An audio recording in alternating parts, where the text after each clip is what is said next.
Welcome to the fifth, if I'm not mistaken, session. And we and Dr. Demetrios Bathrellos with us today. We'll start with the presentation by Dr. Zwahlen, Director of Sergii Bulgakov Research Center at University of Fribourg in Switzerland, who will present on the Slavophile construction of the East, a tragedy in European intellectual history. Please. Thank you. Okay. Thank you very much. And first of all, thank you for inviting me to this conference. I'm really honored to be here and I enjoy it.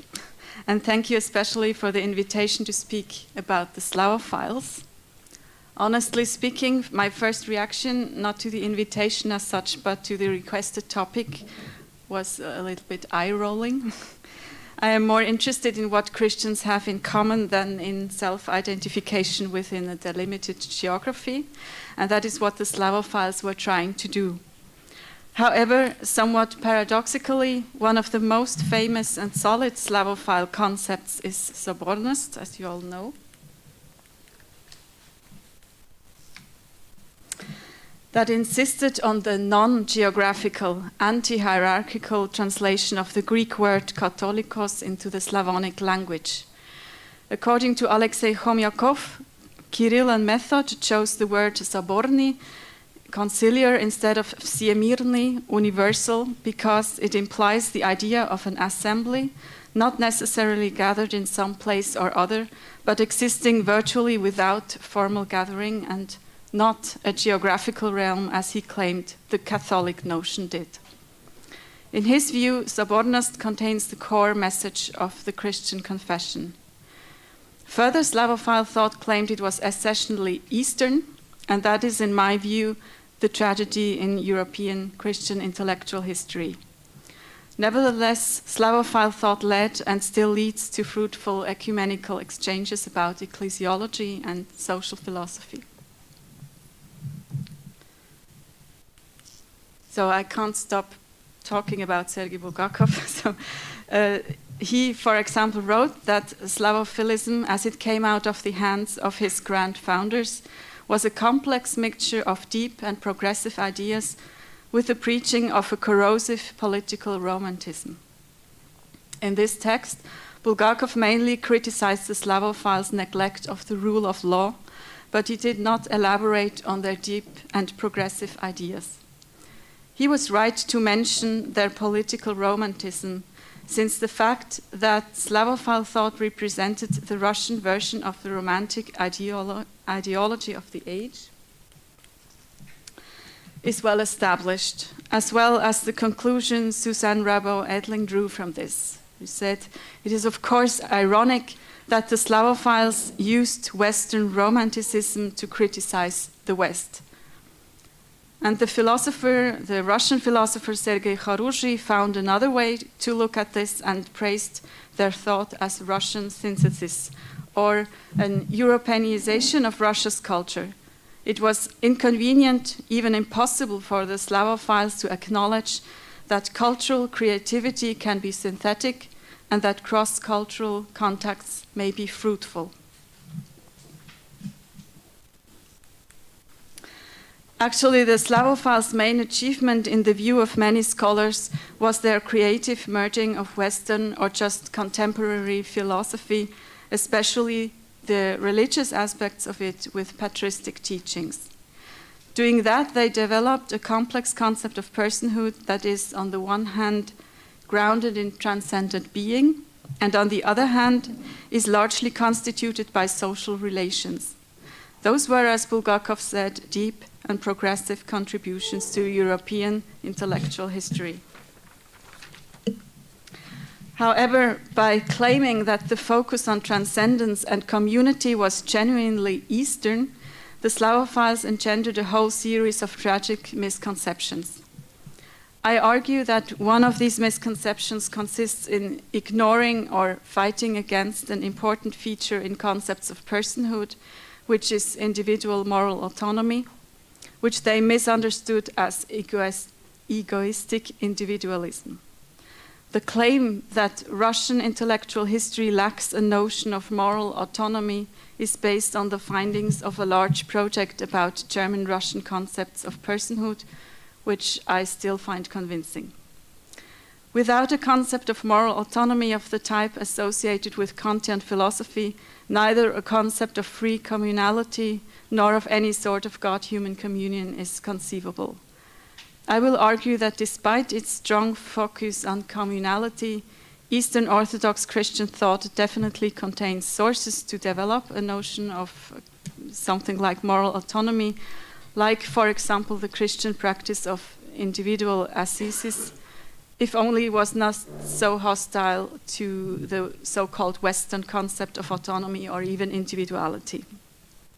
Such anti-Westernism, in my view, is the reason for many confusions with regard to unproductive juxtapositions, like individualism versus communitarianism, and even personality versus individuality, which, by the way, also exist in Western thought. In this paper, I will argue first that the Slavophile concepts of personhood are a serious contribution to European intellectual history and inspired many other philosophers in the Russian Empire and beyond.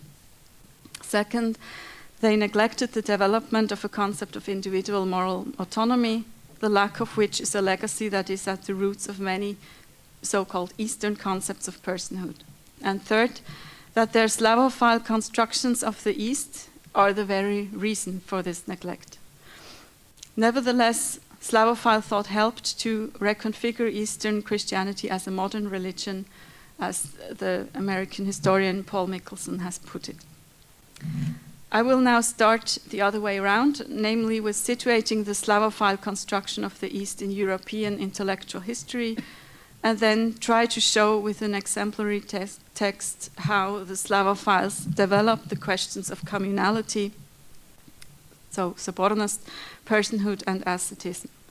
And I have to admit that I will only deal with the grand founders of Slavophile thought, which are Alexei Chomyakov, Ivan Kireevsky, and Konstantin Aksakov. So it is quite well known that Slavophile thought emerged from the reaction to the Russian philosopher Pyotr Chadaev's lament that we are neither West nor East. That sparked the search for Russians' self-identity at the beginning of the 19th century.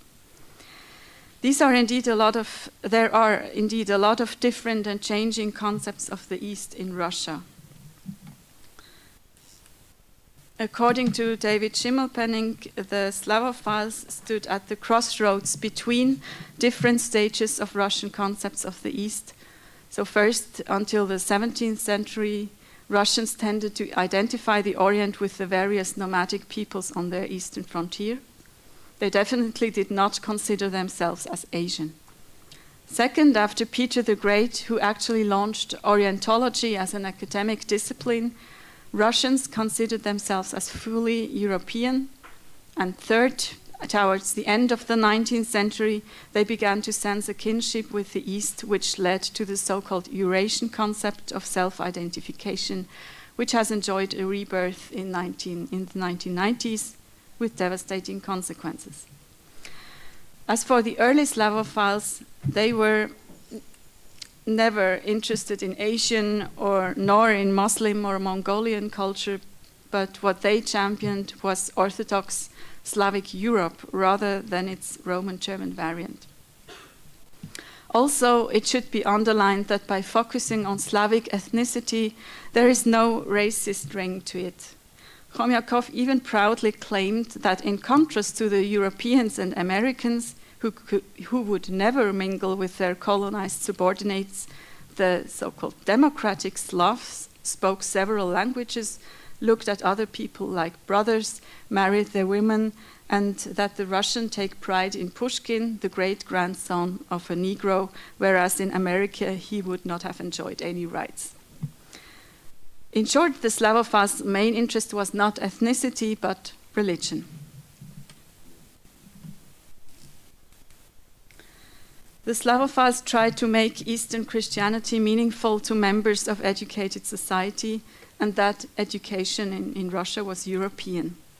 They actually were doing the same thing as many European intellectuals did during the whole 19th century, who engaged in the modern enterprise of the discovery of tradition.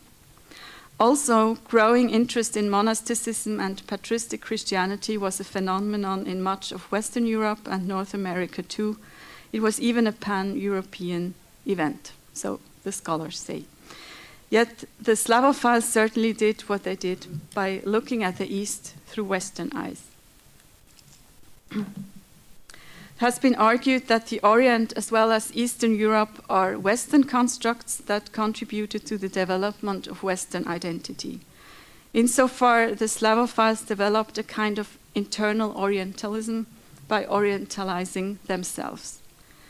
However, many scholars underline that at least the early Slavophiles did not, as Edward Said's concept suggests, claim an ontological distinction to the West, but they tried to describe the contours of Europe's or Christianity's East without neglecting a common ground.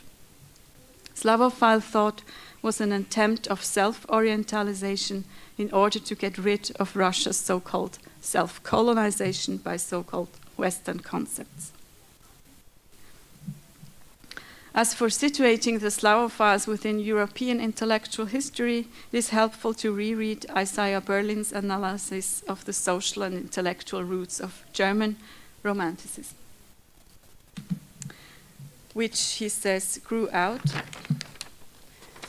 from a sense of relative backwardness, of being an object or scorn to the French, with their overweening sense of national and cultural superiority that created a sense of collective humiliation, later to turn into indignation and hostility that sprang from wounded pride. The German reaction at first is to imitate French models, then to turn against them. In their German view, the French were godless, ephemeral, materialistic, trivial. The French did not understand the true nature, the real purposes of men, their inner life, man's deepest concerns, his relation to the soul within him, to his brothers, and above all, to God.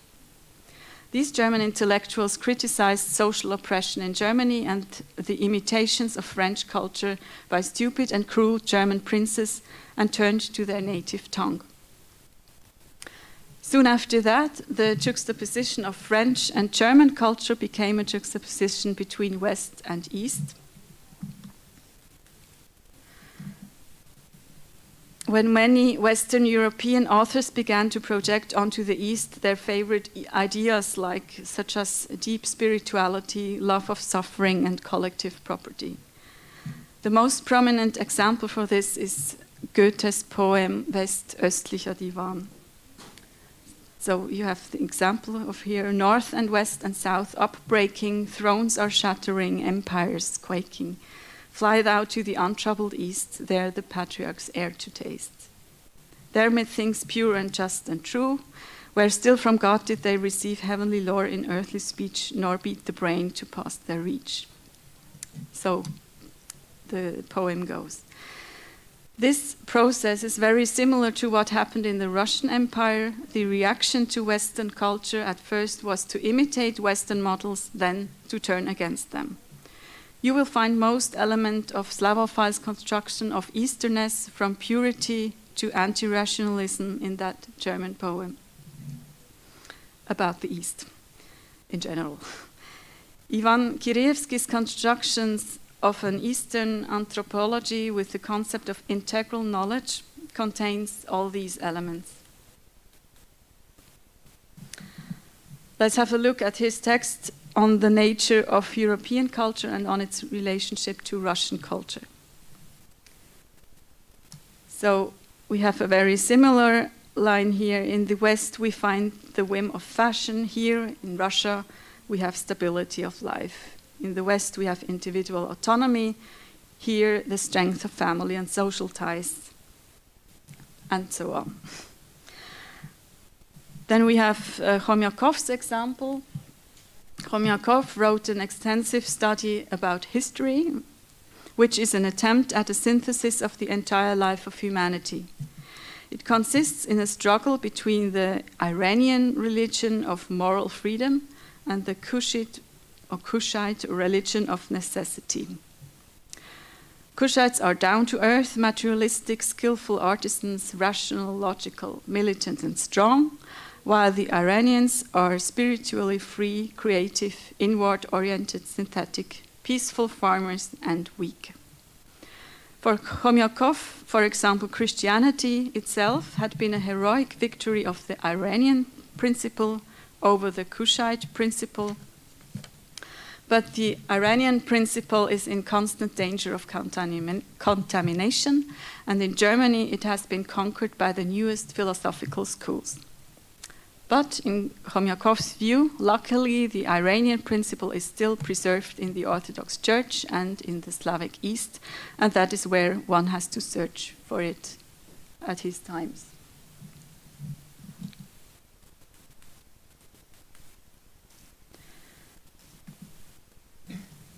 As Alexander Etkind has noted, the Russian intellectuals and the Slavophiles knew very well that what they longed for, like purity, simplicity, stability, etc., was actually absent in their own circles, which were based on a completely European education.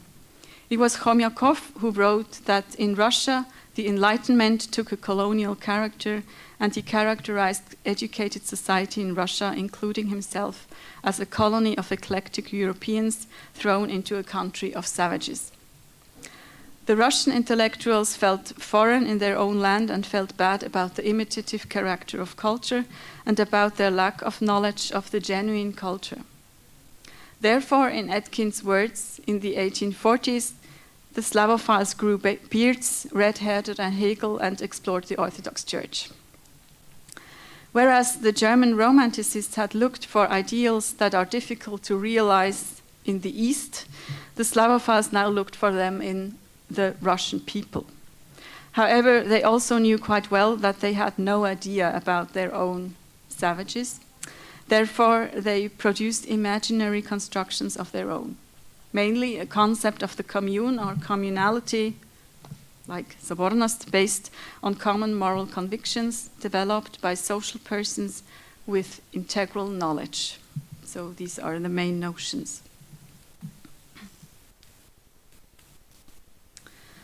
The French historian Jules Michelet compared the discovery of the peasant commune to the discovery of the New World.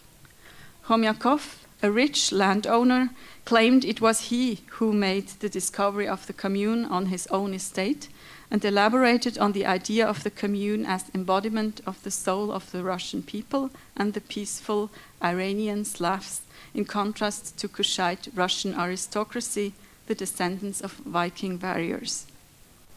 Again, it had been Johann Gottfried Herder's idea that the right life was about people in communities that are united by culture and organizing their own affairs independently from the state. And also Herder and other German thinkers who wrote sublime words about the beautiful fate of the Slavs in the world to come. The concept of the commune can be seen as both a critique of two concepts. First, the coercive state, and second, individualism. And the concept as such is not particularly Eastern, but romantic.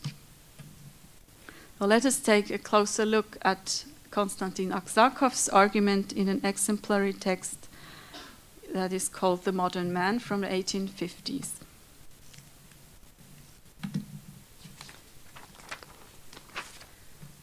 So his reasoning goes like this. The modern human soul is exhausted from fantasies and rational reflections without moral will. It is a burning spirit and a cold heart. The main modern sin is egoism and social interaction on the basis of self-interest. The reason for this is what Aksakov calls the personal principle, начало личности.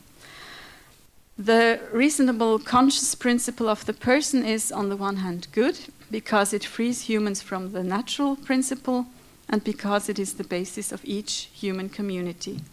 But on the other hand, the personal principle is bad because it leads to egoism and sin and engenders relations of hostility and hate. Somehow, Aksakov claims both the primordiality of the personal principle that creates society, but he also claims that the primordiality of the social principle that includes the personal principle.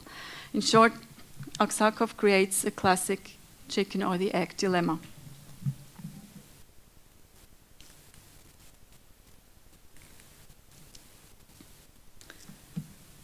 In Aksakov's view, it is crucial whether a society is built on the personal or on the social principle.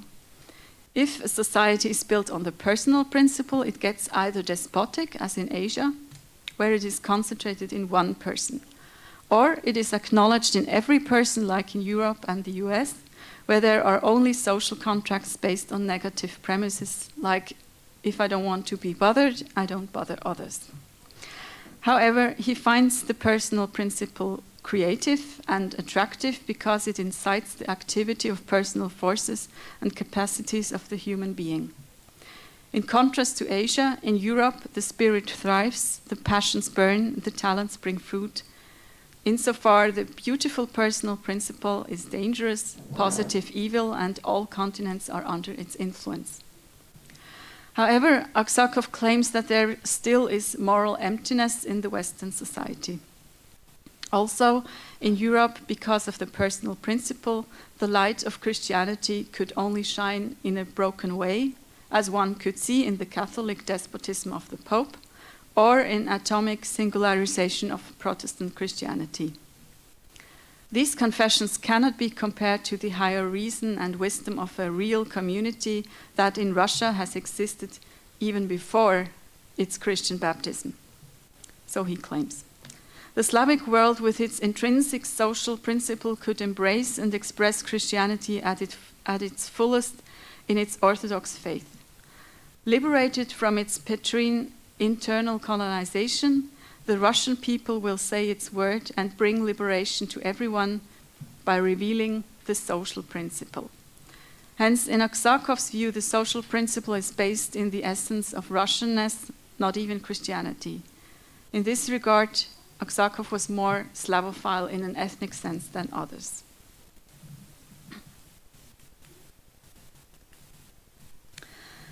Nevertheless, in Aksakov's view, social unity is not based on ethnicity, but on love, brotherhood. It is a moral choir, a harmony of voices. The noble phenomenon of harmonious joint existence of rational beings, consciousnesses. All humans are naturally striving for consent and communality and elevate the natural striving for being together to the existence of a reasonable speaking, spiritual union of language and the joy of mutual understanding. In such a community, the person does not lose, but find herself and hears her own voice in the midst of the common conversation. In his view, the ideal society is a free union on the basis of the unity of moral convictions. There is no compelled, enforced external union. As soon as a man hurts the moral basis, the society that follows this moral basis will exclude him as a heretic, and as soon as society hurts the moral basis of a person who follows it, he will leave this society. The latter statement reveals that Aksakov cannot get rid of the personal principle himself.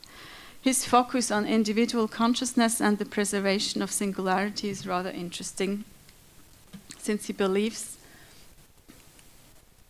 that the human being is a conscious singularity that by his own conscious effort should create the union of love or society.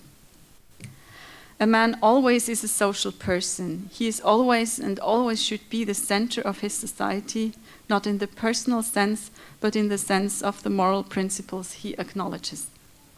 Everyone should build his own society. It builds itself automatically from everyone. Human beings themselves come together and leave each other.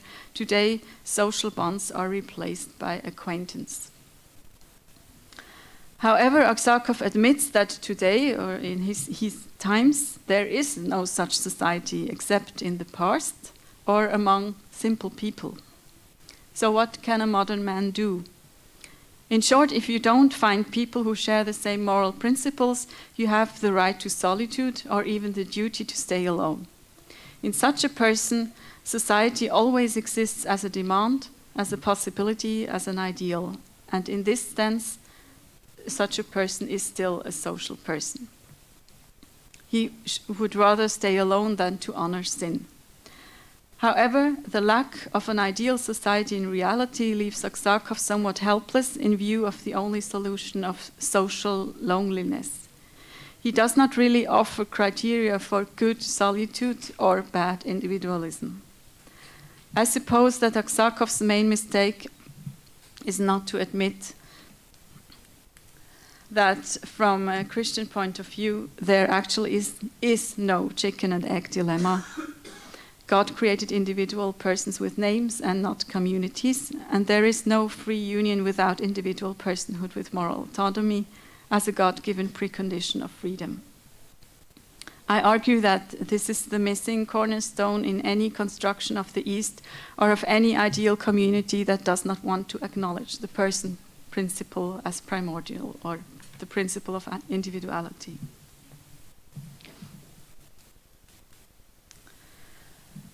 I'm not sure if Vasilios Makrides is right that Slavophile thinkers are at the very origin of the anti-individualist strand as a cardinal characteristic of the Orthodox discourse as a whole, but they definitely played a crucial role in this. It seems that they were even skeptical towards the Desert Fathers, who had chosen good solitude by retreating their thought, exhausted by vain battles and by the exteriority of social and state life, to the deserts, where the best chosen souls carried the beauty of their inner life too, and chose a space for contemplation, meditation, prayer, and spiritual ecstasy. In them lived everything beautiful and sublime, everything that was not realized by contemporary society. So Khomyakov wrote. Hence it was the Church Fathers' somewhat too individual love for asceticism that Kievan Rus adopted in baptism, by calling people to repentance and theosis, by only tolerating but not blessing society, and by only subordinating to the state but not creatively shaping it. And that is what the Slavophiles wanted to change. They wanted the Russian people and everyone else to understand that man reaches his moral goal only in a society. And that might be the one reason why they did not elaborate much on Eastern individual practices of spirituality, like hesychasm, asceticism, or theosis.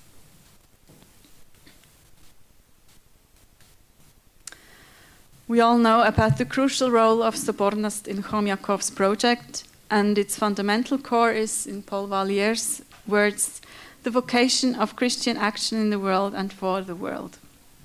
But Khomyakov's project has been distorted in two ways. First, so Valier claims. First, the ecclesiological meaning of the concept was overly secularized and took on totalitarian traits. And second, it has been overly spiritualized and ecclesialized by a deflection of theological attention toward communion and away from community, and lost its focus on the social and political dimension beyond ecclesia. Again, I believe that in both cases this is a consequence of ignoring the category of individual moral autonomy. Respect for individual moral autonomy avoids both pitfalls of Sobornost, like totalitarianism, and the lack of ecclesial interest in the social and political dimensions of the life of believers as citizens. The concept of autonomy neither means denial of social commitments, nor does it necessarily lead to an overestimation of one's rational abilities. On the contrary, Kant himself pointed out that autonomy was a disagreeable business, because men were too lazy and too cowardly to think for themselves. What is meant by moral autonomy is the capacity or even the demand for critical reflection on natural, social, and other factors that influence one's agency. Also, it grounds the capacity of spiritual perfection, theosis. Awareness of one's own and others' moral autonomy may actually lead to a more modest, maybe even ascetic attitude with regard to our own judgment. It was Kant himself who concluded his metaphysics of morals with an appeal to moral asceticism. It has been shown that asceticism as a Christian practice is not really a specifically Eastern concept, and it was made the essence of both Orthodox Christianity and the Russian people during the 19th century. Correct asceticism in Kant's formulation was a behavior that positively affected one's attitude, culminating in the formation of a morally cohesive community of autonomously virtuous individuals. That does not sound very different from Aksakov's saying the human being is a conscious singularity that by his own conscious effort should create the union of love or society. Also, it is not a coincidence that the projects of religious enlightenment in the Orthodox spiritual academies in the Russian Empire, especially their works on moral deification, strikingly resonate with Kantian rationalism. Also, Kyriakos' concept of integral knowledge and search for the inner wholeness of faith, reason, and all the separate activities of the spirit comes actually pretty close to developing a notion of individual autonomy, since such knowledge has to be gained individually. According to the Russian philosopher Mikhail Gershenzon, Kyriakos' idea that persons do not only have to integrate rational, but also other activities of the spirit, like faith, come close to the discovery of the complex psychological structure of man 50 years before Western psychologists did so. However, he also accused Kyriakos of arbitrarily claiming that such integral knowledge had always lived in Russian and Orthodox, but not in Western thought. Maybe if Kyriakos and the Slavophiles in general would have developed their thoughts on personality, society, and the church without distinguishing themselves from Western individualism and without constructing kind of an Eastern thought, they would not have overlooked that long before Kant, it is actually Christianity, including Eastern Christianity, that contains rich sources to develop notions of autonomy and individuality that confirm and don't contradict communality. That is why I think Slavophile thought is a tragedy in European Christian intellectual history. Many modern Orthodox scholars have listed Christian and Eastern Christian sources for constructive consideration of individuality and subjectivity. For example, Pantelis Kalaitzidis did so in a text about human rights. So, for example, St. Basil's and St. Gregory of Nyssa's accounts that the human being must first be formed into a rational being by overcoming the passions, and then relationship with God and one's fellow man follows. If we want to hold fast that which is good, so the deep and progressive ideas in the Slavophiles, it is their creative enrichment of European philosophy with their focus on patristic teachings that brought forth new aspects of personhood and still inspires Christian anthropology. And thereby the task is certainly not to foist modern categories onto patristic texts, but to develop Christian and Orthodox theology within and for the contemporary world. Thank you.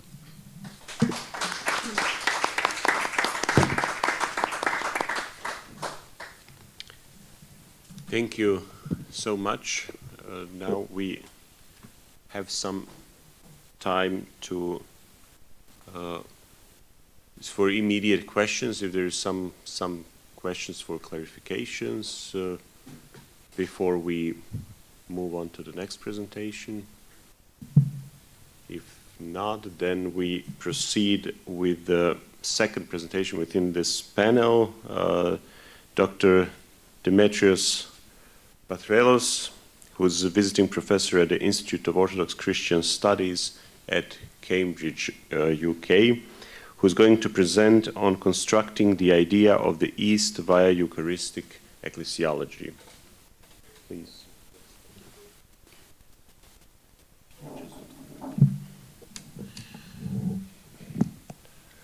Okay, thank you very much. And I would like to thank the organizers of the conference for inviting me to take part in it and give a talk on this so interesting and important topic. Okay, so, yeah, no? Okay, right. So part one will deal with the theology of those who constructed the idea of the East via Eucharistic Ecclesiology. And I would like to begin with Alexei Khomyakov, because I believe that modern Orthodox ecclesiology begins with Alexei Khomyakov, who belonged to the circle of the so-called Slavophiles. He had an admirable education, but he never studied theology.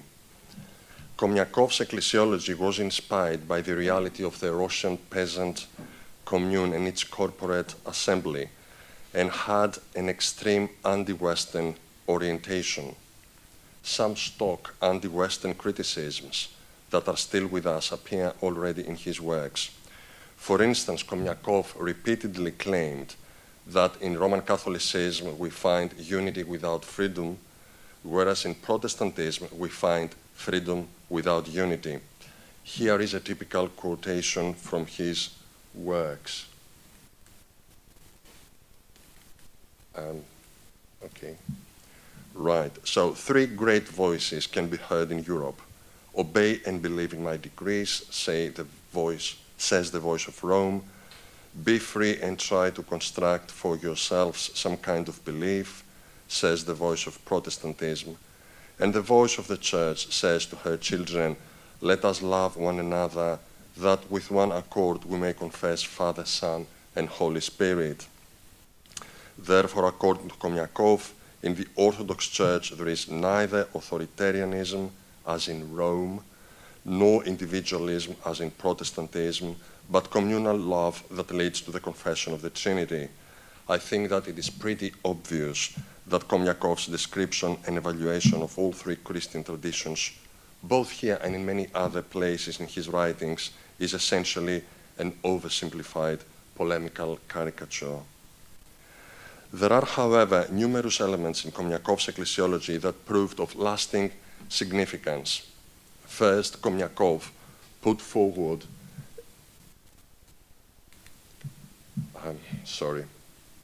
I find it a bit, okay, he put forward a Trinitarian vision of the Church. Second, he emphasized the inner aspect of our participation in the Church, which is made possible thanks to the grace of the Holy Spirit.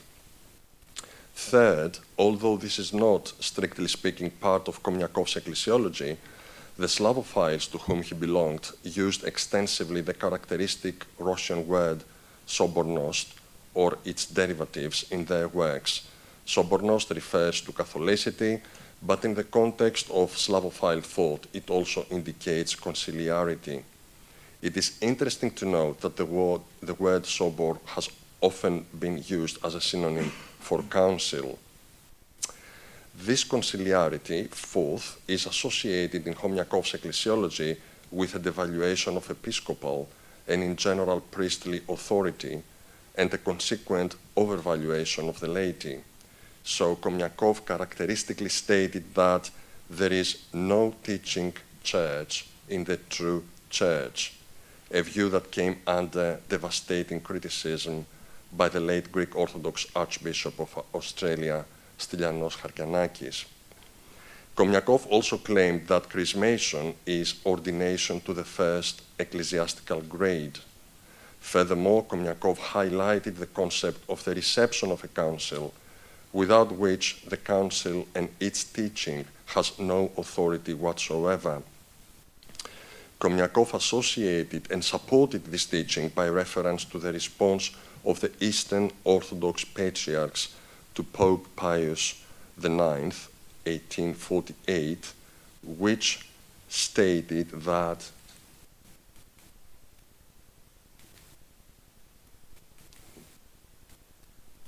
sorry, this doesn't seem to be working. Don't point it at the screen, point it at the computer. Yeah. So neither patriarchs nor councils could have ever introduced novelties amongst us, because the protector of religion is the very body of the church, that is, the people themselves who desire their religion to be eternally unchanged and of the same kind as that of their fathers. In commenting upon the Ecclesiology of Komniakov, Kallistos Ware underlined Komniakov's emphasis on love over power. He also mentioned several criticisms that have been addressed to Komniakov's Ecclesiology. In a few words, it's been argued that this Ecclesiology is characterized by a strong element of Russian messianism, by idealism, and by a form of monophysitism that overlooks the historical reality of the Church and does not take sufficiently into account the power of the fall, of original sin, and of the devil. However, in Ware's opinion, the most important criticism consists in the fact that Komniakov says very little about the Eucharist. Be this as it may, Komniakov's ecclesiology provided the context within which Eucharistic ecclesiology would emerge. This context emphasized pneumatology, love, conciliarity, and the concept of reception, and remained fundamentally anti-Western and more precisely anti-Roman Catholic. The Orthodox founder of Eucharistic ecclesiology is Father Nikolai Afanasiev. Afanasiev was born in Russia in 1893, from where he moved to Serbia in 1920. He ended up in Paris in 1930 and taught at Saint Serge. He passed away in 1966. Afanasiev inherited Komniakov's concept of the Church as a community of love, but gave it a specifically sacramental form through his characteristic emphasis on the Eucharist. He drew a sharp and somewhat schematic distinction between two forms of ecclesiology, that is, universal ecclesiology and Eucharistic ecclesiology. The former understands the Church as a huge universal organism. The truly Catholic Church is the universal Church, whereas the local churches are merely its incomplete parts. For Afanasiev, this ecclesiology was inspired by the unity and the structure of the Roman Empire, and its initiator was Saint Cyprian of Carthage. In his opinion, universal ecclesiology inevitably entails universal primacy, because the universal Church needs to be led by a universal bishop. According to Henri de Lubac, universal ecclesiology was fundamentally the product of medieval scholasticism and ran against the spirit of the early and the patristic Church, to which the Orthodox Church adhered at least a little more faithfully. Afanasiev criticized two widespread views. The first view is that we can accept universal ecclesiology but avoid universal primacy by claiming that the head of the universal Church is Christ. As Afanasiev points out, if the Church has an invisible head, Christ, can she or can she not also have a visible head? If not, then why can a local church have a single head in the person of its bishop? So the obvious conclusion is that the universal church can have a primate, apart from Christ, of course. The second view that Afanasiev criticizes is that whereas the Roman Catholic Church promotes papal primacy, the Orthodox Church promotes conciliarity. As Afanasiev explains, the conciliar idea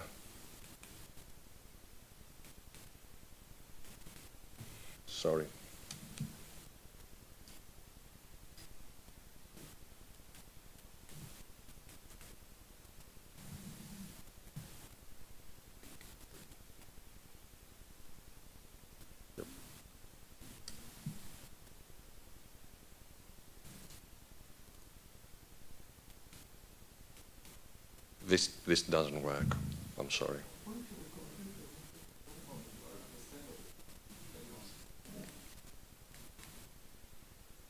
Yeah, okay, I'll just drop this.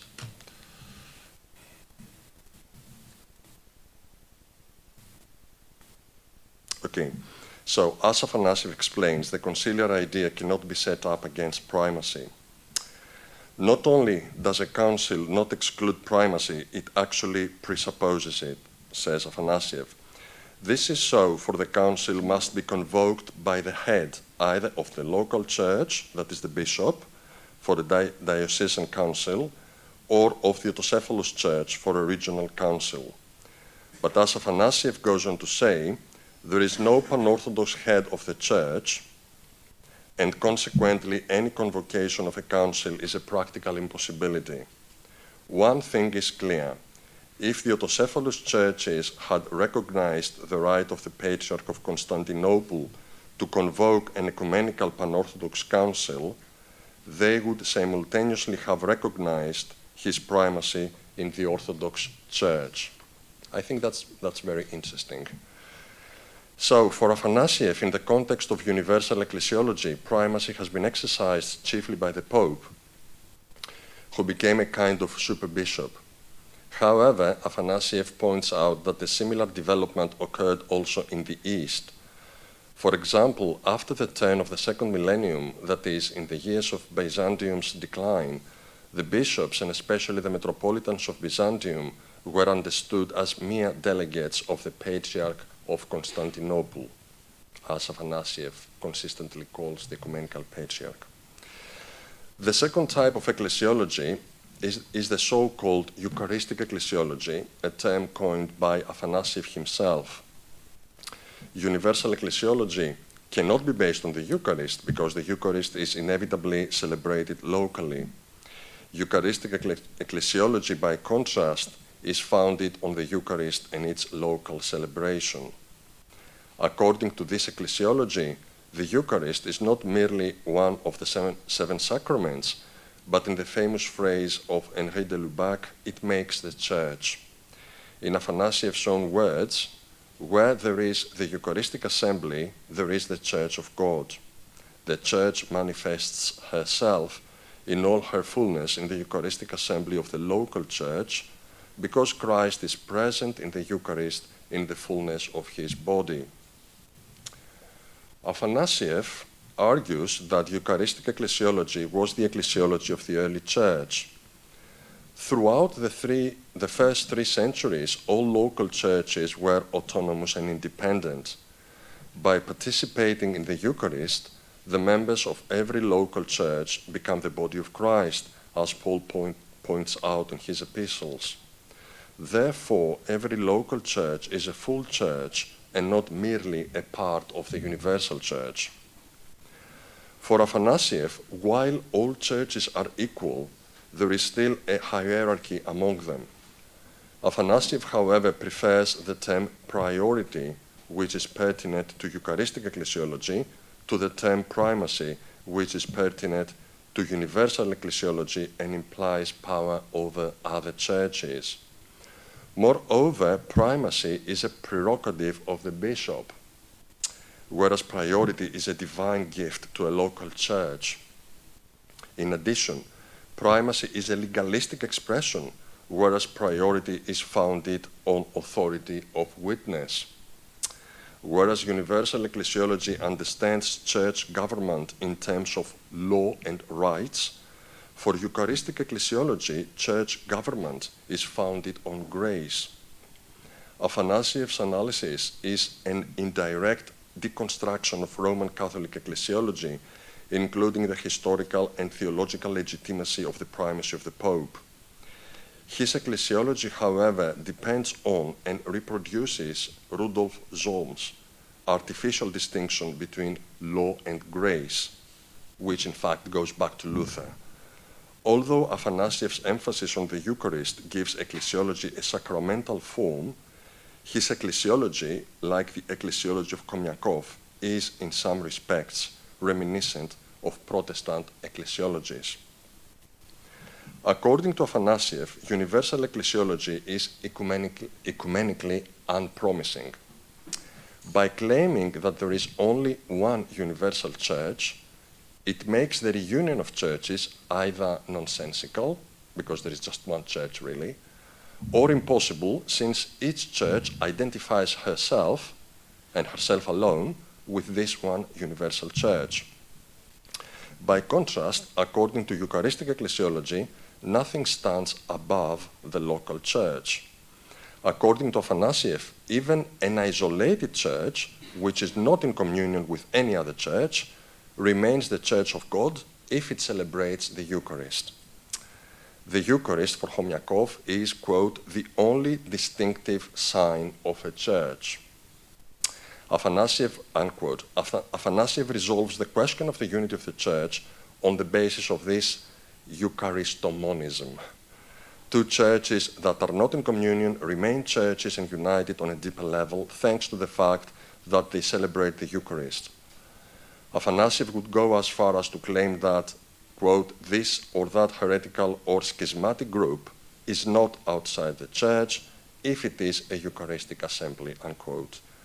For Afanasiev, there is no complete break in the unity of the Church of God. It is the unity of the Church herself and not the unity of her manifestation in actual life. The Eucharistic ecclesiology of Afanasiev has deep roots in the Eucharistic theology and spirituality of saintly figures such as Saint Nikolaos Kavasilas and John of Kronstadt. In fact, it goes as far back as the Eucharistic teaching of Paul, the Didache, and the letters of Ignatius. For all that, the emergence of Eucharistic ecclesiology in the Russian diaspora of the 20th century may be also partly due to the social and ecclesiastical predicament of the day. For the dislocated Russian emigres who found themselves in Paris, away from their country and their church, the Eucharist was all they were left with. In a sense, perhaps the only way in which they could feel that they were still a church was when they met in order to celebrate the Eucharist. The almost endless jurisdictional disputes in both Russia and Western Europe at the time may have reinforced Eucharistic ecclesiology and its one-sided localism. This ecclesiology brings to mind the sarcastic and unfair comment of an Orthodox seminary professor who claimed that, quote, Orthodox theology was invented in a 1930s Paris salon, unquote. John Zizoulas. Okay, thank you. Afanasiev emphasized the Eucharistic role of the bishop. The foundation of the ministry of the bishop, he claimed, is the Eucharistic assembly. That is, the bishop is the one who presides in the Eucharistic assembly. This point was taken over by the Metropolitan of Pergamon, John Zizoulas. In his doctoral dissertation, Zizoulas explained how the unity of the Church was founded upon not only the Eucharist, but also its celebrant, the bishop. In this work, Zizoulas recognized the significance of the Eucharistic ecclesiology of Afanasiev, but added an important caveat. Quote, we have to beware of the lurking danger of one-sidedness, which can prove damaging to historical research. Undoubtedly, the unity of the Church is expressed in space and time par excellence by the sensible incorporation of the faithful in Christ, as this is brought about in a truly unique manner in the Eucharist. But the notion of the Church and her unity is not expressed to the full in a Eucharistic unity which lacks any preconditions. The Church has always felt herself to be united in faith, love, baptism, holiness of life, etc. And it is certainly true that all this was incorporated very early into the Eucharist, unquote. In his second book, Being as Communion, Zizoulas raised two additional criticisms of Afanasiev's Eucharistic ecclesiology. First, he criticized Afanasiev for implying that even the parish where the Eucharist is celebrated is a complete and Catholic church. In Zizoulas' view, the Catholic Church is not identical with a parish, but with a diocese, because only in the latter do we find the presence of all the orders of the Church, deacons, presbyters, and the bishop.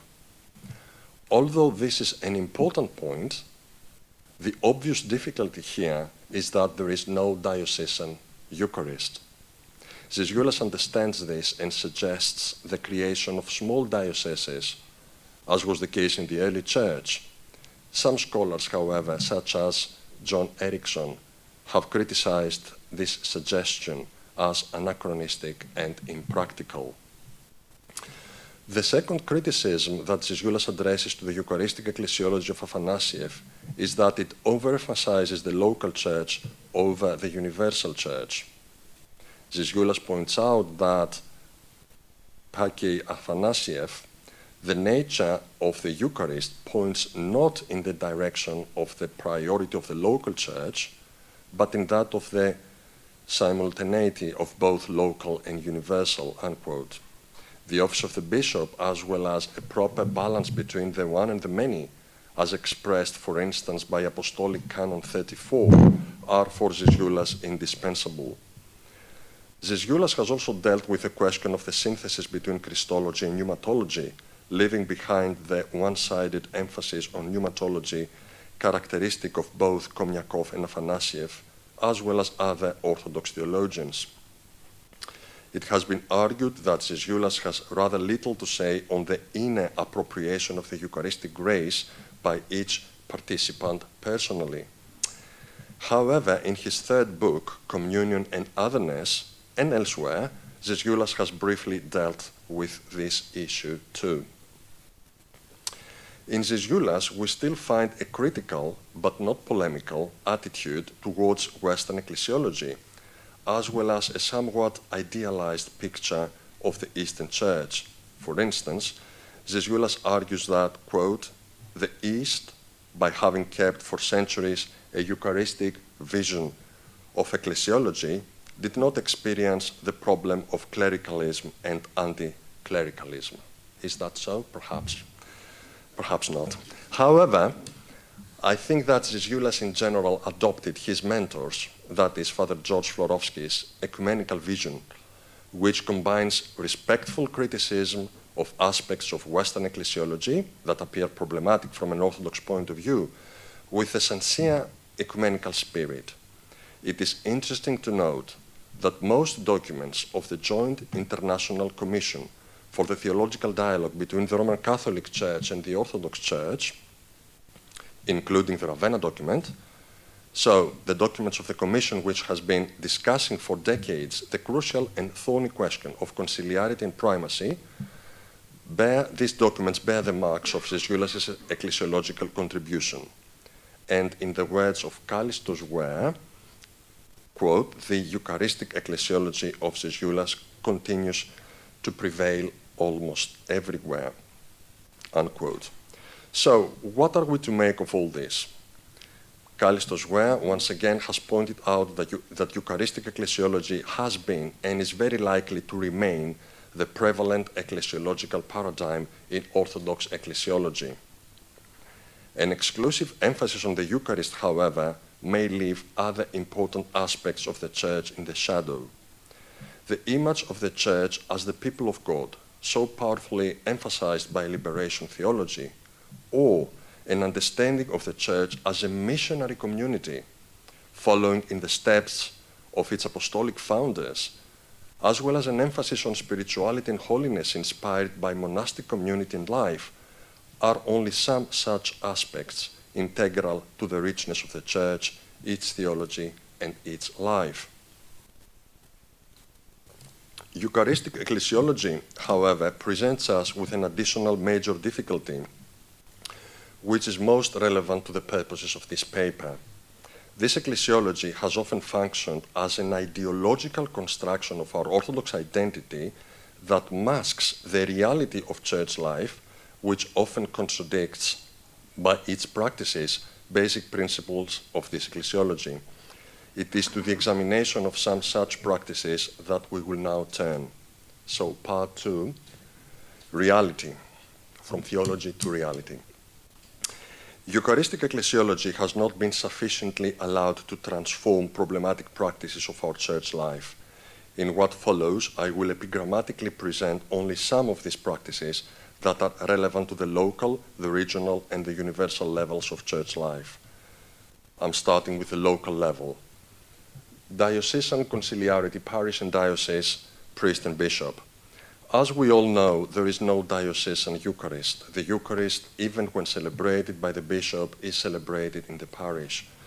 The usual leaders of the Eucharist and the Eucharistic communities are the parish priests.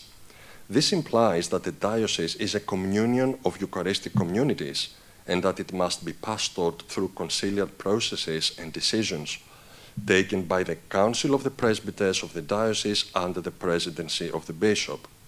However, there is no institutional provision for such conciliar processes. The decisions that concern the life of the diocese are usually taken exclusively by the bishop, which means that in practice, the parish and its Eucharistic presidents are subsumed under the diocese and its leader. Conversely, at least some parishes follow their own ways without respecting the bishop's authority, as we all witnessed, for example, in the course of the recent pandemic. 2. The election, ordination, and enthronement of the bishop and of the priest. According to Eucharistic ecclesiology as put forward, for instance, by Zesioulas, the local church is identical neither with the parish nor with the autocephalous church, but with the diocese. But as the parish and its Eucharistic celebrant, the priest, is in a sense subsumed by the diocese and the bishop, likewise the diocese and the bishop are in a sense subsumed by the regional church, its synod, and its primate. This is seen, for example, in the process of the election, ordination, and enthronement of the bishop. When the bishop of a diocese dies, the bishop of another church is placed at its head as locum tenens by the decision of the synod and without the consent of the diocese. What is worse, the diocese plays no role whatsoever in the election of the new bishop, although, according to the tradition, the diocese should elect at least the 3 candidates from which the bishop will be eventually appointed. But as things stand, at least in the Church of Greece, the new bishop is elected unilaterally by the synod without any consultation whatsoever with the diocese, and sometimes even against the diocese express wishes. To make it even worse, when the new bishop is elected, he is ordained outside his diocese, in Greece usually in the Athens Cathedral, which means outside the Eucharist of his local church, and only then is he sent to the diocese in order to be enthroned during a non-Eucharistic service. John Zesioulas has convincingly shown why ordination must always take place within the Eucharistic celebration. Nowadays, however, this is in a sense no longer the case, for the bishop is ordained not in the Eucharist of his local church, but in a different diocese, in a different Eucharistic assembly, having nothing to do with his own local church, and then he is sent to pastor a diocese which has not elected him, with which he often has no connection whatsoever, and which sometimes does not even want him to be its bishop. This is a pyramidal, top-down process which reflects not Eucharistic, but universal ecclesiology. Of course, when the new bishop arrives at the diocese, he often follows the same practice with regard to the election, ordination, and appointment of the Eucharistic leaders of his diocese, that is to say, his priests. He elects them unilaterally, without any consultation with either the parish or the presbyters of the diocese, and often ordains them in a different parish from the one in which they will serve, which means that the ordination takes place outside its proper Eucharistic context. The rituals link between the ordination and the Eucharist is kept, but is largely emptied of content. Furthermore, the ordination is sometimes arranged on a Saturday, which makes it easier for the friends, fellow priests of the candidate to be present, which undermines even further the Eucharistic context of the ordination in terms of time, and promotes its privatization as is at present the case with baptisms and weddings. After the ordination, the bishop sends the newly ordained priest to a parish where he often knows no one and where no one knows him, and later moves him to other parishes at will. I regret to say that all this signifies the most blatant violation of fundamental principles of Eucharistic ecclesiology. Third, the bishop, the diocese, and the episcopal synods. As John Zisgoulas has pointed out, according to the spirit of Eucharistic ecclesiology, only bishops that pastor communities can take part in councils, because only these bishops may act not as individuals, but as corporate personalities who deliver to the synod not only their individual views, but also the faith and the ecclesiastical experience of their churches. Moreover, the participation of priests and laymen in the council has been argued that it is not a good idea, because in case they disagree with their bishop, the diocese will not be speaking in one voice.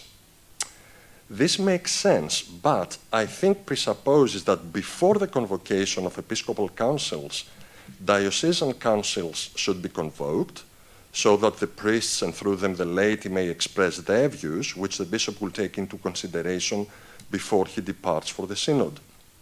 Accordingly, after the conclusion of the synod, the bishop will have to convoke a diocesan meeting with his clergy in order to inform them about the acts and the decisions of the council, and thus facilitate the process of the reception of the decisions of the council by his diocese. The priests, of course, must do something analogous in their parishes.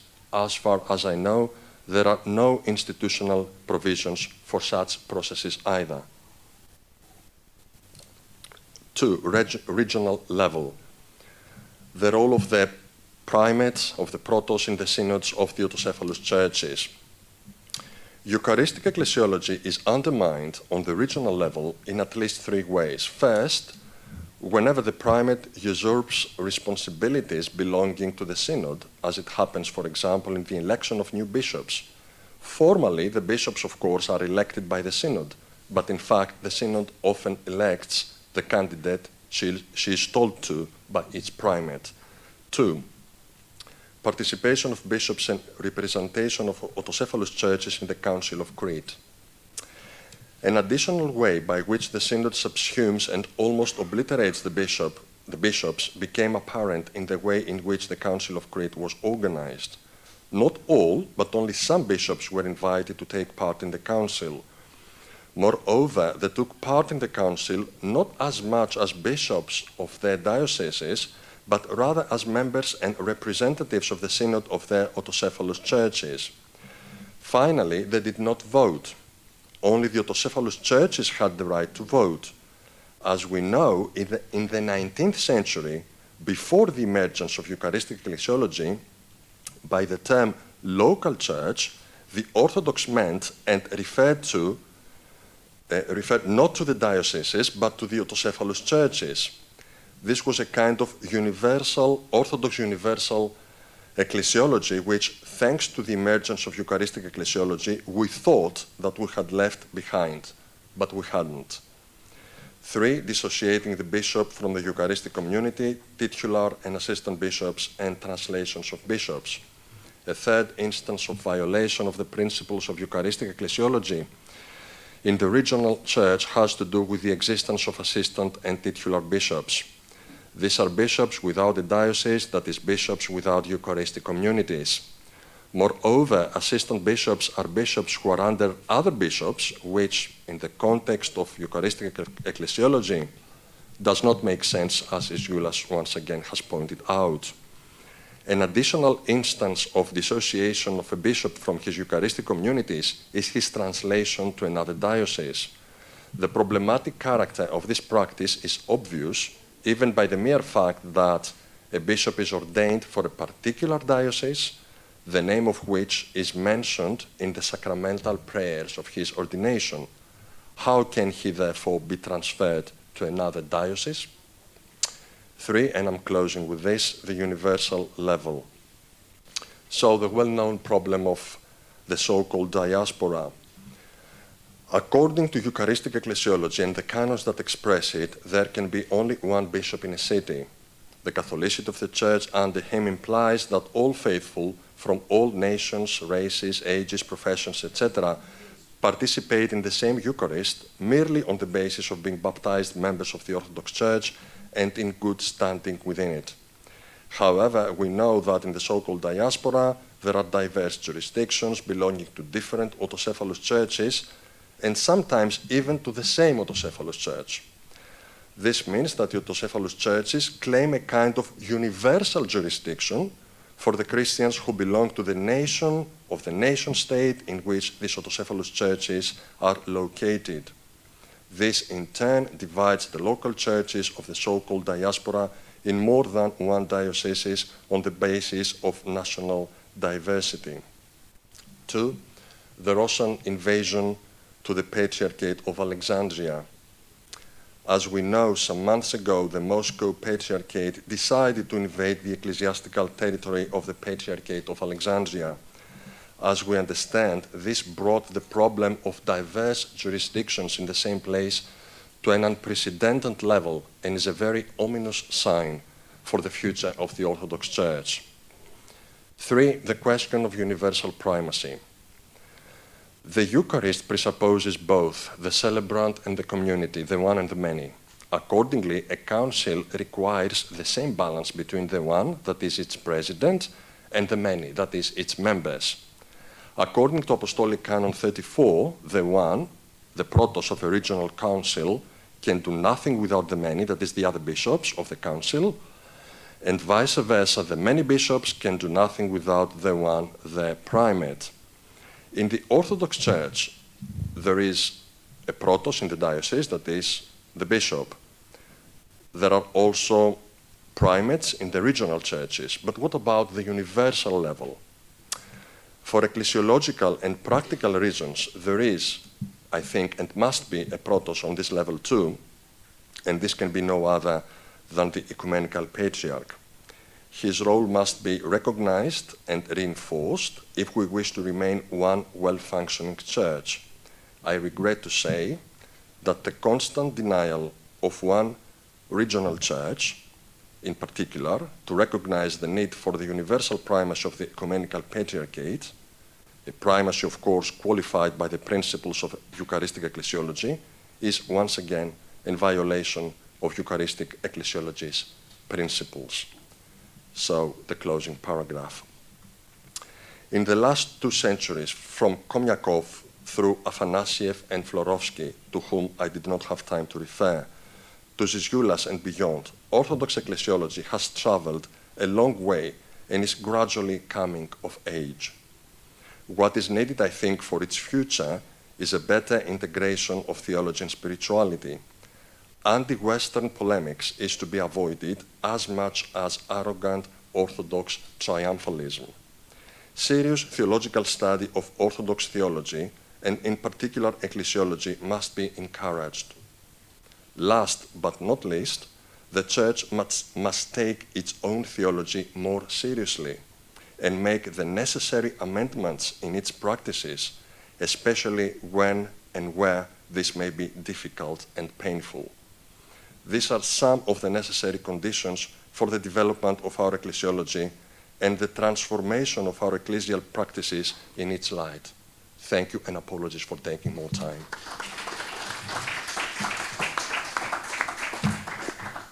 Thank you so much. Thank you both presenters for these, in many ways, compatible presentations, especially in their pointing to various tragedies that characterize both European intellectual history and, of course, Orthodox ecclesiology.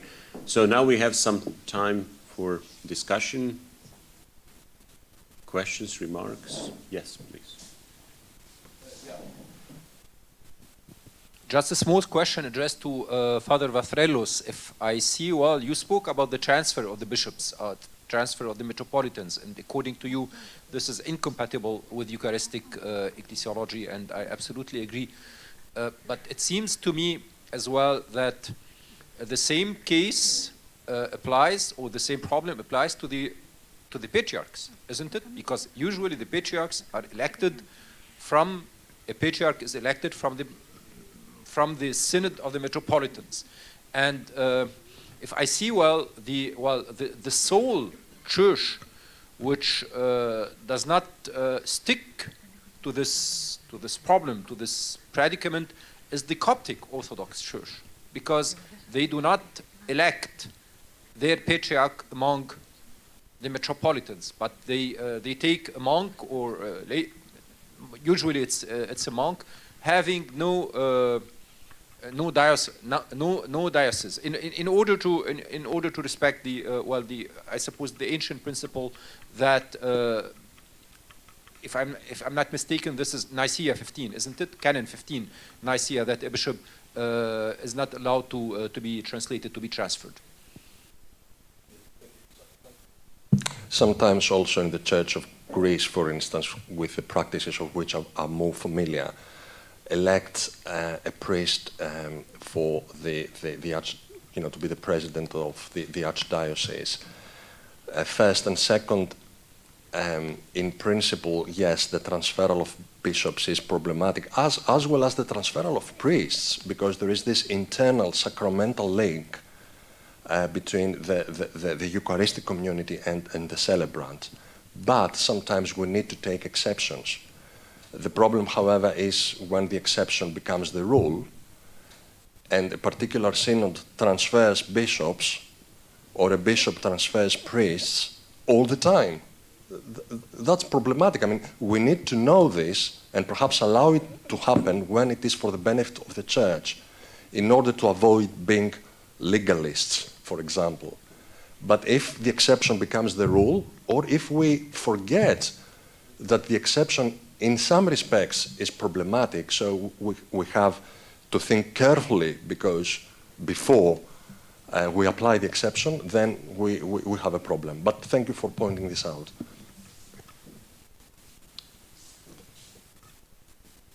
Thank you very much for those two excellent speeches, in my opinion. I would like to ask two questions. First to Mrs. Regula Zwahlen and then to Father Demetrios.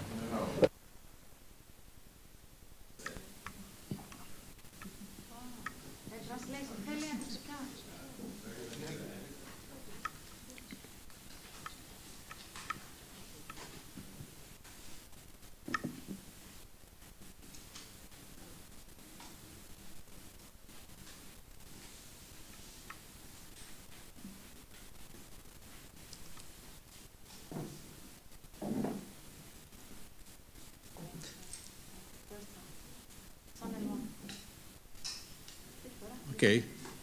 Λοιπόν, δύο εξαιρετικές εισηγήσεις. Right, two excellent speeches, in my opinion, who actually were very meaningful.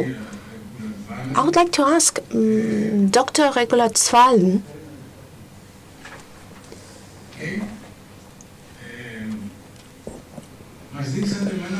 the following. You have showed us in a very critical way that anti-Westernism has its roots on the movement of the Slavophiles, which was born from a dispute between the Occidentalists and Slavophiles in the Russia of the 19th century. However, you have also said that also Slavophile, this movement was based on the Western and more especially German romantic philosophy. So the use of anti-Westernism, if we could say so, do you think that continues throughout the history and reaches this contemporary era, this tragedy that you have spoken about? How did it reach our days, we could say? Why didn't it stop in the theology, in the Russian theology of the diaspora? Sergii Bulgakov, for example, which were his opinions on this anti-Westernism? And what about Berdyaev, who respected the culture of the West, the Western culture. So, could we say that this Eurasian branch is what is leading us to this tragedy of the ideology of the Russian world? So, studying anti-Westernism is not done for academic purposes, but we study it in order to understand the 20th century and especially the first 2 decades that led us to our current situation, to the invasion of Russia in Ukraine. So I would like to listen to your comment about the possible position, let's say, of Sergii Bulgakov against this anti-Western sentiment. And also note, there is also another theologian and historian, a Russian theologian, Georgios Florovsky, who predicted, if we could say so, the problems of this anti-Western sentiment. And he also applied critique. This is my question to you, Dr. Zwahlen. Now, when it comes to Father Demetrios, I want to thank him, first of all, for this excellent synthesis of ideas and his excellent presentation. And I agree with your second part, especially. However, I would like to say the following. Another contradiction. Eucharistic Ecclesiology was born in the Russian diaspora since they did not enjoy, let's say, the support of the state. They had no basis, so to say. The diaspora lost everything, and they stick to the sermon, to the liturgy, to the Eucharist. On the other hand, as you have described, the Greek experience is based on hierarchy, and we have no laity, while on the diaspora, the community comes together, it actually works, and the bishops and the priests are elected by the community. And when we have other kinds of institutional interventions, so the community is blown apart, as it happens in the exarchy of the Russian diaspora,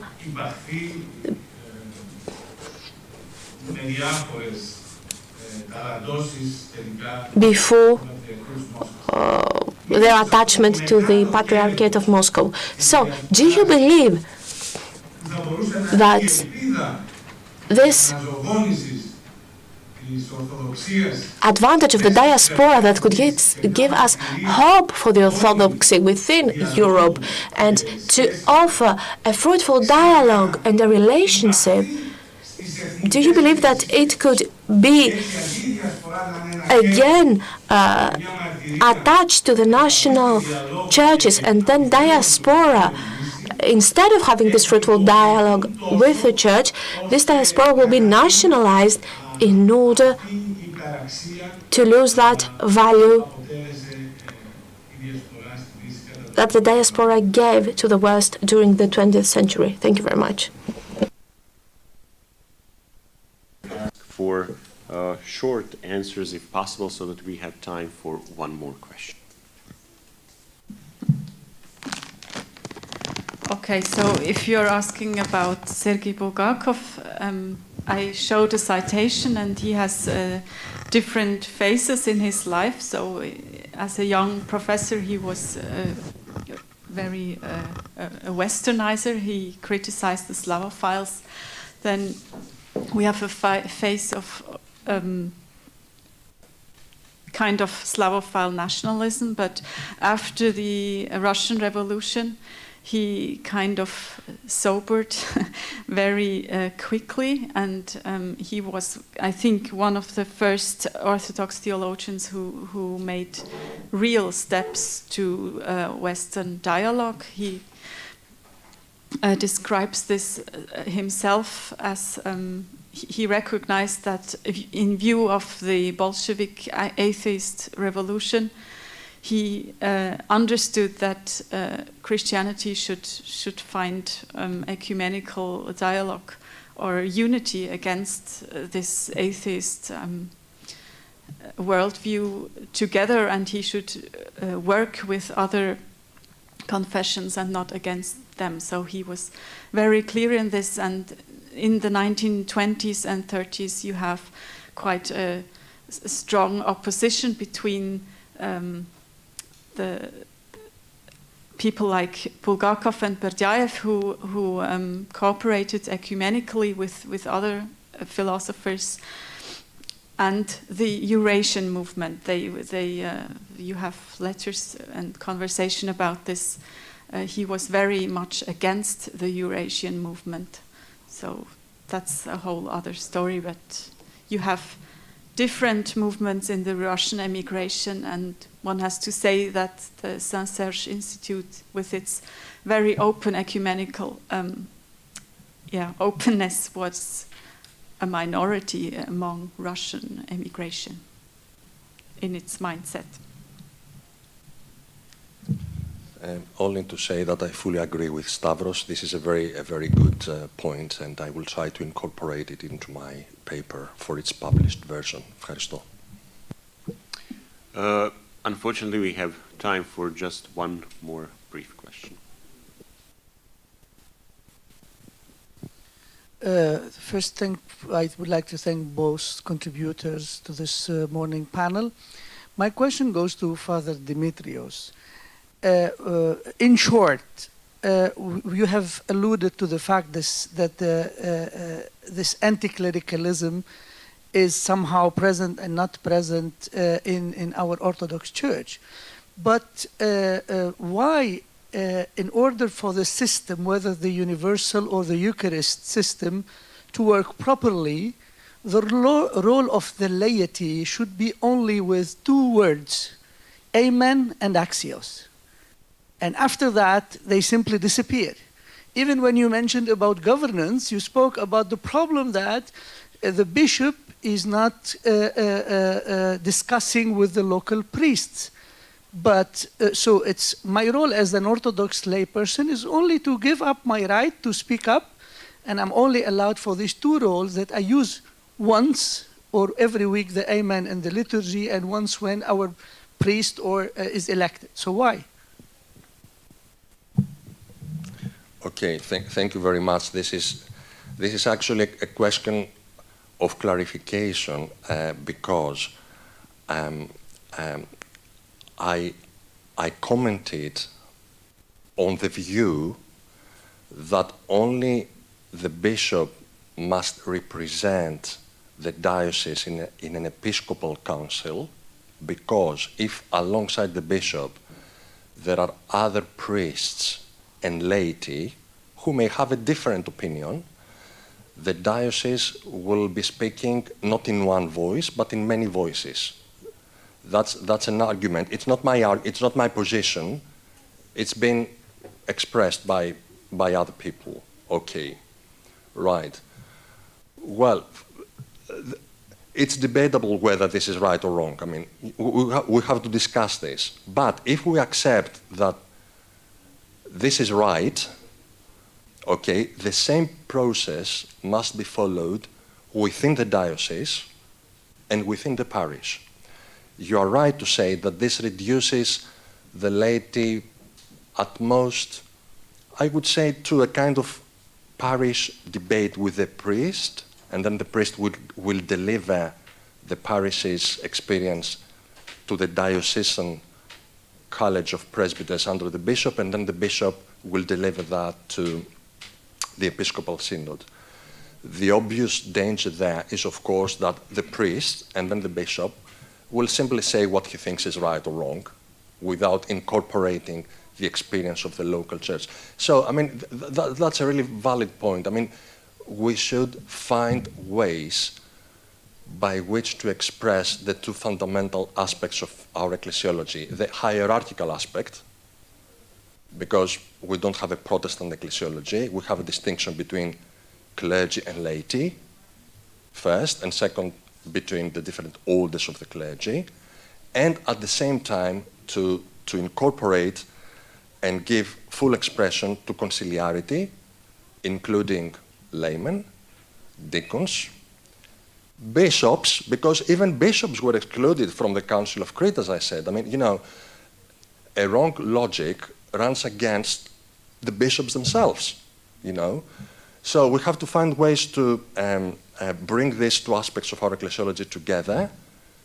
And if we believe in Eucharistic ecclesiology, and it's not merely a polemical tool that we use to criticize the Roman Catholics, okay, we have to transform our practices in the light of Eucharistic ecclesiology. So this is a big challenge for another kind of integration between theology and church life. But thank you. Thank you both for this wonderful panel, great presentations. Now we have less than half an hour for a coffee break, and see you back at 11 o'clock.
We will start with Dr. Vukašin Milićević, professor at the Faculty of Orthodox Theology at the University of Belgrade, Serbia, about the construction of the idea of the East in the issue of calendar.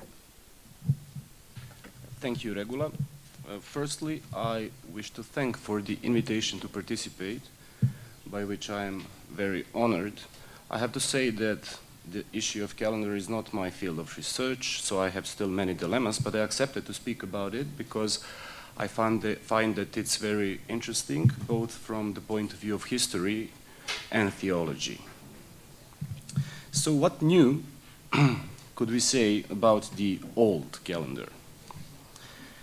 It's a pure construct, of course. Its value or importance has nothing to do with reality. It's an anachronism. It is absurd to speak about the need to reform it because it's more than obvious. There are many explanations why it should be done or should have been done, and they all sound like a set of good common sense arguments. We do not have to bother, they say, because the calendar reform in no way corrupts or affects our theology and Orthodox tradition. It is merely a problem of astronomical accuracy. Again, they say, it is important for the Church to comply with the practical needs and aspects of everyday life in our modern society.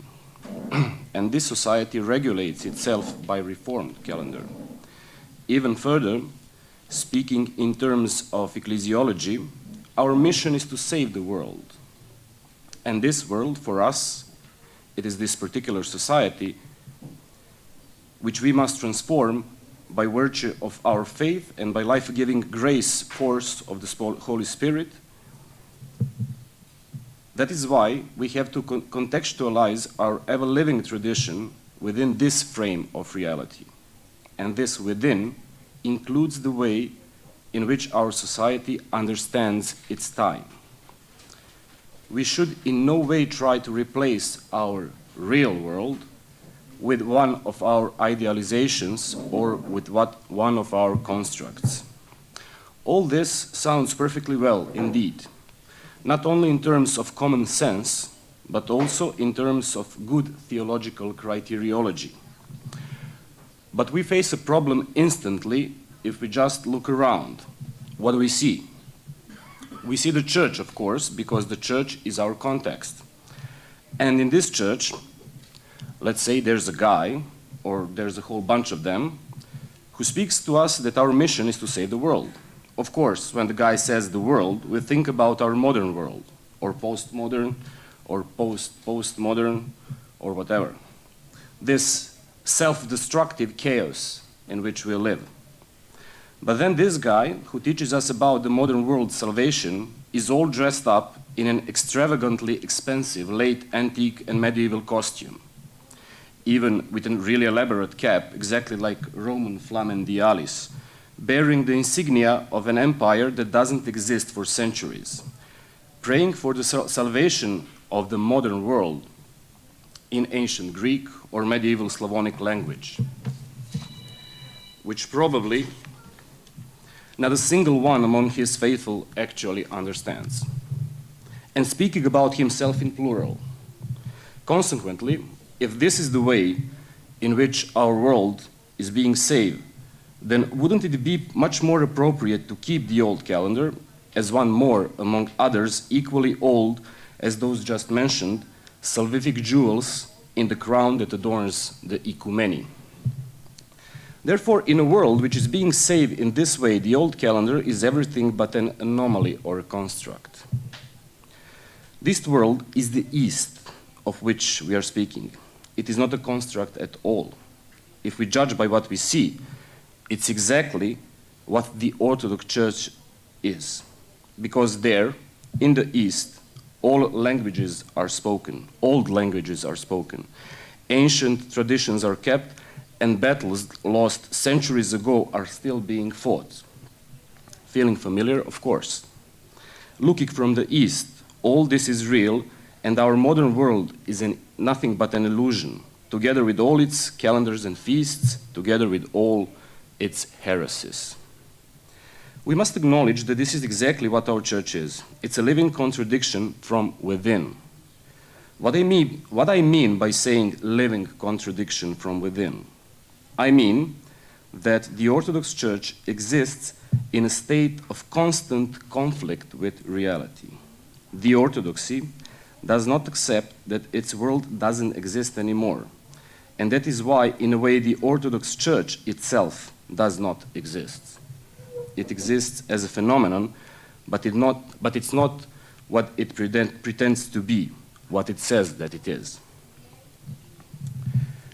This inner contradiction is the reason why our mission to the world and almost every our attempt to articulate a message to modernity always ends up in neglecting what is obvious. That is why we see the reality of fall in literally everything except in our own failures. The Orthodox Church, and I think that this name should always be inside the quotation marks, is like a Hegel who, whatever you say to him, always answers so much the worse for the facts. And that is where every similarity with Hegel ends, of course. Or, as one good friend of mine and colleague once pointed out briefly, we constantly preach about freedom, but we are not even allowed to shave. Who are we kidding?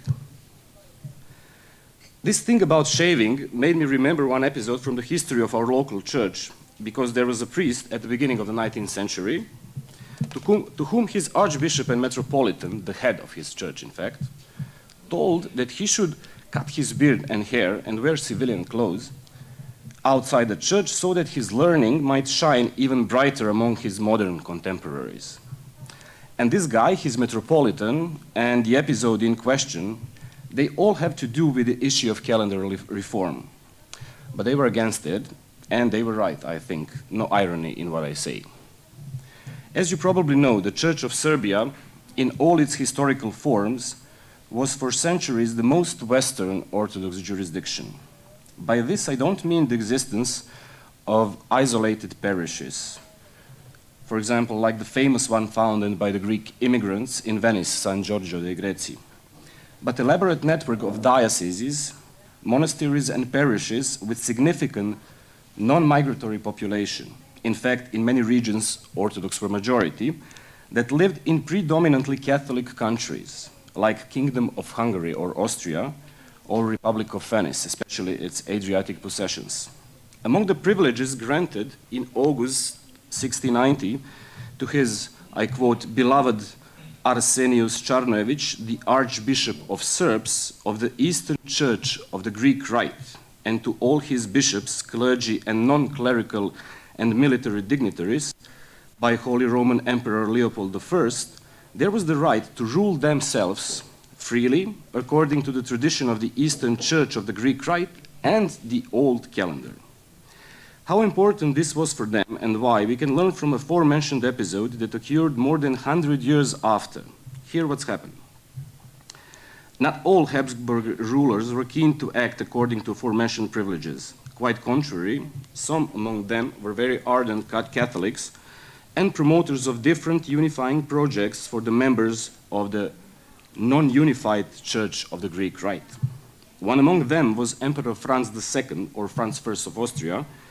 In 1814, his council wrote to all bishops of the Metropolitanate of Karlovci, directly and not through Metropolitan, which was usual, informing them about His Majesty's wish to replace the old calendar in their church by the new one, and kindly asking them to consider the possibility. One among bishops who received a letter was Dionysius of Buda, an ethnic Greek from Kozani, former Ecumenical Patriarchate's Metropolitan of Belgrade. Dionysius sought and found refuge in the Metropolitanate of Karlovci in 1791 after the Turkish recapture of his see, because the Austrians briefly held Belgrade from 1789. His first associate was priest John Vitković, renowned for his education and learning, and Dionysius ordered him to write down the answer to the council's kind request.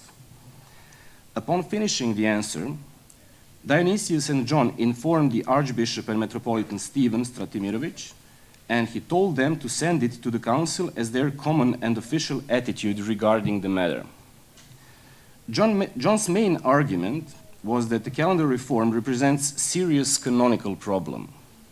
He didn't neglect that the reform is important, that it might be needed and good, but for him it was a matter of church order, discipline, and finally, and the most important, unity. That is why he insisted, and that was his main argument, the only instance that could decide to reform the calendar was the Orthodox Church in its entirety, through its General Council, whose part the Orthodox Church in the Kingdom of Hungary was.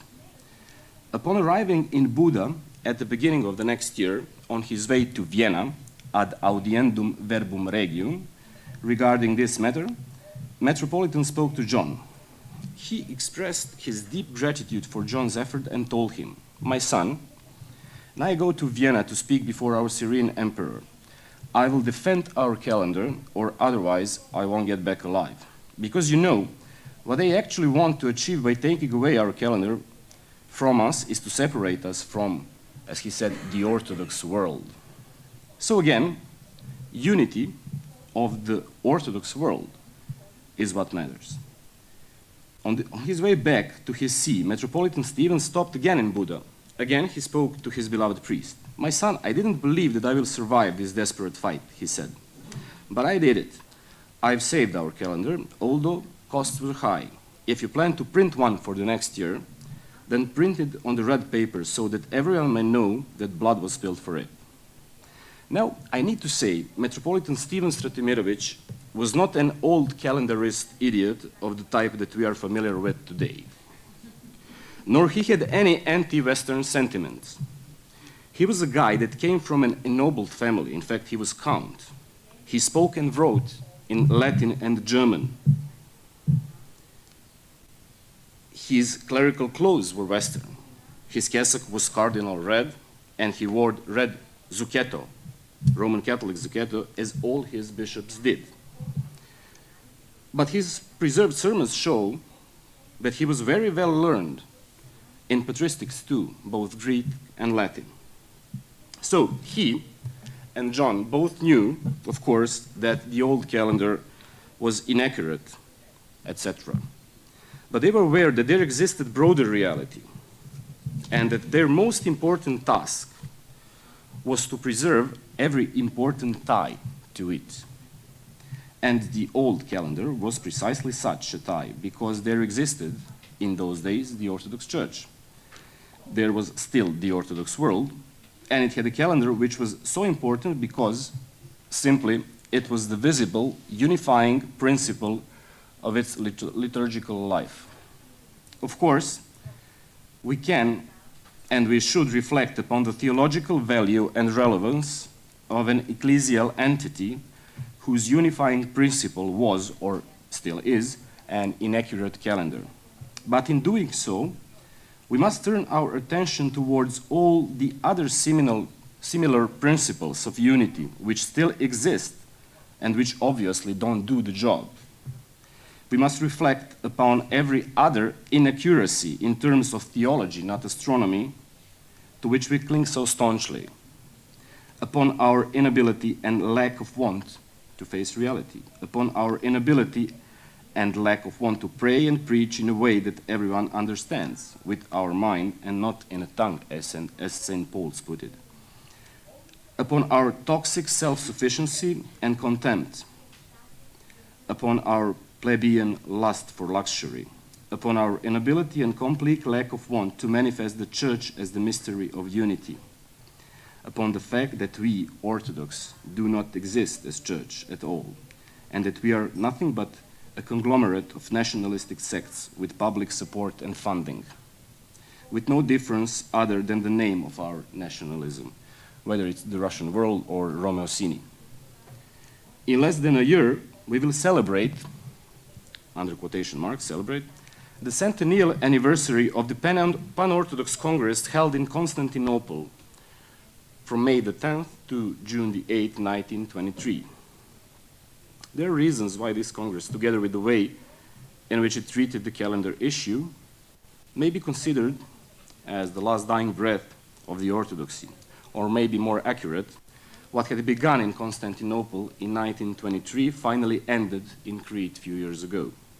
As you know, the Congress of 1923 was an attempt conducted by Patriarch Milićević to treat important issues on a pan-Orthodox level, among them the issue of calendar and reform. Church of Serbia, more than 20 years before the Pan-Orthodox Congress, was the only Orthodox church that answered positively in 1903 to the initiative taken by Patriarch Joachim III for calendar reform. Even more, before and during the Pan-Orthodox Congress in Constantinople, the need for calendar reform was emphasized by many in the newly united Serbian Patriarchate, whose delegation came to Constantinople with a reform proposal elaborated by one of the most important Serbian scientists of the 20th century, Milutin Milanković. This proposal was later adopted by the Congress, and Patriarch Milićević asked Milanković to calculate the dates of Easter for the next 100 years. In short, Milankovic's proposal was not simply to accept the Gregorian calendar reform, but to adopt even more accurate Reformed Julian calendar. In practice, when it comes to the so-called immovable feasts, this meant that the difference in dating with Gregorian calendar would occur in 2800, but then the Reformed Julian would be more accurate. When it comes to the dates of Easter, this meant that the Orthodox Church would adopt its own new calculus, and that the feast dates would not always, although quite rarely, coincide with Gregorian calculus. But Milićevic's attempt ended up in chaos. The Congress was neglected by the Patriarchates of Alexandria, Antioch, and Jerusalem. The Patriarch of Alexandria wrote an epistle in which he vehemently opposed to the Congress. Present were representatives of the churches of Cyprus, Serbia, Greece, and Romania, as well as two Russian hierarchs with no capacity to act. Nevertheless, as I said, the Congress managed to adopt not only the elaborate calendar reform proposal, but also a few other proposals, such as those concerning the second marriage of clergy, clerical uniform, etc. But these reforms were never enacted. When it comes to calendar reform, even the churches that voted for the proposal did everything on their own or just did nothing. Serbian Patriarchate Synod, we may say that it did nothing, but let's be honest, it voted in favor of the calendar reform proposal with vast majority of votes, 18 comparing to 3, but with a clause. It will be enacted when all the other Orthodox churches comply with it. So never. After the Congress in Serbia, in fact, the kingdom of Serbs, Croats, and Slovenes, polemics occurred. There were many voices against the Congress and the reforms which it promoted. But the main opponent to the calendar reform was not a Serbian at all. It was Metropolitan Antonius Hrapovitsky, head of the Russian Church outside Russia. The Russian Church outside Russia was actually founded in Serbia, in Sremski Karlovci, just 2 years before, who criticized the Congress in general, but especially the calendar reform proposal as a symbolical concession to Latins and Masons. Professor of canon law, Sergii Troitsky, who was also very active, speaking about the Congress, he said that it was not the church but private gathering. Among Serbian theologians, one voice, very popular here in Greece, was very loud. It was Justin Popović, who opposed to what he called a modernist salto mortale in the Orthodox Church. Nevertheless, many Serbian priests spoke openly in favor, not only when it comes to the issue of the calendar reform, but also regarding the work of Congress in general.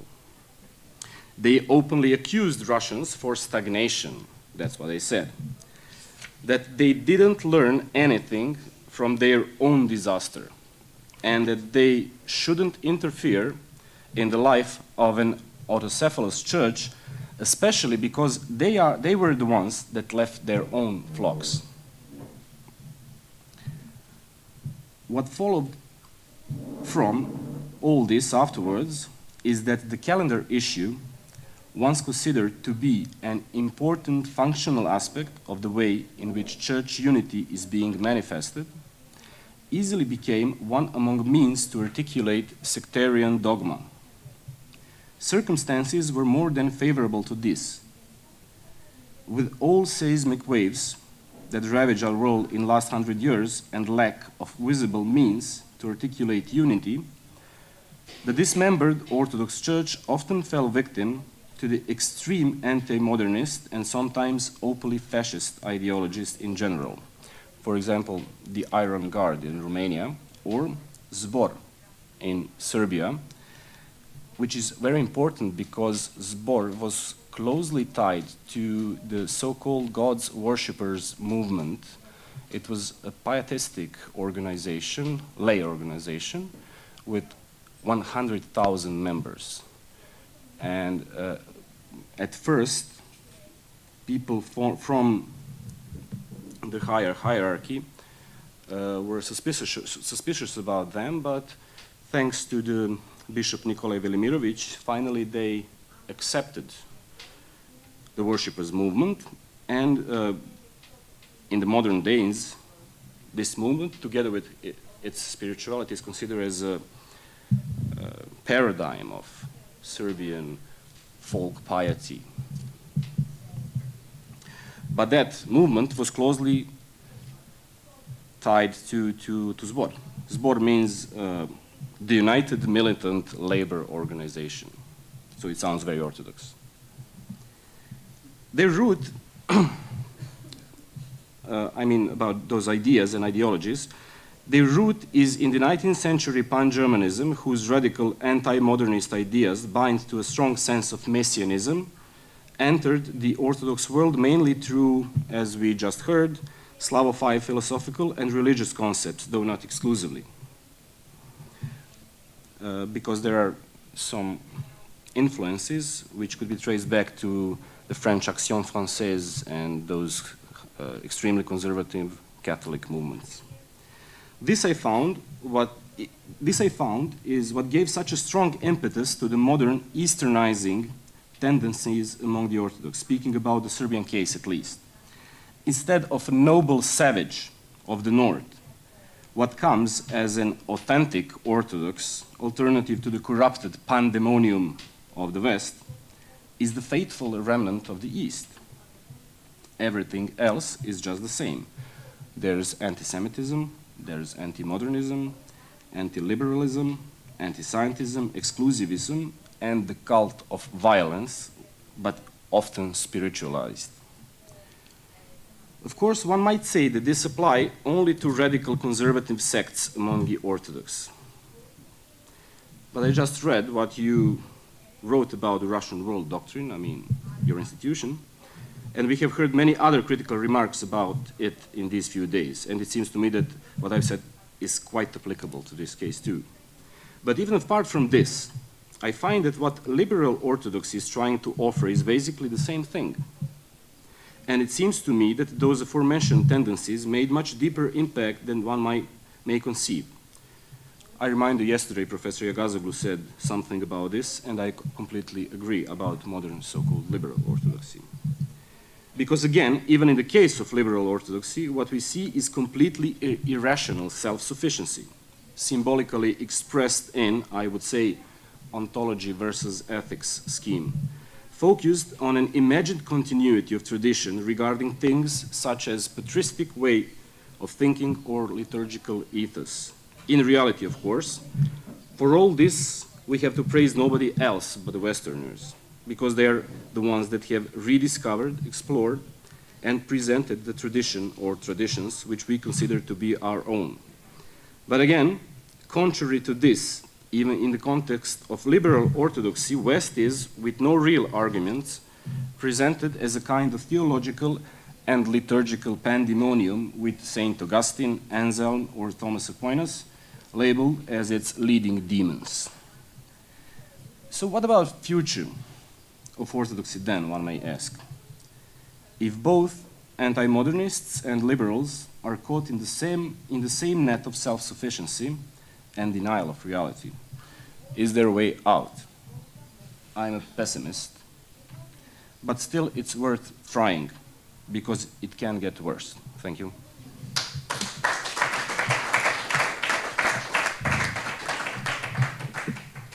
Thank you very much.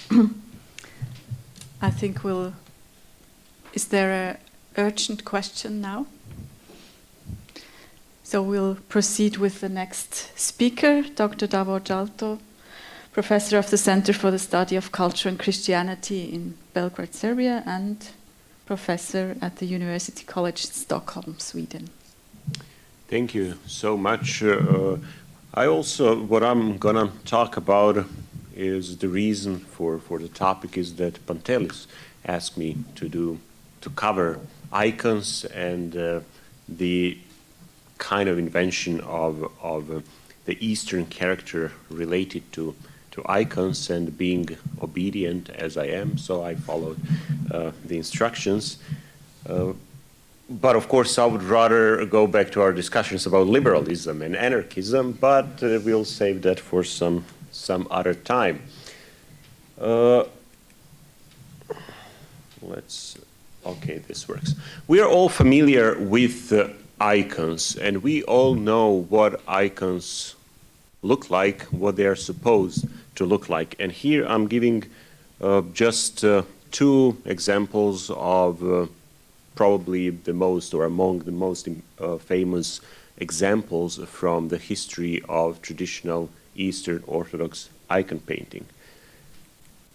What we can see there, as in many other cases, is that they share certain properties. So there are certain traditional materials that are used, such as mosaic, tempera, and of course gold. There are visual or stylistic properties that we associate with these images, such as stylized, elongated, often characterized as spiritualized forms, and specific light effects, such as bright accents that you can find, for example, clearly visible here, that are also related to the concept of spiritualization, spiritualized forms, and of course gold that contributes to the overall effect. One of the most characteristic also aspect of icons is the very celebrated inverse perspective that supposedly characterizes Eastern iconography as opposed to Western post-Renaissance forms of painting. And of course we can see that in also the Russian context. And finally we have aureoles as another distinct feature of Orthodox icons.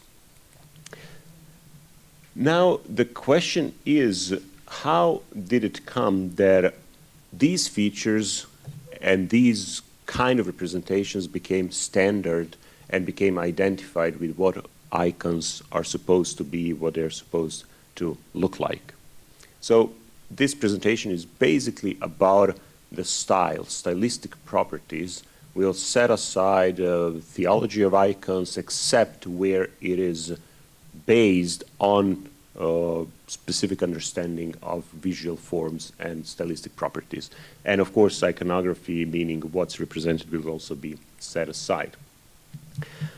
At the beginning and first half of the 20th century, we have a series of authors who actually interpreted traditional forms of icon paintings or icons in such a way that became canonical, that actually shaped to a great extent our later understanding of what icons are, what they can be.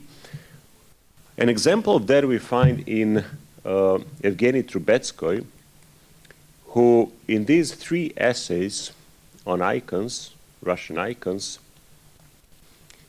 referred to some of the properties that I just mentioned.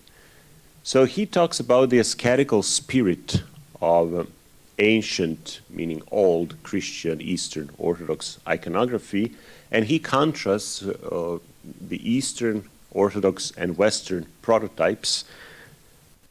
So realistic painting of Western Renaissance and post-Renaissance art is contrasted to the ascetical spirit. And of course, what he names as rigidity of its forms, that also shows in visual terms something of a very great importance in Orthodox context, and that's the ascetic calmness.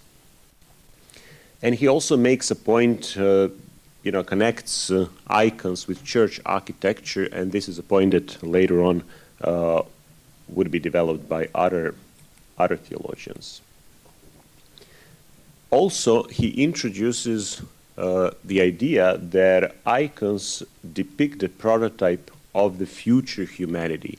And this is what in other interpretations would become a standard leitmotif, how icons are interpreted, that they are not just simply realistic portraits of historical people or events which they associate with Western style and Western approach, but they primarily depict the future that is the eschatological, so the kingdom of God. Then in Dva mira, v drevno-ruskoj ikonopisi, he develops an analysis of the symbolism of colors, so that nothing actually in icon painting is accidental, but each of the most important colors, and that especially goes for gold and purple, has its deep spiritual meaning. And he also talks about light as something specific that, of course, is related to the depiction of the future humanity. He also gives a specific meaning to the typically traditional Russian church architecture and onion-shaped domes that he connects with flames, pretty much associated with burning bush and stuff like that, which is another way in how symbolism or iconicity of these forms shows its theological significance.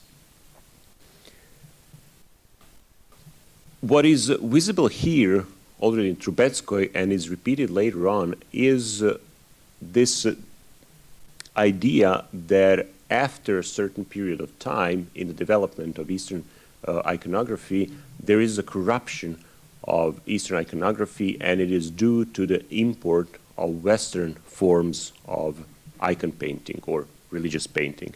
So he talks about the foreign quality of some of the post-Renaissance icons, which of course leads to the idea that there needs to be a return to the tradition. Of course, the transfigured joy, as opposed to the Western expressions, is also contrasted. Based primarily on the analysis of prototypes such as Andrei Rublov's icons, he, of course, analyzes delicate composition of different colors, tones, as something that, of course, is present in Eastern iconography as opposed to the Western one. Leonid Uspensky was the one who probably most popularized this general tendency in both French and then later on English and virtually all other languages that are relevant for Orthodoxy. And in his theology of icons, he explicitly formulates this canonical theology that would become commonplace from his time onward. So the idea that icons do not represent perishable, corrupt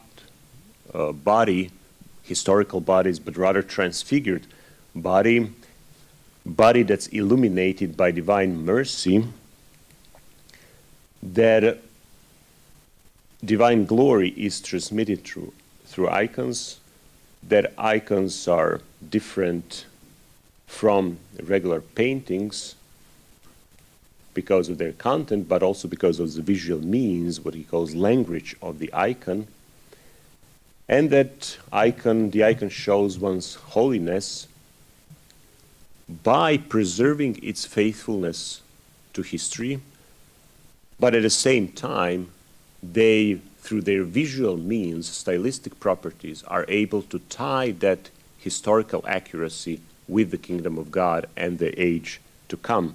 And the motif of shining faces is again cited. Naturalism is again rejected as a property of Western post-Renaissance painting, and he advocates a change within tradition. So he doesn't try to petrify the stylistic properties of icons from a certain period, but nevertheless he thinks in terms of the existence of one general iconic style which allows for variations as long as the tradition is organic. There is a change within that style, but there cannot be departure from that style if we are still interested in preserving icons. And toward the end of the book, he actually dedicates some pages to the analysis of all these newer forms and trying to point to what's problematic about it, why these more modern forms of art cannot really be icons, do not count as icons. In that context, he also criticizes the famous Stockholm Council of Moscow from the 16th century, since he sees there this negative conservatism that was introduced that pretty much was responsible for the corruption of the tradition, which up to that point was living, organic, and therefore something that expressed theology in the best possible way. And why this council is important? Because it, of course, tried to cement some of the practices. He put much stronger accent to the institutional authority of bishops in the church, charging them exclusively with the approval of icons, what icons are good and what's unacceptable. And especially in chapter 43, they basically call for the repetition of traditional forms of icon painting. And of course, something there was in tradition from the glorious time of theology of icons that they could have cited, and that is this remark that sometimes is that Florovsky also refers to, which actually was just mentioned in passing by Theodor Studit, about how painters of icons use actually good prototypes from tradition and reject bad ones, which of course in this context becomes an argument for canonization of one specific style, traditional style, whether it be Russian or Eastern Roman. And what we see in the case of Russia and other Slavic countries after the 16th century is that there is a tendency to use, much more than it is evidenced before, the manuals how to paint icons. There is a practice typical of Russian context of using patterns, prefabricated patterns that actually define exact movements and proportions of the figures that painters are supposed to depict. And of course, Peter the Great and his ideologists, in their attempt to, on the one hand, modernize the context, but on the other, Russian context and the church, and shape it more according to Western prototypes, but on the other hand, claiming also to preserve and petrify the Orthodox tradition, were very much in favor of the preservation of standard forms in order to avoid ugliness that would occur if inexperienced painters were allowed to exercise their imagination.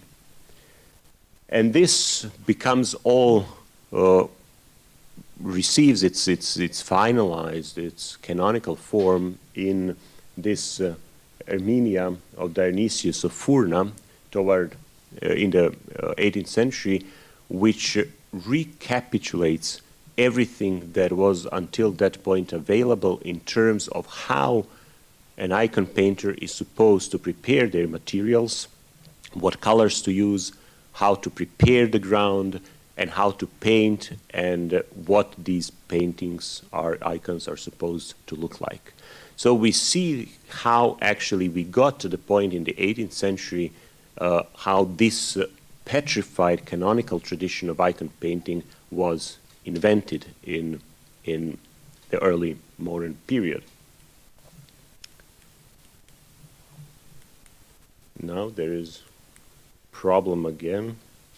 Okay, so and I want just to mention the probably key figure who gave the theological justification of this concept of icon and iconicity understood in a, let's say, conservative manner, trying to theologize all the formal properties of Eastern Roman and Russian icon painting, and that's Florovsky,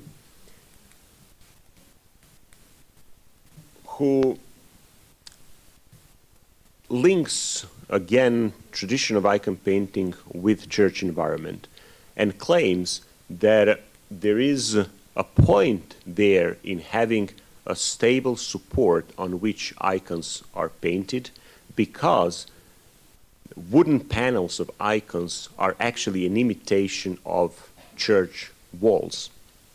So there is a point in the stability of the support, what's the basis for painting, and he makes a big argument about how that is distinctly Orthodox compared to Western painting, which, for example, from the Renaissance times is mostly painted on canvas. So that canvas and etching, for instance, is a sign of this destruction of the whole theological point about images, and he links oil painting and canvas with Roman Catholicism, and etching, so these printmaking with Protestantism. And he goes on and in all details explaining how that and why that is a rationalization and that lacks the kind of iconicity that traditional icon painting has. One of those things has to do with the very support that they use. Then, of course, he explains the significance of these traditional materials. And then here are a couple of quotations. I'm not going to read all of them. How all these techniques are not accidental, that all the materials that are used actually have a deep symbolic and theological meaning. There is no, as he said, in icon painting, not only are there no empirical accidents, there are also no metaphysical accidents. And this has to do with the very technique of icon painting. And he, again, just as in previous cases, he talks about light. Actually, Uspensky was mostly inspired by his work. Illuminated person through that style, through using this type of illumination appears to us. And icons are executed upon light. So the brightness is there as a sign of theosis. And of course the use of gold that he also contrasts to regular paint and so on and so forth. Inverse perspective there, and of course the idea of eschatological realism, that church art is always a realism, it's always realist, in the sense that it is not subjective. It is not something that has to do with artist's imagination, because, again, all of that is typical of Western art. And then he even mentions some concrete more recent to his time, closer to his time, Russian artists such as Vrubel or Nestero. And then he asked like whether their work actually can be considered icons or just imaginations based on Western prototypes. Now this all has to do with the rediscovery of Russian icons toward the end of the 19th and the beginning of the 20th century, and the discovery really means a rediscovery, that most of those traditional forms of Russian icon paintings were literally not visible, that they were covered in dirt and all the wax candles and so all of that. So they started actually a huge process of restoration of these icons, and toward the end of the 19th century, actually, they for the first time saw what this painting looked like from, let's say, 15th or 16th or 17th centuries, traditional forms. And this created a big thing both in Russia and in the West. And some of the most influential avant-garde artists, Russian avant-garde artists, actually were inspired earlier in their careers by icon painting. So here are just a couple of examples. And even painters such as Vasily Kandinsky was mostly based his approach on icons. So now if you want me to tell you how icons, traditional forms of icons are related to this, it would require another presentation, but when you read Kandinsky, it makes sense. And of course, Matisse was also inspired, not in the direct sense that he tried to copy any of that spirit, but he saw in Eastern Russian icons as kind of early embodiment of his idea and the formalism that characterizes Fauvism. Now, we see how we got to this. So there is traditional forms, Eastern Roman, Russian. There is a theology that developed around these formal properties that tells us how all of this is not accidental, how it has a deep theological meaning, and how actually if we change substantially any of these things, materials, formal properties, styles, the use of gold, for instance, and all that, we endanger actually the iconicity of icons. We endanger theological dimension and, of course, indirectly also our salvation because of the significance of icons for the Orthodox Church.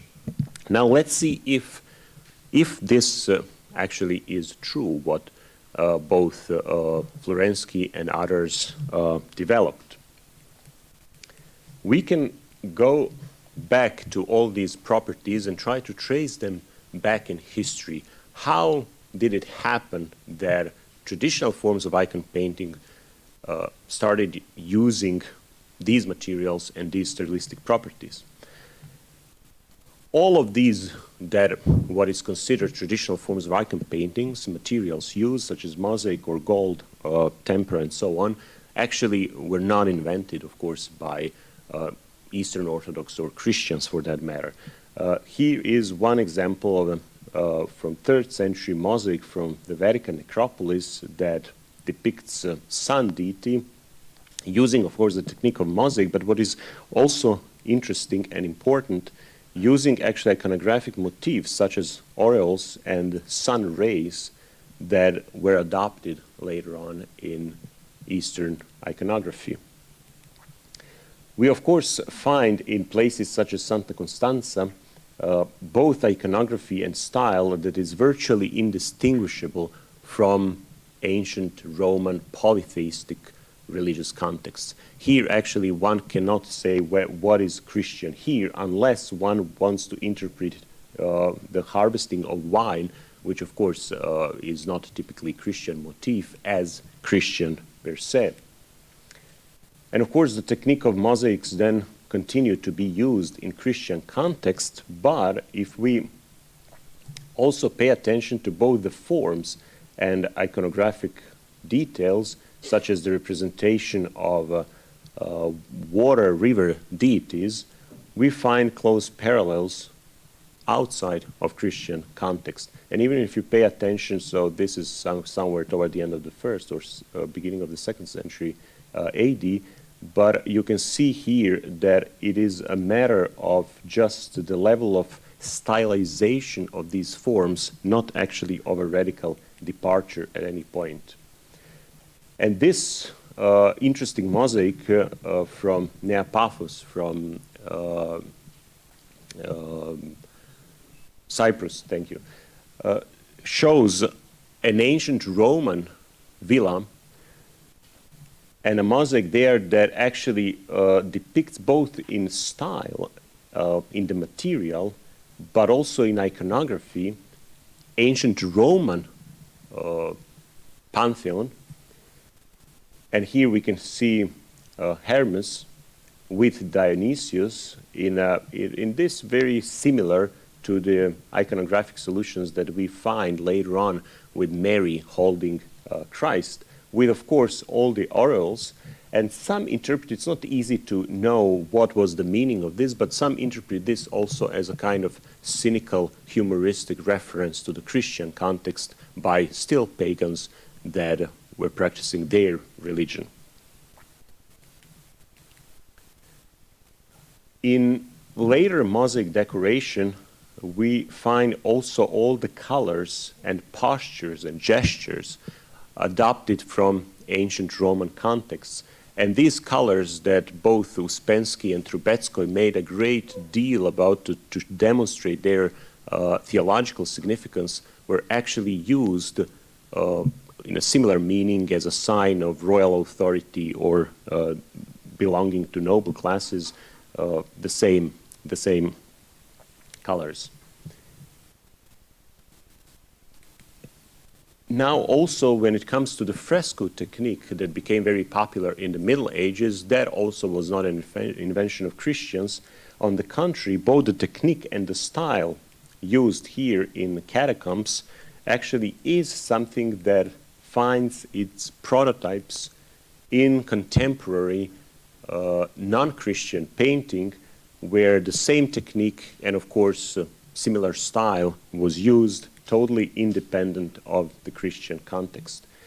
The differences were there, but they depended on artist skill, on the purpose of those paintings, whether, for example, they were within a villa or for funerary purposes, and of course, whether there was enough money to be paid for elaborate scenes, or it was just available smaller sums in order to fulfill its immediate purpose.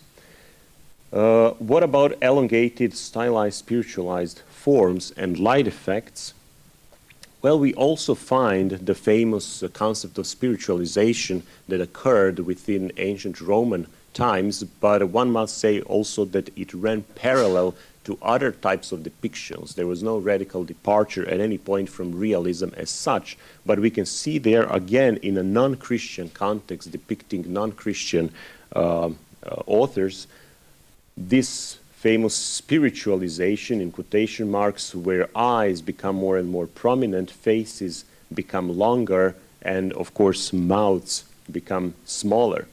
Stylized representations are also something that we find, for example, here in art of Septimius Severus, where pretty much this graphicism in the way these togas are depicted is already here reminiscent of later Romanesque and of course Eastern Roman art.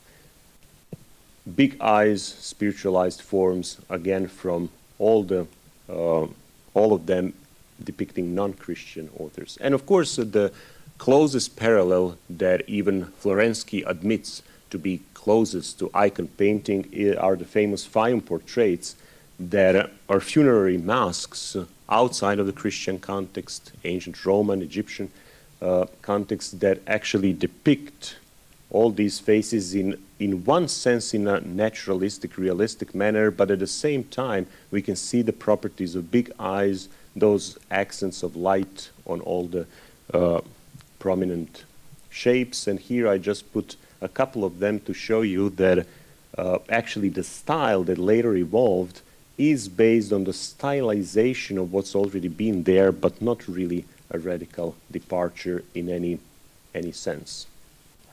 And of course, when we look at later iconography, we see many of these references going back to more ancient Roman forms, even in the 10th century. that on the first sight might appear as fundamentally different from these, but in actual fact, when you think of the proportion of these figures, it is much more based on classical prototypes than on other periods that radically departed from classical proportions. And just a couple of examples from later Russian context, how innovative it can be and how all these, what we consider later on as typically Eastern Orthodox property of iconography were actually just evolving and slowly changing styles without radical departure and without radical inventions either. Just a couple of examples, I'm concluding. From Regno di Candia, the famous icon painting schools from Crete that actually being under Venetian rule and working mostly for Western customers, appropriated both iconography motifs from Western art and also adjusted their stylistic approach and invented sometimes their own iconography, such as here. So we are not interested now in iconography, but if you look at stylistic properties, you see that there was an adaptation of what was happening in the West, although even that what was happening in the West at this time was under the influence of Eastern Roman painting from earlier stages. And the most interesting example, of course, is the most famous artist from Regno di Candia, Dominikos Theotokopoulos, who would enter our history under his pseudonym of the Greek, El Greco, who started as a typical icon painter with all the prominent light effects that we see here, that became integrated in his mature style that we, of course, normally don't associate with Eastern Christian iconography, although it is based on it in mannerism. Now the question is, were these guys right after all, or was it just an invention, a later projection of theological concepts on the style and forms that we find in traditional iconography? Well, I find still theological interpretations that Florovsky and others offer convincing, with one important reservation, unless we canonize that, unless we claim that that is the only possible way in which icons can be painted. So I can understand that they had problems seeing in these works icons, and this is Rubel who Florovsky explicitly mentioned. But the question remains whether or not there is a kind of theological problem or endangering of the theological meaning of images once the style changes in these four cases. And I intentionally put here two very different images. One is from Gonchareva from the beginning of the 20th century, and this is a traditional Coptic, traditional Ethiopian icon that actually shows in many ways the resemblance and the departure from these earlier prototypes. So in other words, it seems to me that a little bit of more modesty exercised on behalf of theologians wouldn't harm and would actually show us that icon painting is much more comprehensive, the theological messages can be transmitted, and that we should be very careful in trying to canonize one style as the only one which is capable of transmitting orthodoxy or transmitting true faith. Thank you so much.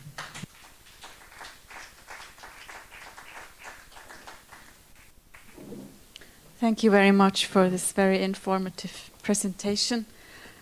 I take just the liberty to add some little information that maybe you know. In Moscow, 1912, there were the first huge secular exhibitions of icons that sparked a lot of interest.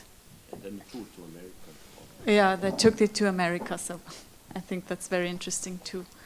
So thank you both for dealing with topics you were not recently working on. It was very good for us. So questions, the floor is open.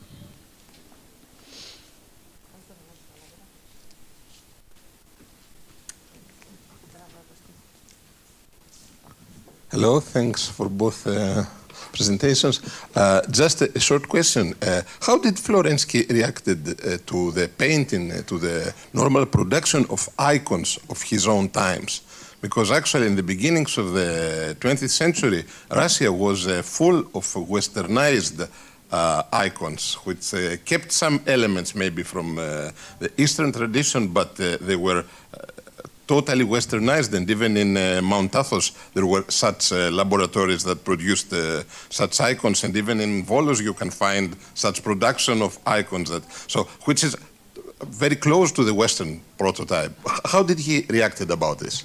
He didn't like these things. Huh? He didn't like those things. So that was precisely his point, that there needs to be a kind of return, a kind of proto-phase of what would later become known as, I'm now interpreting, he never mentioned that, but there is a mindset that we would know later on from neo-patristic synthesis as a kind of return in a spirit, or in the spirit of orthodoxy, in this case of traditional icon painting, and then trying from there to actually interpret the style in the contemporary context, but without those corruptions that were coming from the West, including precisely, and one reason I believe why he was so making such a big point about not using printing press, for instance, to make icons in any of the techniques, is that those kind of prints were very popular in Russia during the 19th century.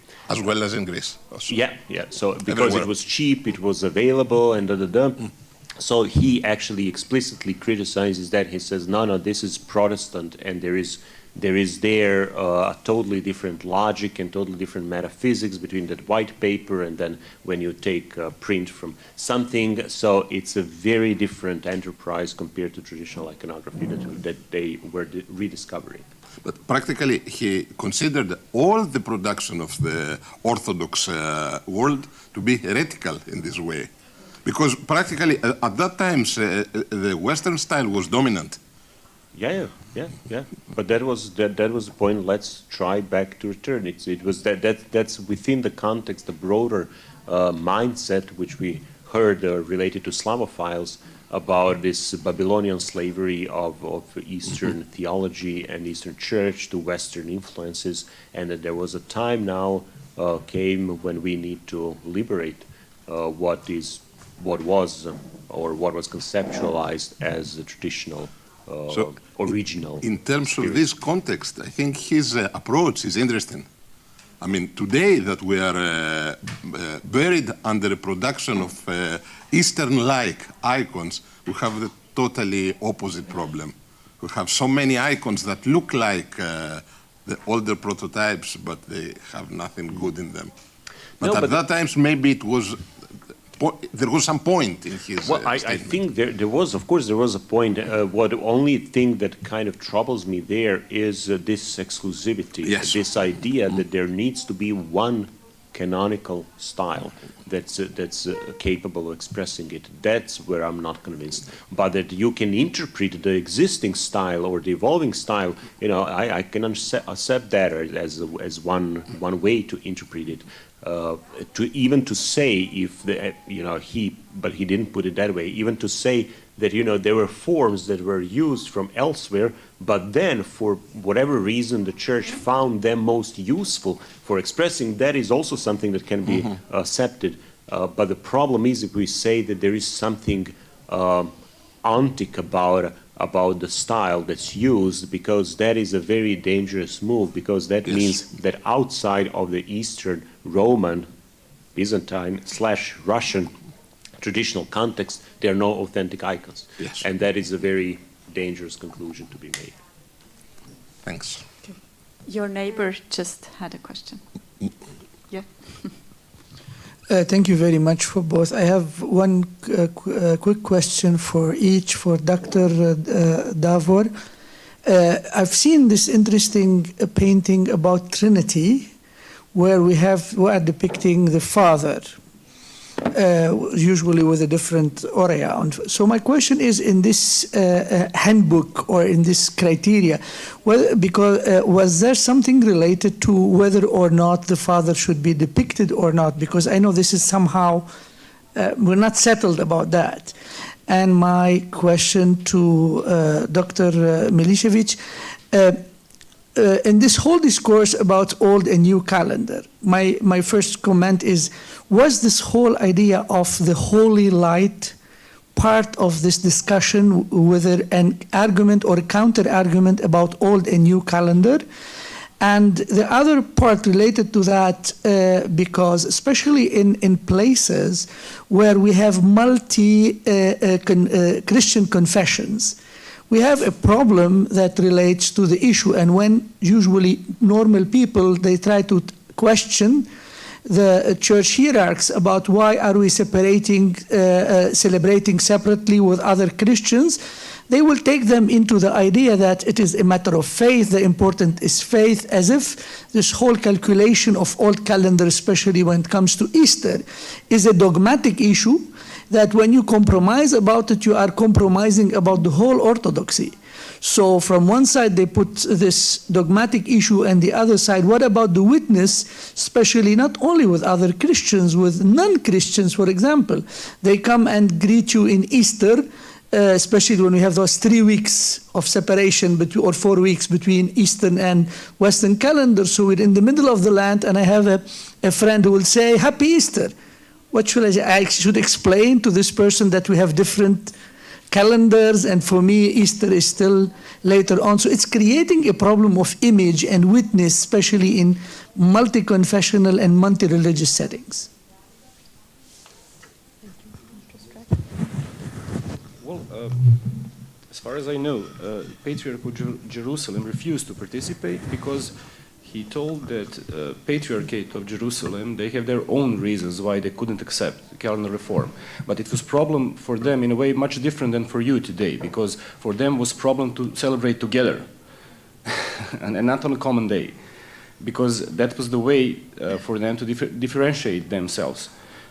Well, I try to show that the problem of calendar, of course, is not problem of dogmatics in a direct way, but since it is canonical problem and liturgical problem, then in terms of ecclesiology, it affects our dogmatics, our understanding of church.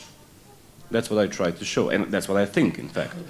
And regarding the Holy Light, yeah, well, that's what today occurs as an, let's call it, argument, but in those days not, I think, as far as I know. Yes, it does actually. It's mentioned in the Stockholm Sober 100 chapters. Sober explicitly mentions, prohibits the depiction of the Trinity. So stating that, of course, following the tradition of icon painting and theology of icons, the Father cannot be depicted. So it's very explicit and strict about it. Nevertheless, we find it in practice all the time.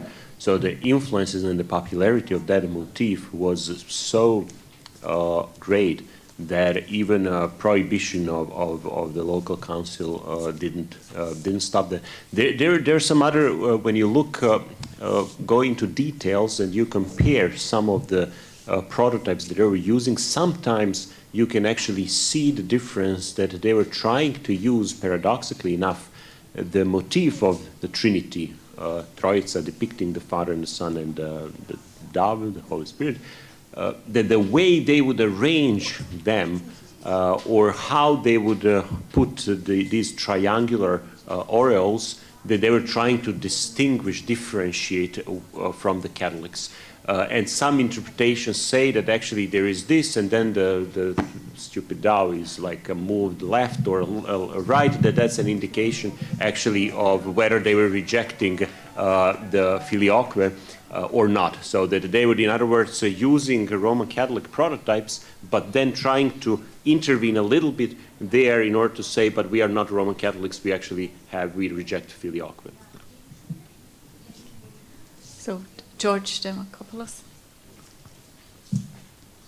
Thank you both. I found these really interesting. Really, I don't so much have a question as an observation that applies to all 4 papers we've heard this morning, which, putting these papers in the theme of the conference as a whole, it strikes me that in every case what you were doing, the articulation of what it means to be Eastern is a kind of perverse apophaticism. To be Eastern is to not be Western, right? And whether it's something unique to the modern, in other words, it just seems to be such an intrinsic element of even the post-Fourth Crusade, right? It's just an intrinsic element of Orthodox identity since the 13th century, regardless of context, that you define what it is to be right, to be true, to be authentic, to shape your calendar, to shape your ecclesiology, to shape, right, by juxtaposition to the Western other, right? Whether it's art or calendar or whatever. Anyway, it's my observation. Yeah, just a short comment that in principle, yes, but like if you think about it, there is constantly, since the beginning of modernity, whatever that is, you find the same problem in the West also. So there is a constant, like modernity is characterized by longing for some stable roots or ground. And of course, I think the primordial sin there is, of course, nominalism, or actually scholasticism and then nominalism that actually destroyed the metaphysics of the world before. And then modernity is characterized by this trying to invent some roots, and that's where I strongly disagree with those using the word modern to signify something progressive and good, and then using, let's say, romanticism or romanticized approaches as non-modern.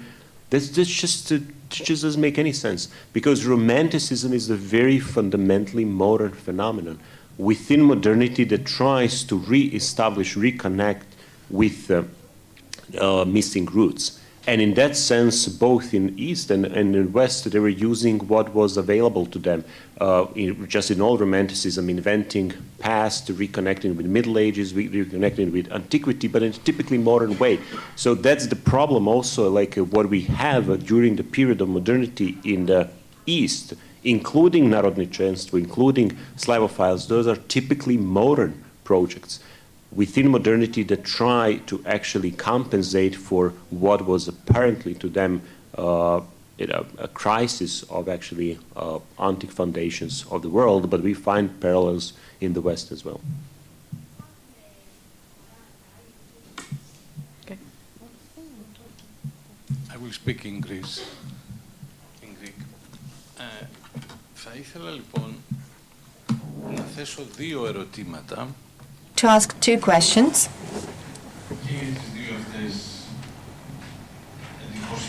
Regarding both these presentations, impressive presentations. To Father Milićević, I would like to say that in Greece, the old calendarists and old calendarism were vectors of anti-Western ideas, fundamentalism and zealotism. Over the course of the decades, this ideology was introduced into the church that followed the new calendar.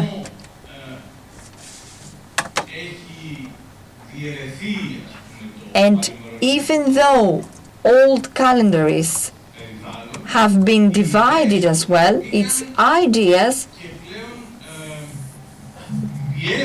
were introduced and are now putting pressure on the official church. And I'm afraid that this is a trend that's relevant to all Orthodox churches. You said in the end that you are a pessimist, and I'm afraid that this is a vicious circle. Instead of looking at the future with an ecumenical perspective, we tend to limit ourselves to self-sufficiency and to isolate ourselves, using in an ideological manner history and theology. And there is a trend of escapism from the present world. Now to Professor Džalto, I would like to highlight on the occasion of the Trinity that you showed to us, the Father, the Son,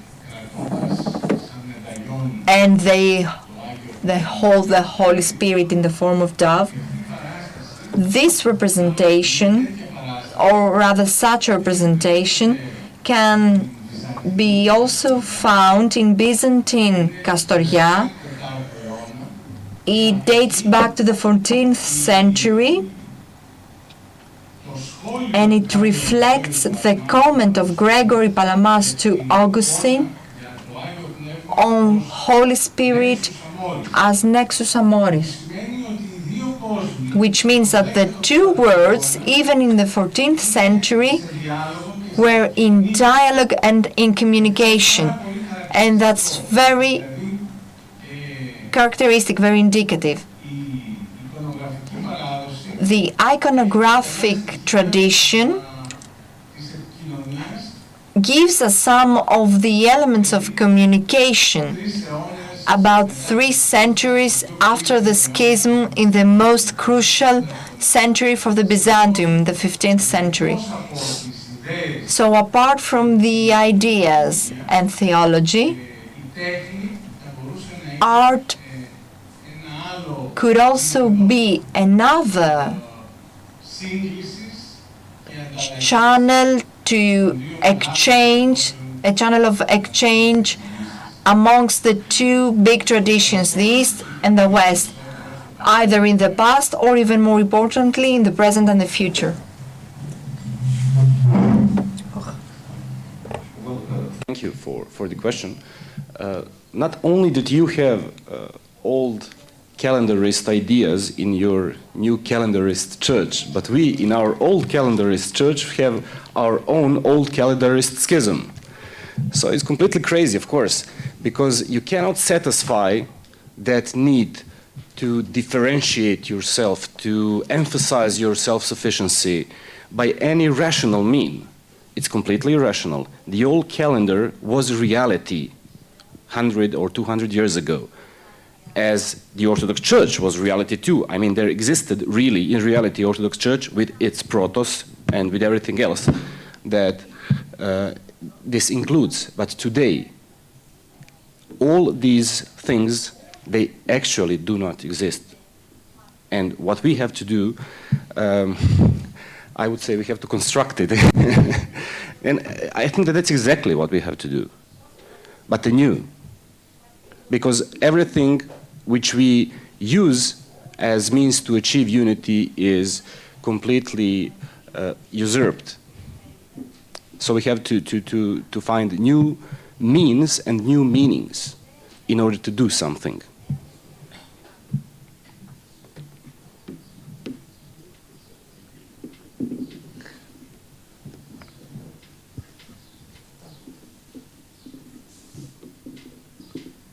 Well, thank you both very much. A question addressed to Davor. It has already been mentioned that those manuals from the beginning of the 20th century and the book of Ouspensky, and what actually unites them is a sort of anti-Westernism, an attempt to understand Byzantine Orthodox iconography as an identity marker against the West. My question is, do we have in Orthodox theology today or in Orthodox iconography today an alternative narrative a book, I don't know, a narrative trying to show and to emphasize the commonalities between Western and Eastern iconography, trying to write the history of iconography from the other side of the mirror, I would say. Well, there are. There are alternative narratives. There are narratives that try to look into mutual connections and show how actually both Eastern and Western, whatever that means. I mean, I challenge constantly these concepts because I don't find them terribly productive and useful, because they are always highly ideologically charged concepts, and they pretend to have something to do with geography, but of course they don't. And the problem is, of course, we will always be stuck in meaningless discussions unless we see what's behind reality of using concepts such as East and West, and that's imperial ambitions. So Western, whatever falls into the hegemony of Western empires nowadays is West, although it can be south of Japan, is still West. And East, of course, has to do with imperial projects from the past that were Eastern, again characterized Eastern vis-a-vis the real or imagined enemy from the West. But so I try to challenge these things, precisely pointing that there has been, as it was just mentioned, a constant exchange of forms, visual language, if you will, iconographic motifs. It's much more complex. The problem is that we stylize these histories. We obscured them, inventing narratives that served, again, imperial purposes. And we have been doing that both in the East and in the West. So that's my point again, there is nothing specifically Orthodox or Eastern about these processes. It's exactly the same happening in the West. Constructing simplified narratives that were for purpose of them to justify imperial projects, reconnecting with ancient Rome, reconnecting with medieval traditions, and so on and so forth. So yes, we ought to be, just exercise some critical skills, look at the materials, and of course interpret them in the contemporary context. There are also many iconographers nowadays that utilize modern art developed both in the East and in the West, if you will, because it's hard to say, is Russian avant-garde art Eastern or Western? It's both in many ways. So you can use that to construct new forms. But the basic, of course, the question that goes back to what we really mean by icon, and we need some more serious explorations of that, I think, to be able to really have a clear picture of how and why something is used. And I'm one of those who's very often accused of being terribly, liberal, although I don't consider myself liberal. I'm an anarchist, yeah. So that's an anarchist. Liberalism is conservative ideology. So I'm like, but at the same time, I'm not in favor. That's where I would disagree here with Vukašin and what he indicated in his approach, that now simply everything that has to do with the past is like, let's just forget about it. It's funny clothes and, beards, and it's all meaningless.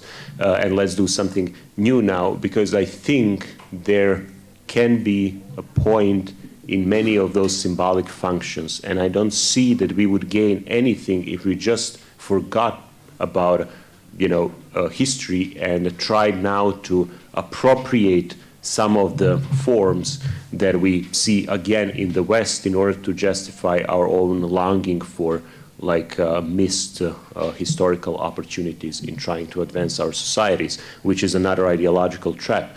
So I think there need to be much more solid foundations, and that ultimately also religious art needs to be rooted in the life of the church, which requires a constant renewal, with fully accepting that if we want Christianity and the church, of course, it will always be at odds with the world.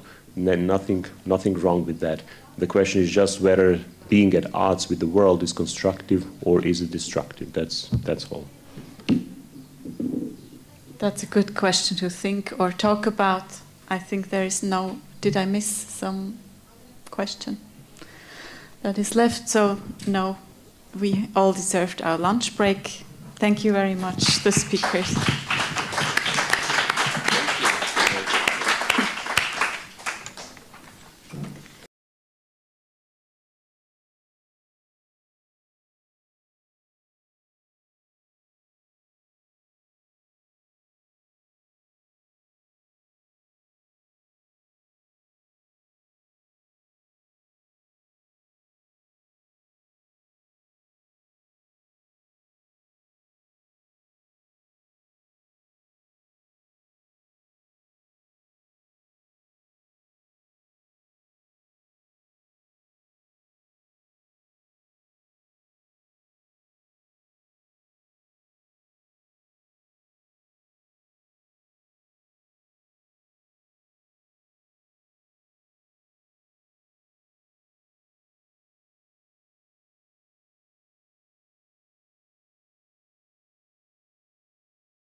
Other one, okay.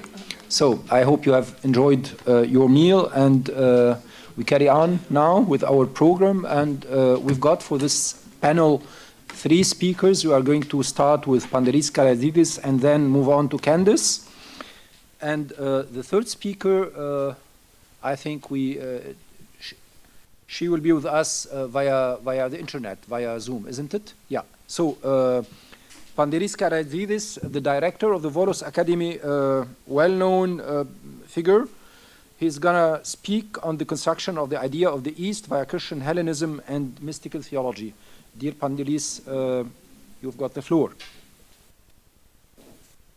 And he's going to speak in Greek for those who need translation.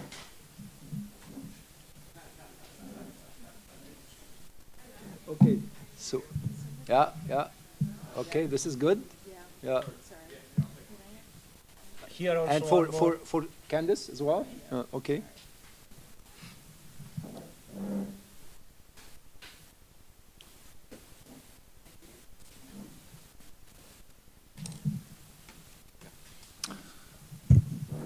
Ευχαριστώ αγαπητέ Ασάντ για την παρουσίαση. Thank you, dear Assad.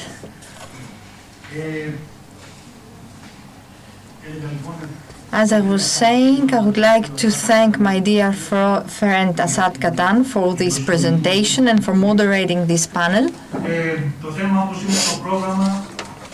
The topic is for the construction of the idea of the East through Christian Hellenism and mystic theology, Father Georgios Florovsky and Vladimiros Losky.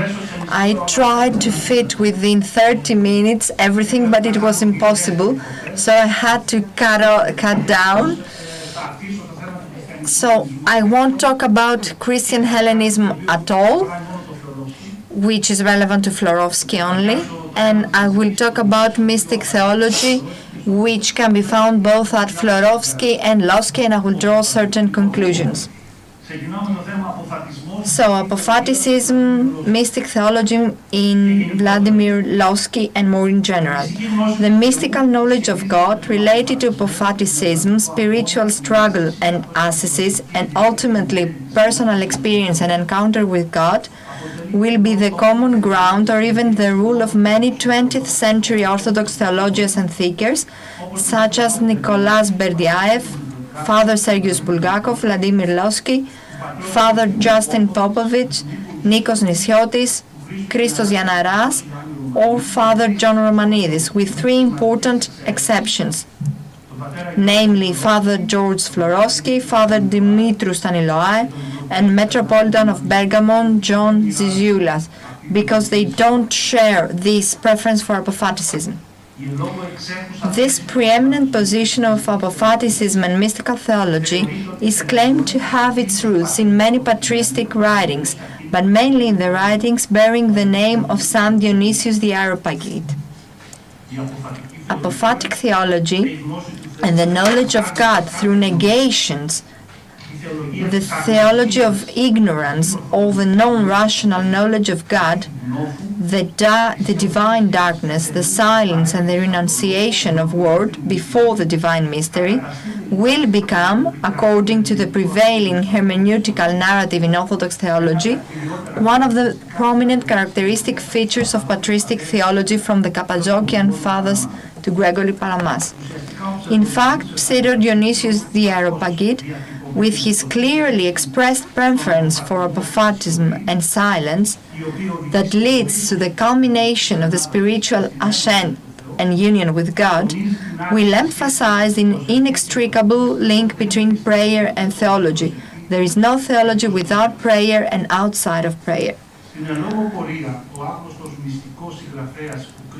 In this course, in the process, the unknown mystic author who is hiding behind the name and authority of Saint Dionysius meets the tradition of Eastern Fathers, such as Gregory the Nazianzen or Saint Diadochus of Photiki, for whom theology, as the fruit of union and communion with God, is considered a gift, one of the greatest gifts of the Spirit, which nevertheless requires a spiritual and not merely mental preparation of a human being.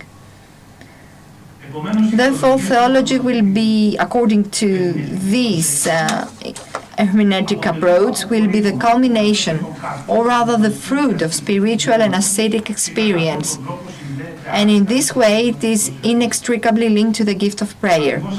In this precise point of the relationship between theology and prayer, the so-called Areopagite echoes the famous Evagrian saying, "If you are a theologian, you will pray truly, and if you pray truly, you are a theologian." This understanding of theology as prayer, charism, and gift irrevocably distances it from theology as a discourse and reasoning about God, from speculative theology, and even more from theology that claims to be a science. Indeed, Florovsky, as well as other important Orthodox theologians after him, will adopt the theological and philosophical orientation of the Corpus Areopagiticum, emphasizing the importance of apophatism while greatly contributing to the recovery and rediscovery by the Orthodox of the relevance of the Areopagite.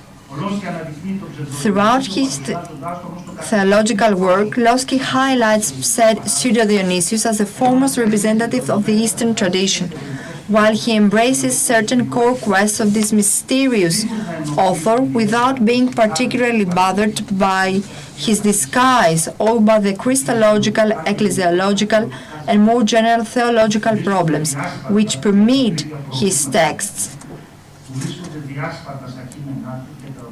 which were later raised by the well-known Areopagitic scholar René Roch, as well as the Orthodox theologian and historian Father John Meyendorff.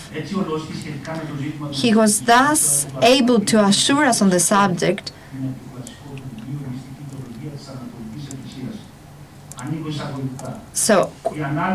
quote, "An analysis of the treatise on mystic theology, which is devoted to the negative way, will show that this method means to Dionysius. It will at the same time enable us to judge of the true nature of that apophaticism, which constitutes the fundamental characteristic of the whole theological tradition of the Eastern Church," unquote. Also, quote, "Negative theology is not a branch of theology, a chapter, or an inevitable introduction on the incomprehensibility of God. Apophaticism teaches us to see above all a negative meaning in the dogmas of the Church. It forbids us to follow natural ways of thought and to form concepts which would usurp the place of spiritual realities. Apophaticism is truly characteristic of the whole tradition of the Eastern Church," end of quote. This is relevant to another quote by Florovsky, according to which each theology is mystical because it expresses the divine sacrament, the revelation. Due to limitations of space, I do not intend to explain in detail the reasons for Florovsky's close dependence on Pseudo-Dionysius' theological work and vision. It suffices to note that Florovsky's encounter during his studies in Paris with the work of distinguished medieval thinkers such as Meister Eckhart, St. Bernard, or Thomas Aquinas probably prompted him to carry out a series of studies comparing Christian East and Christian West, as well as an exaggeration of apophaticism stressed in his work. On the other hand, it is difficult to understand Florovsky's insistence on apophaticism and mystical theology without taking into account the philosophical, spiritual, and artistic context of his era.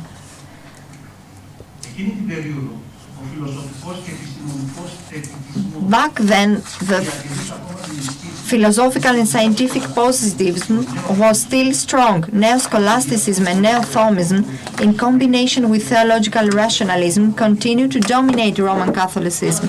And as a reaction to the apotheosis of reason, whether secular or religious, an emergence of both a secular anti-rationalism such as Dadaism, Surrealism, André Breton, Antoine Artaud, Arthur Rimbaud, etc., And the Platonic, another reaction to rationalism was the Philosophia Perennis of Platonian type, along spirituality and mysticism of the Asian East or of Islam. And reference must be made to Henri Corbin and René Guénon. According, however, to recent scholarship, Losky thought, like Bulgakov before him, was formulated under the influence of the Slavophiles, the East-West opposition in the field of Trinitarian theology and epistemology, distinguishing on the one hand the positivist rationalist approach of Augustine and Thomas Aquinas, and on the other hand the apophatic mystical approach of the Cappadocians, Pseudo-Dionysius and Gregory Palamas. He will argue in his work that there is no common ground or point of contact between these two attitudes, and again, together with Bulgakov, he will consider that only creative return to the fathers can facilitate Western theology to overcome rationalization and the domination of impersonal substance over personhood.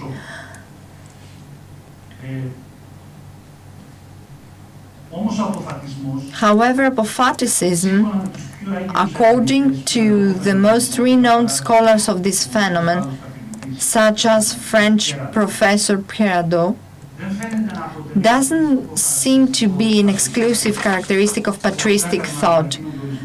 As some Orthodox scholars say, apophaticism and the theology of negation are logical methods known to philosophers such as Plato or even Aristotle, who, according to the most important scholars, is considered to be even an apophatic philosopher. However, apophaticism is not an exclusive characteristic of Orthodox theology, and it can be found in other religions, philosophical systems, and schools of thought. The fact remains that we Orthodox must ask ourselves whether the somewhat exotic association of Orthodoxy with apophaticism and mystical theology can express our ecclesial consciousness and Catholicity, and if again our theological identity can be recognized in the stereotype that makes Orthodoxy the mystical variant of Christianity or the Christian version of mysticism. Now let's go to the second part, which is relevant to apophaticism and theological rationality in Father George Florovsky. So the crucial question is whether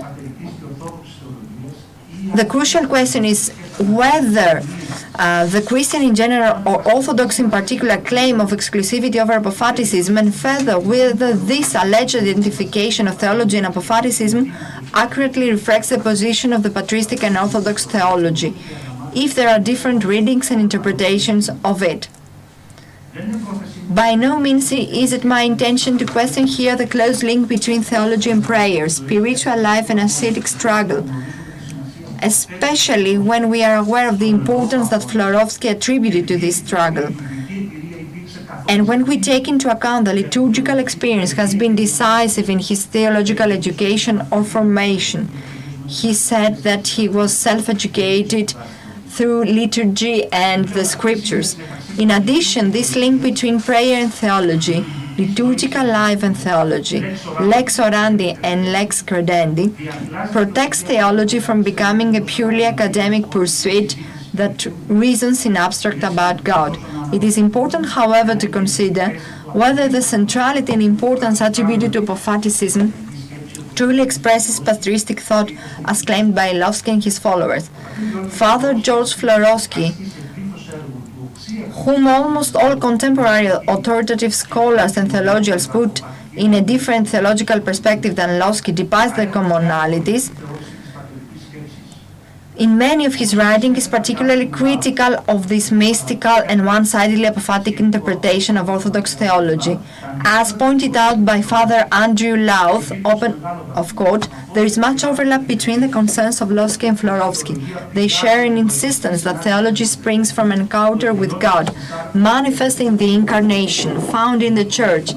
They have in common a personalist emphasis, but there are some profound differences.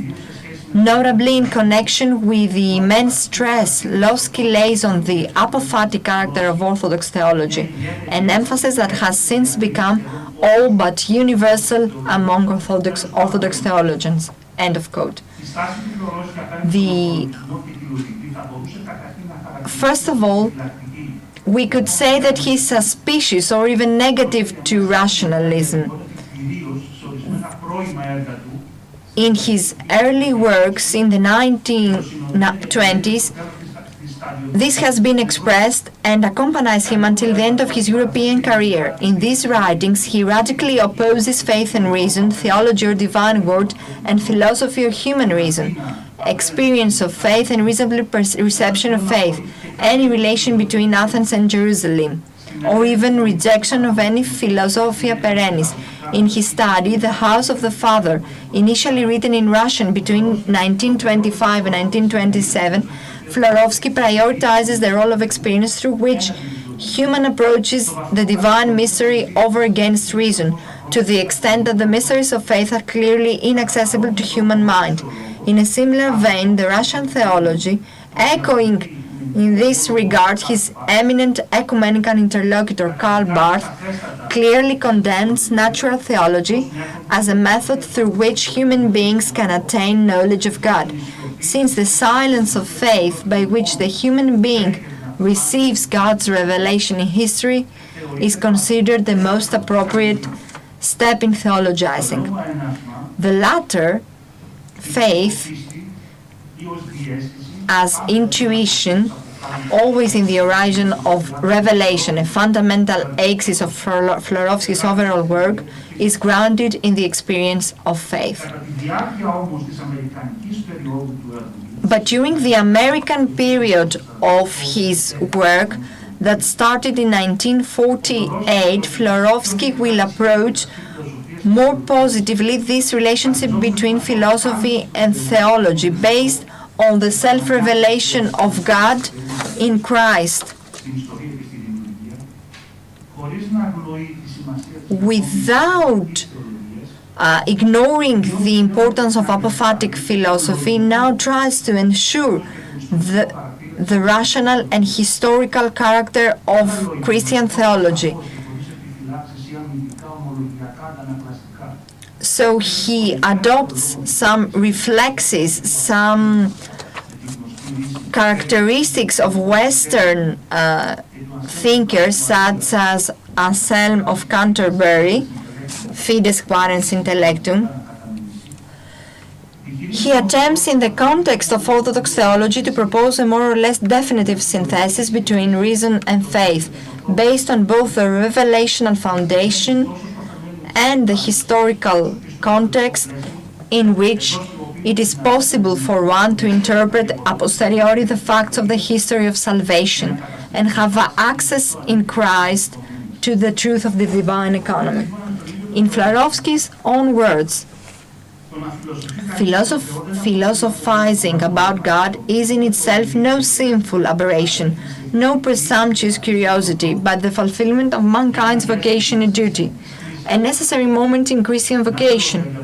In other words, for Christian thinkers, there is no separation whatsoever between faith and reason.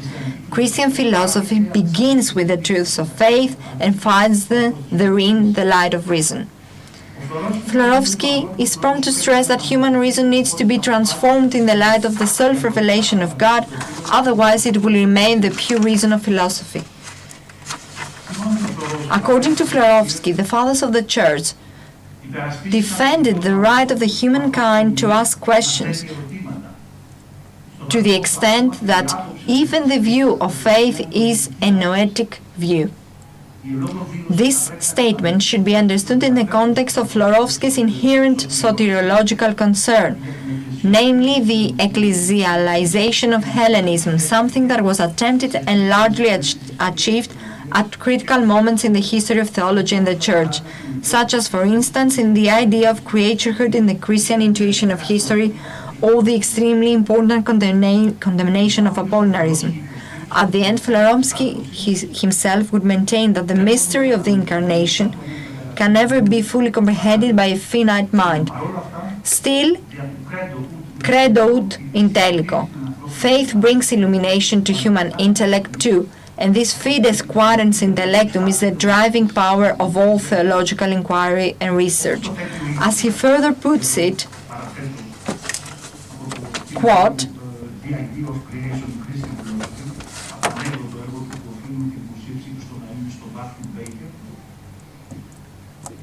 Christian philosophy is, according to Florovsky, is a speculative exegesis of the Christian fact.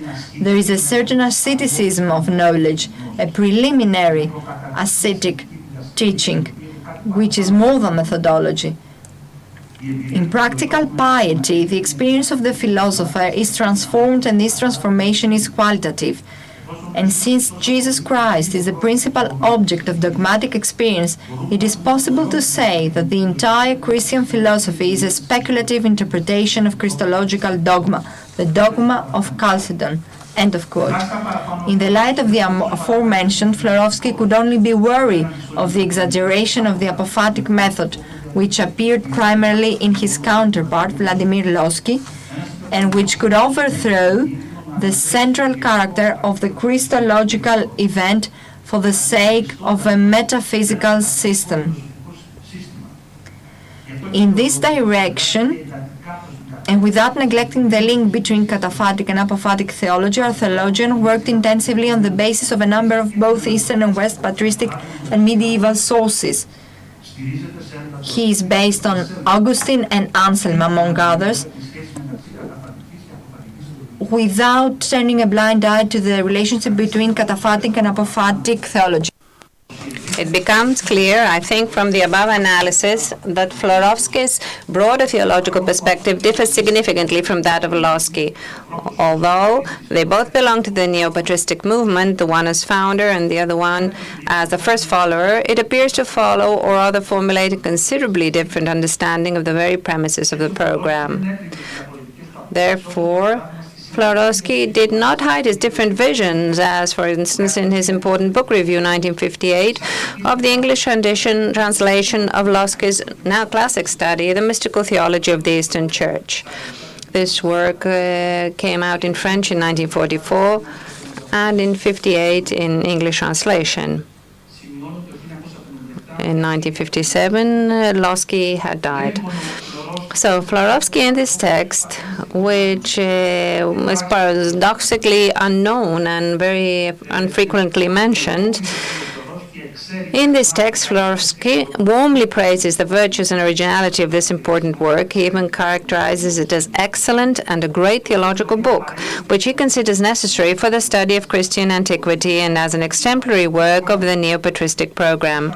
As he characteristically notes, and I quote, "It is a provocative and stimulating book. In a sense, it is an essay in what can be described as a neo-patristic synthesis. The author expounds the thoughts of the Greek fathers and wants to be faithful to their spirit, but he does so as a modern man who has passed through the school of modern philosophy and is well acquainted with the challenge of the modern mind." At the same time, he is prompt to criticize Lossky. I conclude the quote. At the same time, Florovsky is prompt to criticize Lossky for his absolutization of apophaticism, as well as for his misunderstanding or rejection of apophatic and mystical theology in Thomas Aquinas. Thus, Florovsky notices that with the first two admirable opening chapters of his book on apophatic theology, Lossky raises the basic problem of theological knowledge, asking the question if an intellectual, non-symbolic knowledge of God, that is, a knowledge that is adequately expressed in strict and rigid logical concepts, is at all possible.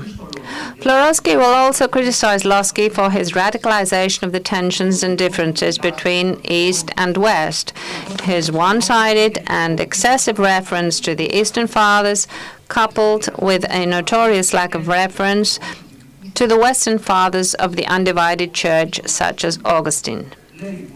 So, I quote from Florovsky's works. He says, Lossky confines himself strictly to the Eastern tradition and probably exaggerates the tension between the East and the West, even in the patristic period.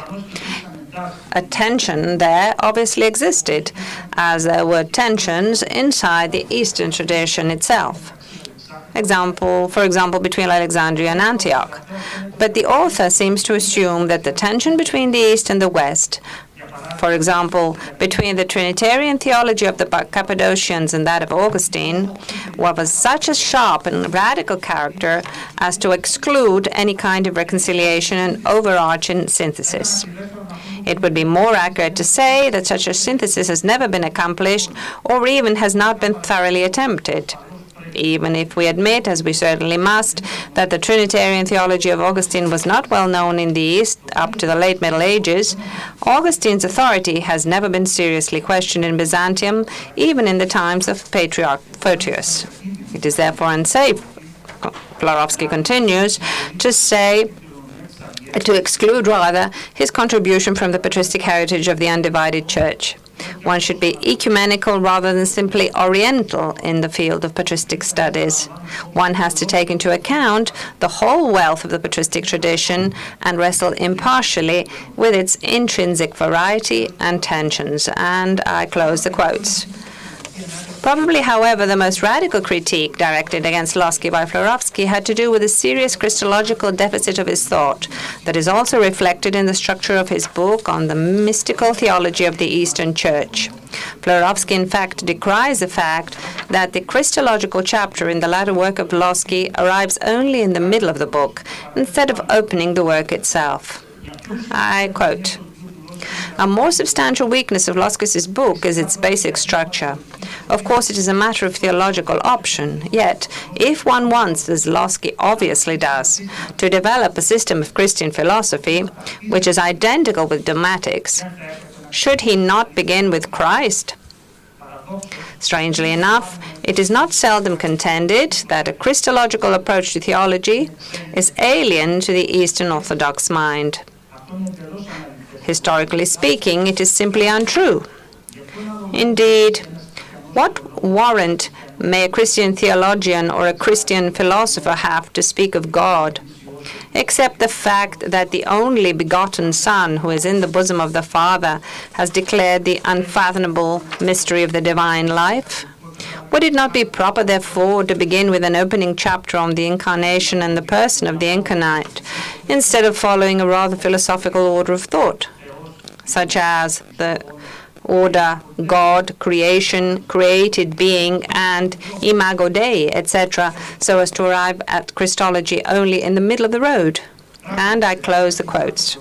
In fact, in various of his writings, Florovsky not only criticizes mysticism and the exaggeration of apophatism in Losky, but he goes further into the critique of the work and the theological premises of pseudo-Dionysius the Areopagite by questioning even the Christian character of his work to the extent of maintaining that, quote, "some of them," and he is referring to individual writers such as Origen or Pseudo-Dionysius, "went astray." This was a standing position of Florovsky. And I close the quotes. This was a standing position of Florovsky, which was included not only in the up to recently unpublished preface of his unfinished study in Linio Crucis, a text that was published recently by Brado Gallagher in Oloduceret, but which is also encountered in the chapter on the Corpus Areopagiticum that he wrote for his patristic volumes in 1931 and 1933, as well as for the newer entry on the writings of Pseudo-Dionysius, which he published in the Greek Religious and Ethical Encyclopedia in Greek in 1966. Again, his critical approach is at odds with the almost unreservedly positive reception of the Areopagite by Losky and Losky's making of Dionysius as a theologian par excellence of the Eastern Church. Thus, if Gregory Palamas and especially Pseudo-Dionysius are Losky's heroes, I quote, Athanasius and Augustino Maximus are the heroes of Florovsky. It is widely recognized that the central axis of Florovsky's thought is the history of salvation with the incarnate Word of God at its core, where history is considered as the place where humans encountered God and at the same time work, prepare, and expect the coming of the eschaton, through the ascetic struggle, Bodvig, and the kingdom of God. In light of the above, it would not be an exaggeration to argue that even his famous but controversial theory of Christian Hellenism relates to his interest in ensuring the rational and historical character of the Christian faith and theology. With regard to the aforementioned remarks, it is no coincidence, moreover, that Florovsky's reception of the rationality of theology and the synthesis of faith and reason goes hand in hand with his acceptance, especially during the American period of his work, of some form of doctrinal development, which was rejected in his early writings, differing at this point eventually from Losky, while approaching the relevant views of Solovyov and Bulgakov, views that would later be adopted by theologians such as Father Demetrios and Professor Stylianos Papadopoulos, who died in 2012 as a monk in Mount Athos with the name Gerasimos. This conference is important, not only because it explores the idea of the East, the concept of the East, which gradually replaced the concept of the Catholicity of Church, but for the multiple messages sent to all directions in this critical armies for ecumenical orthodoxy, which is confronted with the waves of gnoseomachy, fundamentalism, anti-Westernism, and anti-modernism, ethnocentric entrenchment, and instrumentalization of local churches. An orthodoxy in which the serious and demanding theological study loses ground, it gives room for gnoseomachic and monophysitic trends, the spirituality of elderism, and finally finds itself in moral panic in front of the constant developments in the wider society. One of the greatest teachings that we have to draw this period can be summarized in the central role and the urgency of serious theological studies, the priority of the theologic, contrary to any other criterion, the necessary synthesis between reason and faith, spirituality and dogmatic, academic and charismatic theology, and the transcendence in Holy Spirit of theological aphasia. As Florovsky says in his work, The Roads of Russian Theology, unfortunately, serious theological research is not shared among the wider circles of society and church. At the best possible case, it seems to be superfluous. Usefully, the lack of understanding takes the form of hostility. Many of the faithful people have rejected theology, replacing it with canons or typikon, with the alleged ancient tradition, the ritualistic abidance by the rules, and a nostalgic romanticism. In this way, if we go away from learning and research, then this turned into a habit and a rule, and at the same time this escape from the requirements of theological research led to a type of theological aphasia. This agnosticism, as distancing from any serious discussion on the doctrines in favor of an imagined piety, gave birth to the heresy of modern gnoseomachy. If we acknowledge with Florovsky that Orthodoxy is the one holy Catholic and Apostolic Church, then we must also bear the consequences of this acknowledgement and affirmation, going beyond the idea of particularity that identifies Orthodoxy, identifies Orthodoxy with a certain kind of spirituality, turning it into exotic, mystical and oriental version of Christianity thus resigning itself from a Catholic, holistic and inclusive vision of the Church and its mission in the world. So despite the reservations or criticism that I have personally expressed from time to time against Father George Florovsky, we respect and welcome his theological heritage and his claim to a church with Catholic and cosmic dimensions. Thank you.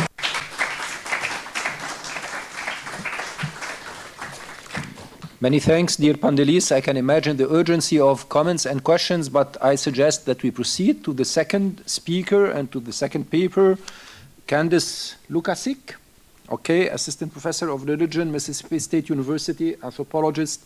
She's going to talk about the Coptic Christians as martyrs and migrants. You have the floor. Thank you. Can you hand me the clicker down there? I think that's the clicker for the PowerPoint. Right? For the PowerPoint? Yeah. Of course, yeah. Please.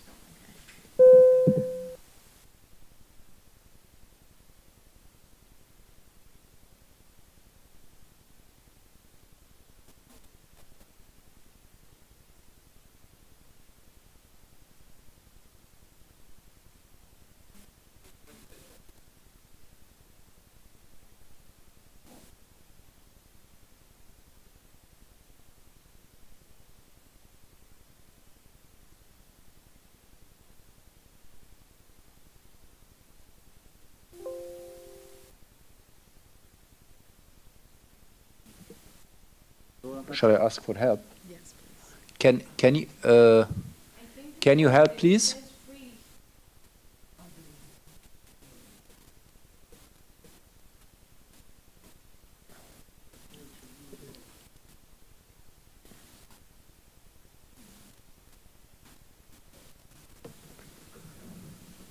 It seems it's dysfunctional. Nothing. Can you manage without? I mean, sure, yes. Yeah, okay. Now it's fine. Okay, fine. All right.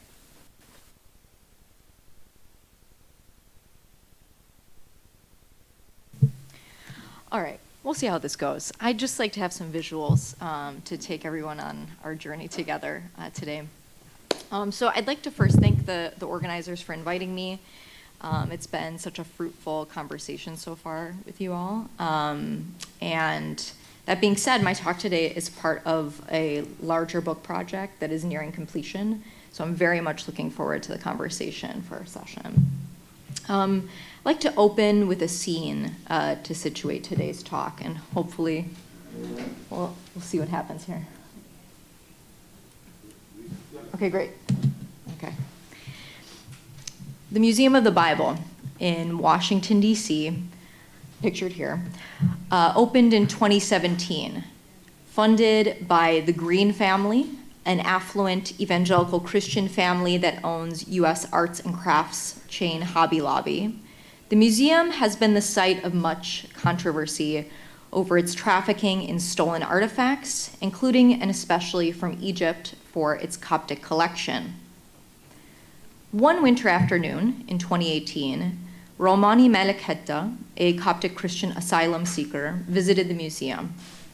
Waiting for a friend from the local Coptic Orthodox church to arrive, he sat on a bench on the museum premises, whereupon a woman and a man from the managerial staff of the museum approached and began questioning him. Romani grew uncomfortable, ended the conversation, and entered the museum without his friend. A while later, sitting in the cafeteria with the church group, security officers approached Romani, directed him into a private room.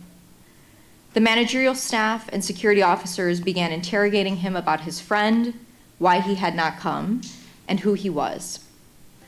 One of the security officers questioned him about his church, and he asked whether his local Coptic Orthodox parish was Christian, probing him on its denomination. After the interrogation, the museum eventually advised the FBI, the Federal Bureau of Investigation in the United States, that Romani was a possible terrorist and security threat, and opened a counterterrorism investigation into him. To preserve his asylum claim, he agreed to an interview with the FBI to clear his name.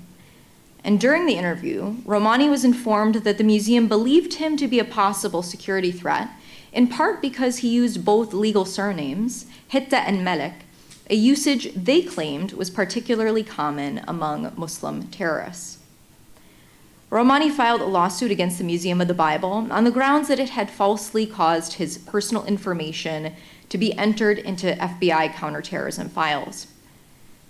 In a subsequent interview on the case, Romani lamented that the museum staff would, quote, never be able to comprehend there is a Christian person who doesn't look like them, end quote. The predicament of Romani raises some important questions, like, why did the museum staff sense that Romani was a security threat because of his surnames, Hitta and Melek? And why did Romani explicitly invoke his Christianity as a point of similarity, and implicitly his ethno-racial identity as a point of difference with the museum staff? So these and other questions gesture to central tensions in my talk today, which will focus on the contradictory dimensions of religion and race in the entangled processes of Orthodox migrations to the West, and will specifically analyze how empire shapes transnational Orthodox identity and politics. All right, let's see how we do this. Okay. Between 2016 and 2021, I conducted multi-sited ethnographic research among recent Coptic migrants, first, second, and third generation American Copts, and clergy members moving transnationally between Egypt, primarily the village of Bahjura Najah Hamedi in Upper Egypt, and the United States, primarily Jersey City, New Jersey, as well as conferences on Christian persecution in Washington, D.C.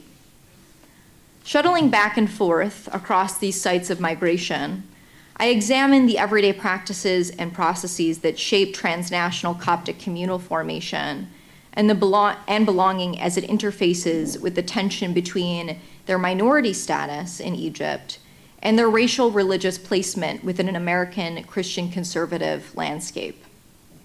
My interlocutors, Coptic migrants, relate to each other through their religious tradition, as well as their transnational minority condition.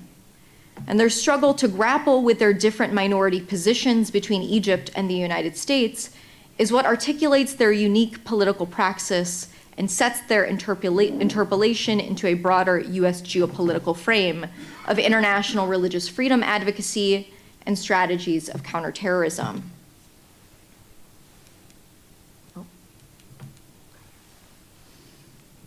Since the 1990s, attacks on Egyptian Copts have been made legible to American evangelical audiences and ecumenical others through the global idea of the persecuted church. Shaped during the Cold War and Christian persecution under communism, the persecuted church came to be defined by one feature: Christians who suffer because of their faith or religious identity. The idea of the persecuted church, as it has come to function within American Christianity, tends to speak of these Eastern persecuted Christians as possessing a truer, pure, and more authentic faith. Within the context of this movement, as I show momentarily, American persecution discourse has restructured Christian kinship along imperial lines and has shaped how Coptic Orthodox Christians in the United States have come to translate their specific histories and contemporary homeland contexts differently. I won't go into these specific organizations here, but this is just to point out that these are two organizations in the United States, American evangelical organizations, the top right being Voice of the Martyrs, that documents Christian persecution around the world through mailing out these maps of where persecution is taking place, and having an international day of prayer for the persecuted Christians around the world, as indicated in the bottom left-hand corner there.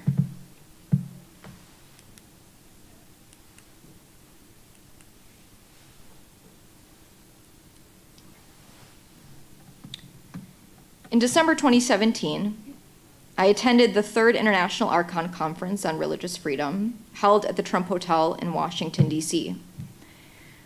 Titled The Persecution of Christians in the Holy Lands in the Middle East, Consequences and Solutions, the conference's schedule was theologically eclectic. Its speakers mostly comprised of Greek Orthodox elite, politicians of evangelical backgrounds, Syriac and Coptic Orthodox bishops, and upper middle class American Copts involved in advocacy work in Washington, D.C.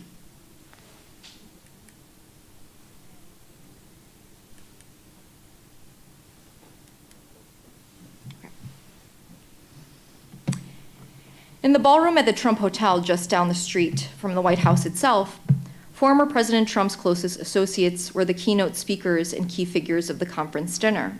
And the first remarks came from Jordan Sekelo, executive director of the American Center for Law and Justice. His father, Jay Sekelo, has been a frequent commentator on the Christian Broadcasting Network and on Fox News in the United States, and is was one of Trump's personal lawyers.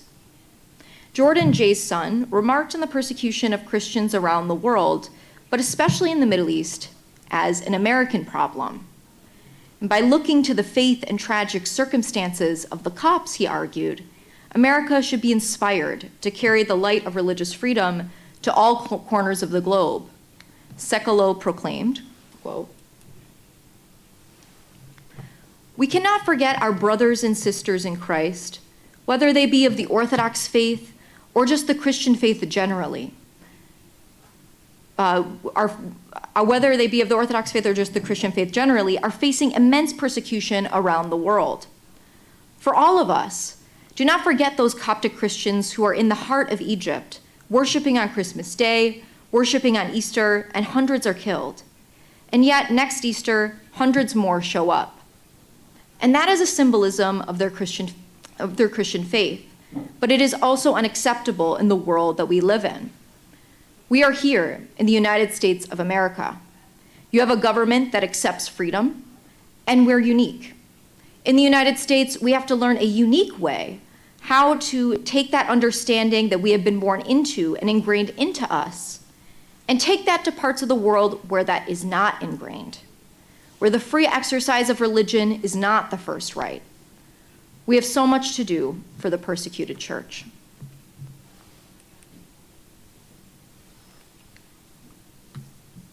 Just as a note, again, for today's audience, both of these men, Franklin Graham, which is in the lower left-hand corner here, is the son of Billy Graham, a very famous American evangelical. And in the upper right-hand corner, Eric Metexas, also an American evangelical, but born Greek Orthodox.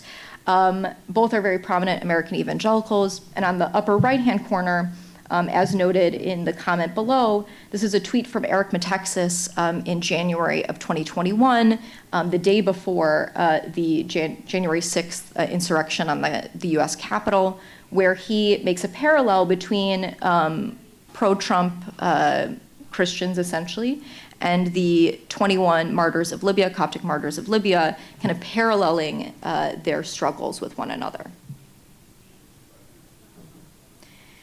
So images and descriptions of bloodied Egyptian Coptic bodies and their hagiographic accounts of martyrdom and witness to Christ have circulated among Christian religio-political networks in the West in the context of what I call in my work an economy of blood.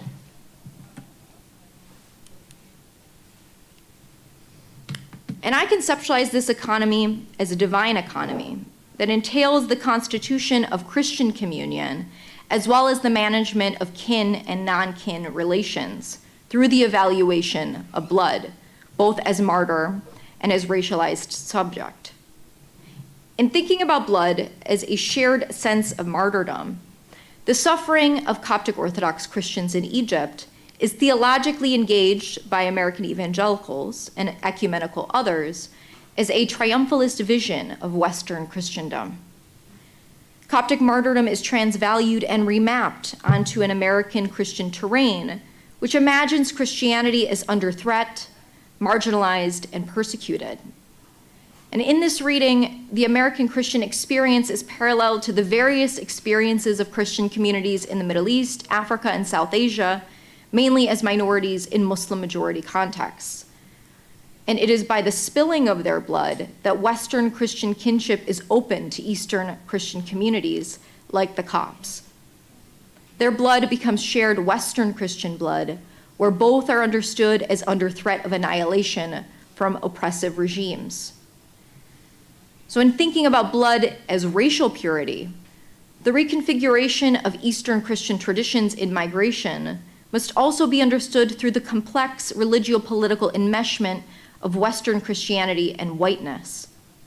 As migrants of many different social classes, Coptic Christians are also racialized as Middle Eastern, Arab, Muslim, non-white others through governing practices and everyday experiences in the context of war on terror securitization.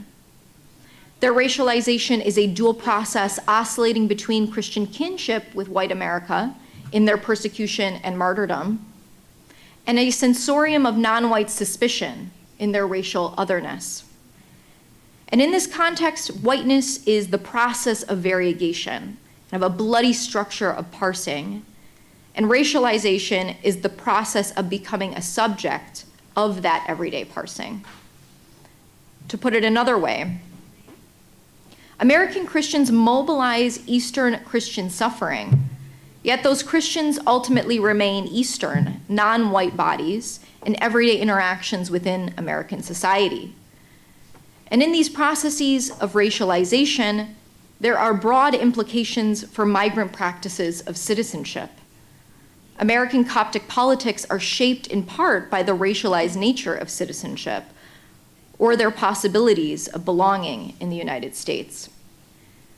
So within the economy of blood, the persecution of Coptic kin in Egypt offers the basis of claims-making practices among Copts in diaspora advocacy, as well as in their own identity formation and political orientations as immigrants and citizens within a conservative American Christian landscape.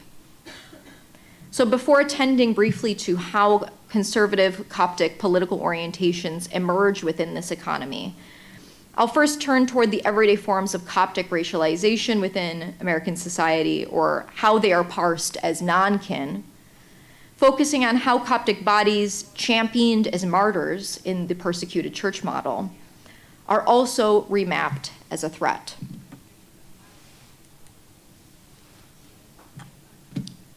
So after 9/11, Copts changed their attire and sartorially distanced themselves from Arabs and Muslims in the United States.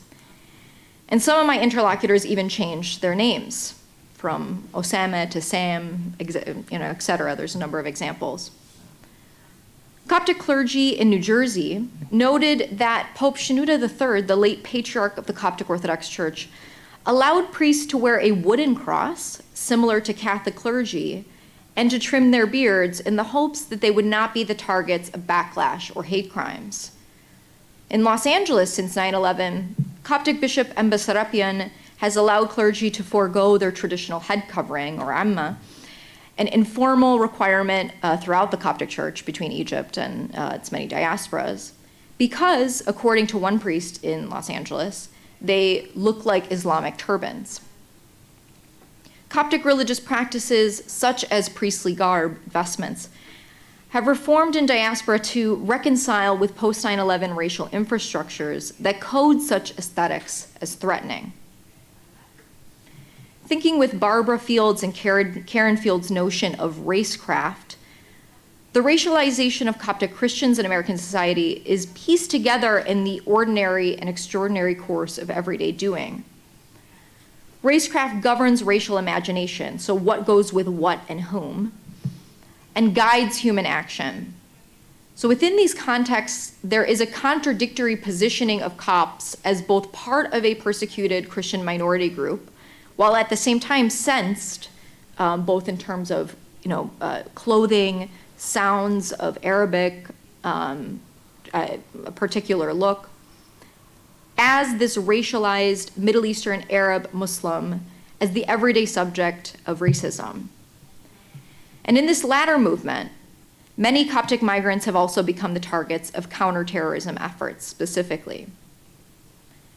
Magdi Bashara was the Coptic owner of the St. George's Shell gas station in Bayville, New Jersey. Shortly after 9/11, the FBI came to the family's home in the middle of the night, questioning Magdi as to whether Marwan el-Shehi, one of the 9/11 hijackers, had worked at the gas station. His stepson, Michael, described to me the aftermath of the initial FBI raid, saying, quote, "People would drive by and say, 'We're going to kill you terrorists,' and throw a liquor bottle at me and my sister." Now, under the Patriot Act, the government confiscated anything they desired from the gas station and the family's home, and their mail was opened, phones tapped, and Michael was followed to school by federal agents. The family faced death threats, and despite pleas to the police to intervene, they refused. And Michael described to me how the incident forced him to differentiate.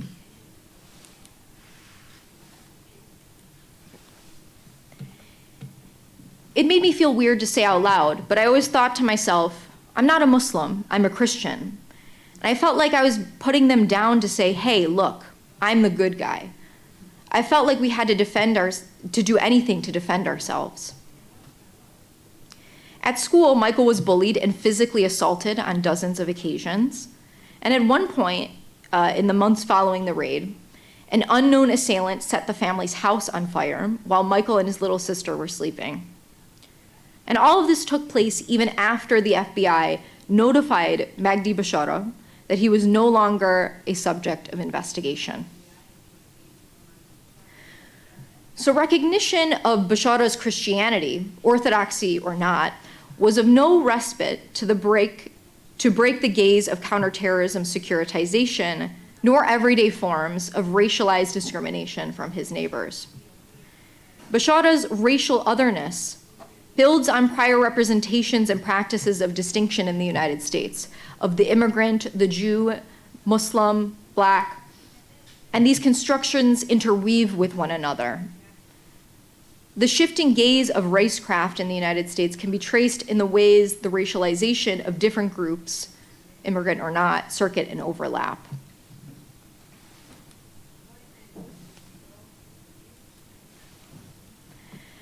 And as Bashara noted during an interview after the FBI raid of his gas station, Middle Eastern people. Σημειώσει ο Μπεσάρα σε συνέντευξή του. Οι άνθρωποι της Μέσης Ανατολής όλοι μοιάζουμε. Καταλαβαίνετε τι εννοώ. Έτσι λοιπόν, σε στενή γειτονία με τους Άραβες μουσουλμάνους, οι Κόπτες καταλαμβάνουν ένα οριακό χώρο διαφοράς μέσα στα διαφορετικό. Η θεολογική και φιλετική τους διαφορά από τη Δύση τους έχει τοποθετήσει σε παρόμοιες. And non-Christian peoples. Yet their new enmeshments with Western geopolitical imaginations of Christian persecution have positioned them as kin both in the fight against Islamic terrorism and in the preservation of a conservative Christian America. In everyday life, however, they continue to contend with their racial difference. So strategies of separation, as described by Magdi Bashara and his stepson, evidence Coptic desire to disentangle from post-9/11 racial infrastructures, to not be identified as the enemy.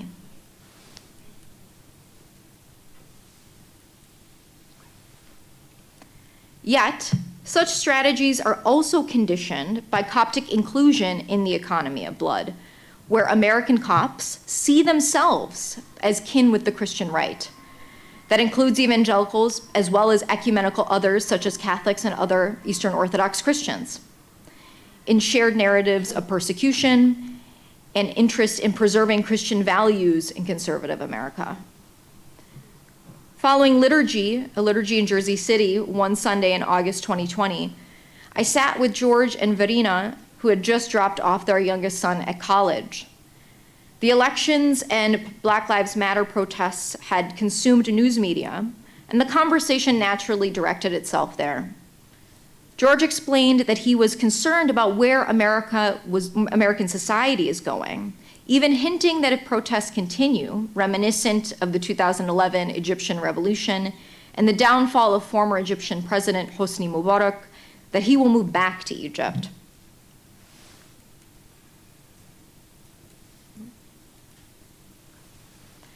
Trump is a Christian, and he's trying to keep America a Christian nation, he said. Obama supported the Muslim Brotherhood in Egypt, and the Muslim Brotherhood was against the Copts, leading to more violence. With Trump, he supports the Christians back there. And Verena, his wife, chimed into the conversation then.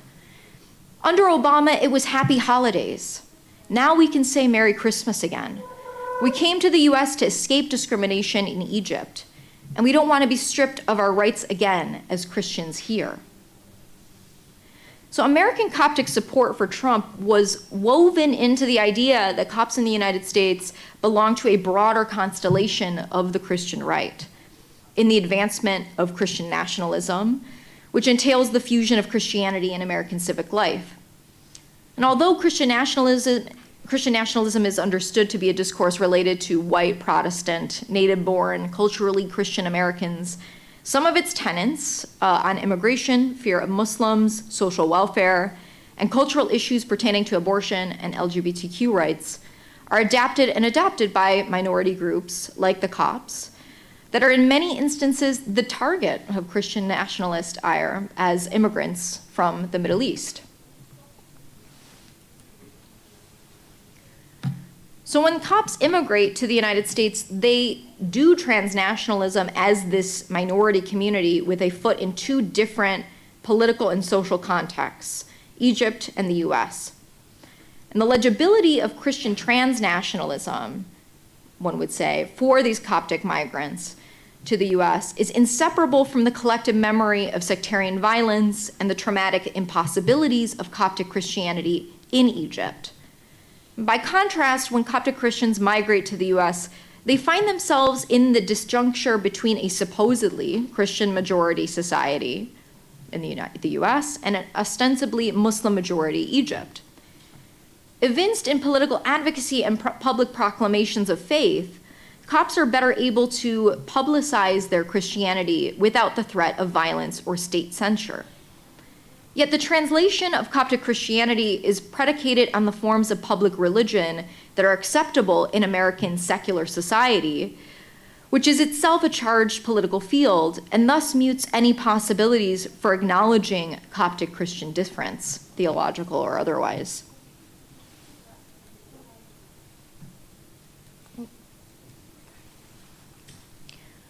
Every Labor Day weekend, for over a decade, Father Daoud Lemay, a popular priest from Cairo with a major following in the Coptic diaspora, holds a retreat on family, social issues, and evangelism in Rye Brook, New York. With one of the largest programs of missionary activity in Egypt and throughout the African continent, Father Lemay has made a reputation speaking on cross-cultural communication, ethics, and relationships. Before his lecture during the 2017 retreat, Father Lemay answered questions from the audience. And one question asked how youth in America should approach issues such as same-sex marriage. And the priest responded, quote, "In my opinion, you have more persecution here as Christians than we do in Egypt. Here you have a secular society that imposes demands on you as Christians that are against your faith. In Egypt, we may have a terrorist come and blow up a church, but it doesn't affect our faith. You all are more of a minority here than we are there." Coptic Christians in Egypt experience different forms of persecution, including bombings, violent attacks, and quotidian practices of discrimination. Strikingly, Father Lemay, himself situated between Egypt and the United States, makes use of this transnational space to hone in on the threat of secular society for his American Coptic listeners, who comprise a very different kind of public than what he'd find in Egypt. So for Copts in Egypt, Christian citizenship means melding together minority religious and cultural practices within a context of Egyptian national belonging, a citizenship that might allow them to spread the gospel beyond church walls without consequence and garner broader acceptance of liturgical feasts as part of a collective calendar. So in migrating to the United States, this sense of Egyptian Christianity, of Egyptian orthodoxy, with its acute experiences of confinement and at times punishment, affects how Copts translate their religious belonging into new political discourses and forms of religious activism and advocacy.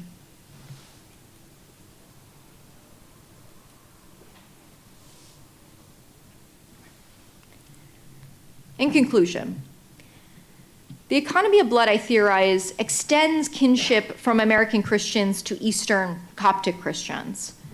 The blood of Coptic martyrs relates them as kin to American Christians.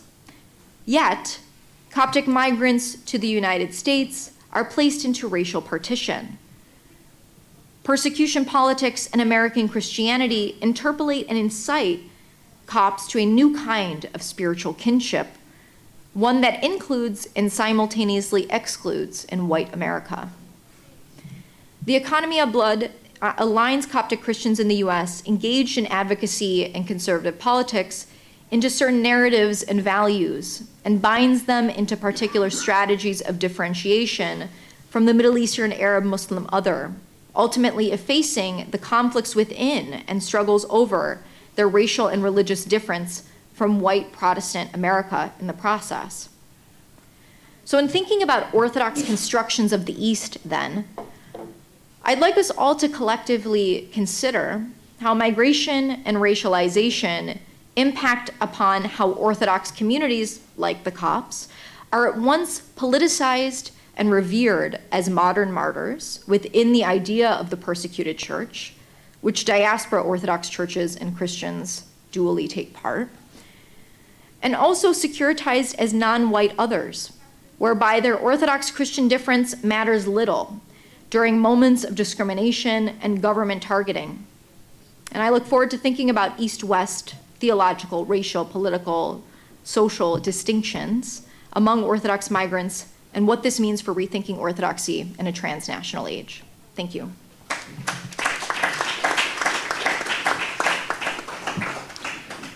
Thank you very much, Candace, for your thought-provoking speech. We will have to postpone the discussion and move on to our third speaker, who is going to join us digitally. I hope Dr. Sarah Riccardi-Swartz, I hope I'm pronouncing it well. She's assistant professor of religion and anthropology at Northeastern University, and she's going to speak on Eastern Orthodoxies, political technology, and the building of new American words. I hope everything is functioning good with technology. You have the word. Yes, I can hear you. Can you see my screen? Sure. Okay, great. Thank you so much for the kind introduction, and my gratitude to the Volos Theological Academy and to Fordham University's Orthodox Christian Studies Center for co-hosting this conference and for offering a virtual option for those of us who were unexpectedly unable to attend in person. It's been a real delight to hear all of the speakers so far, and I look forward to the conversation after this. I want to start by providing a bit of context for my talk today. A curiosity about social transformation first led me to consider the reproduction of both Eastern Orthodoxy and its iconic religious imagery in the United States. I wanted to understand how the shift in information and ideas were expressed in images and communities. And I undertook early stages of this work in the Midwest with groups of Orthodox Christians thinking about issues of social politics, digital technologies, and rituals of world building. Settling on Missouri in part because it seemed to me a sort of counterintuitive location for the rise of this kind of transatlantic thinking. And when I had the greater time and space to unfold these ideas in relationship to the topic of Western conversions to Eastern Orthodoxy, I knew I wanted to work in Appalachia with a group of converts to Russian Orthodoxy who seemed to be at the fulcrum of these issues. And this group was also keenly aware of stereotypes held by outsiders who assumed them to be backward. Believers saw their conversions as breaking through these stereotypes, and they were not, according to some, good old boys or ignorant hillbillies. I found interlocutors who were articulate about their place in the history of American politics and religion, and they were exacting as they expressed why they turned eastward to intellectual ties abroad. And I'll make the case most broadly here that they and fellow conservative converts around the United States invite us to see better the technological connections uniting local religious beliefs and global politics. So let's start with the title of my talk. You'll see orthodoxies in the plural because it's my experience that most Western observers approach the Eastern Orthodox in monolithic and often relatively Orientalist terms. Certainly there are core logics, traditions, and theologies that unite national forms of orthodoxy together in a shared communion that emphasizes, as Bourdieu and others have pointed out, a straightening of opinion. Yet Orthodoxy is an institutionalized religion, which means it affords multiple and dynamic productions of the social. As my title also wants to suggest, religious opinion isn't the only zone where efforts to straighten are taking place. Those of you who work in Russian and Slavic studies might recognize political technology or polittechnologia from my title as the mediatization of the political in the post-Soviet context. It's a term that came into broadest use at the time of the Yeltsin administration in the 1990s, as the emergent internet was speeding the disaggregation of information gateways that had long been governed by the socialist state. And more recently, this term came into play over concerns with Russian interference in the 2016 US presidential elections as a telescopic, transnational expression of repressive political arts. And while this type of political technology, one that's tied to a foreign power trying to influence American politics via cybernetic means, is already well interrogated by scholars, I want to extend it here and draw our attention to how American religious converts are making use of digital techniques and global information streams to create new American worlds founded in alternative understandings of the Christian East. To understand these larger formations at work at the United States and abroad, we first have to think about how they're built and what gives them their geo-religious shape. So today I'll be taking us into rural Appalachia and to the digitized social media communities that contribute to conversions and seemingly incite political radicalization or the creation of what I have termed reactive orthodoxy, a melding of Christian nationalism that Candace just mentioned, orthodoxy, and traditionalist philosophies of social politics. I should also make clear about what I'm eager to move away from in this talk. First, the long-standing assumption that American Christianity is fundamentally a narrative of Protestantism, given how influential its idioms and torsions remain for our country today. And second, that a preoccupation with contemporary American Christianity should somehow always be about missions that move from west to east. The vectors here are quite different. I turn our attention to an American movement that embraces the social ideals of a foreign power and draws together orthodoxy and politics in a reactive framing, not only against what most hold to be progressive secularism, but the very political structure of the United States itself, democracy. The narratives I share with you speak not only to the ongoing Orthodox transformations in contemporary American and religious life, but I argue the centering of technology and media in those social recalibrations. For the groups I research, conversion opened a door to a world of religious and political possibilities that the United States did not seem to afford them, at least in the late 2010s. You'll see images of my fieldwork throughout this talk, but I'll draw your attention to the screen for specific examples. The talk moves in 3 parts, plus a very brief conclusion, so let's see how it goes. The first part is titled The Persuasive Arts of Reaction. The history of religious conversion is one of ideological conviction. Persuader or persuaded, both parties typically have an affective desire to show the truthfulness of their position, why aligning with their group or with their world would be advantageous, spiritually, socially, and often politically. World building is part design and part ideology. Creation, repair, conservation, and preservation are its cornerstones. To build a world requires time, patience, connectivity, and ideological confidence. It also requires, according to anthropologist Jared Zigan, a politics of disappointment. The disappointment, disenchantment, and disillusion that Appalachian converts to Russian Orthodoxy felt with the United States and with progressive politics in the late 2010s is expressed in their Eastern turn to Russian political authority and religious belief, guided by digitally persuasive information networks, their turn to kingship or monarchy, and to traditionalist moral world building. For my own part, I engage world building as a reactionary project that is attuned to digital and analog temporalities, religious metaphysics, and sociocultural anxieties, one that is caught up with biopolitics, geopolitics, and constructions of religious soft power at home and abroad. In the small town I call Woodford, converts built a world made possible by the social architecture of Russian Orthodoxy, conversion camaraderie, and global information networks. Woodford is a town of some 1,200 people, roughly 10% of whom were converts to Orthodoxy when I first visited there in the summer of 2015. The Orthodox community, founded in the early 2000s, included a men's monastery of some 30 monks and a few lay people. Here's the monastery. The largest of the English-speaking Russian Orthodox monasteries in the world at the time, and a parish of approximately 100 members a few miles away. While I was there, all but one of the monastery members and 90% of the parish were converts, and conversions increased the community by another 10% by the time I'd moved away. The Orthodox community in Woodford, well educated, skewed predominantly Caucasian and male in its public face. And this is in part because of the monastery, but also because Orthodox ordination is limited to males, and men, by my experience, convert more often than women. In terms of methodologies, I conducted qualitative research, including participant observation, plus semi-formal and formal interviews with members of the Woodford Orthodox community, other religious leaders in the town, and local politicians and citizens.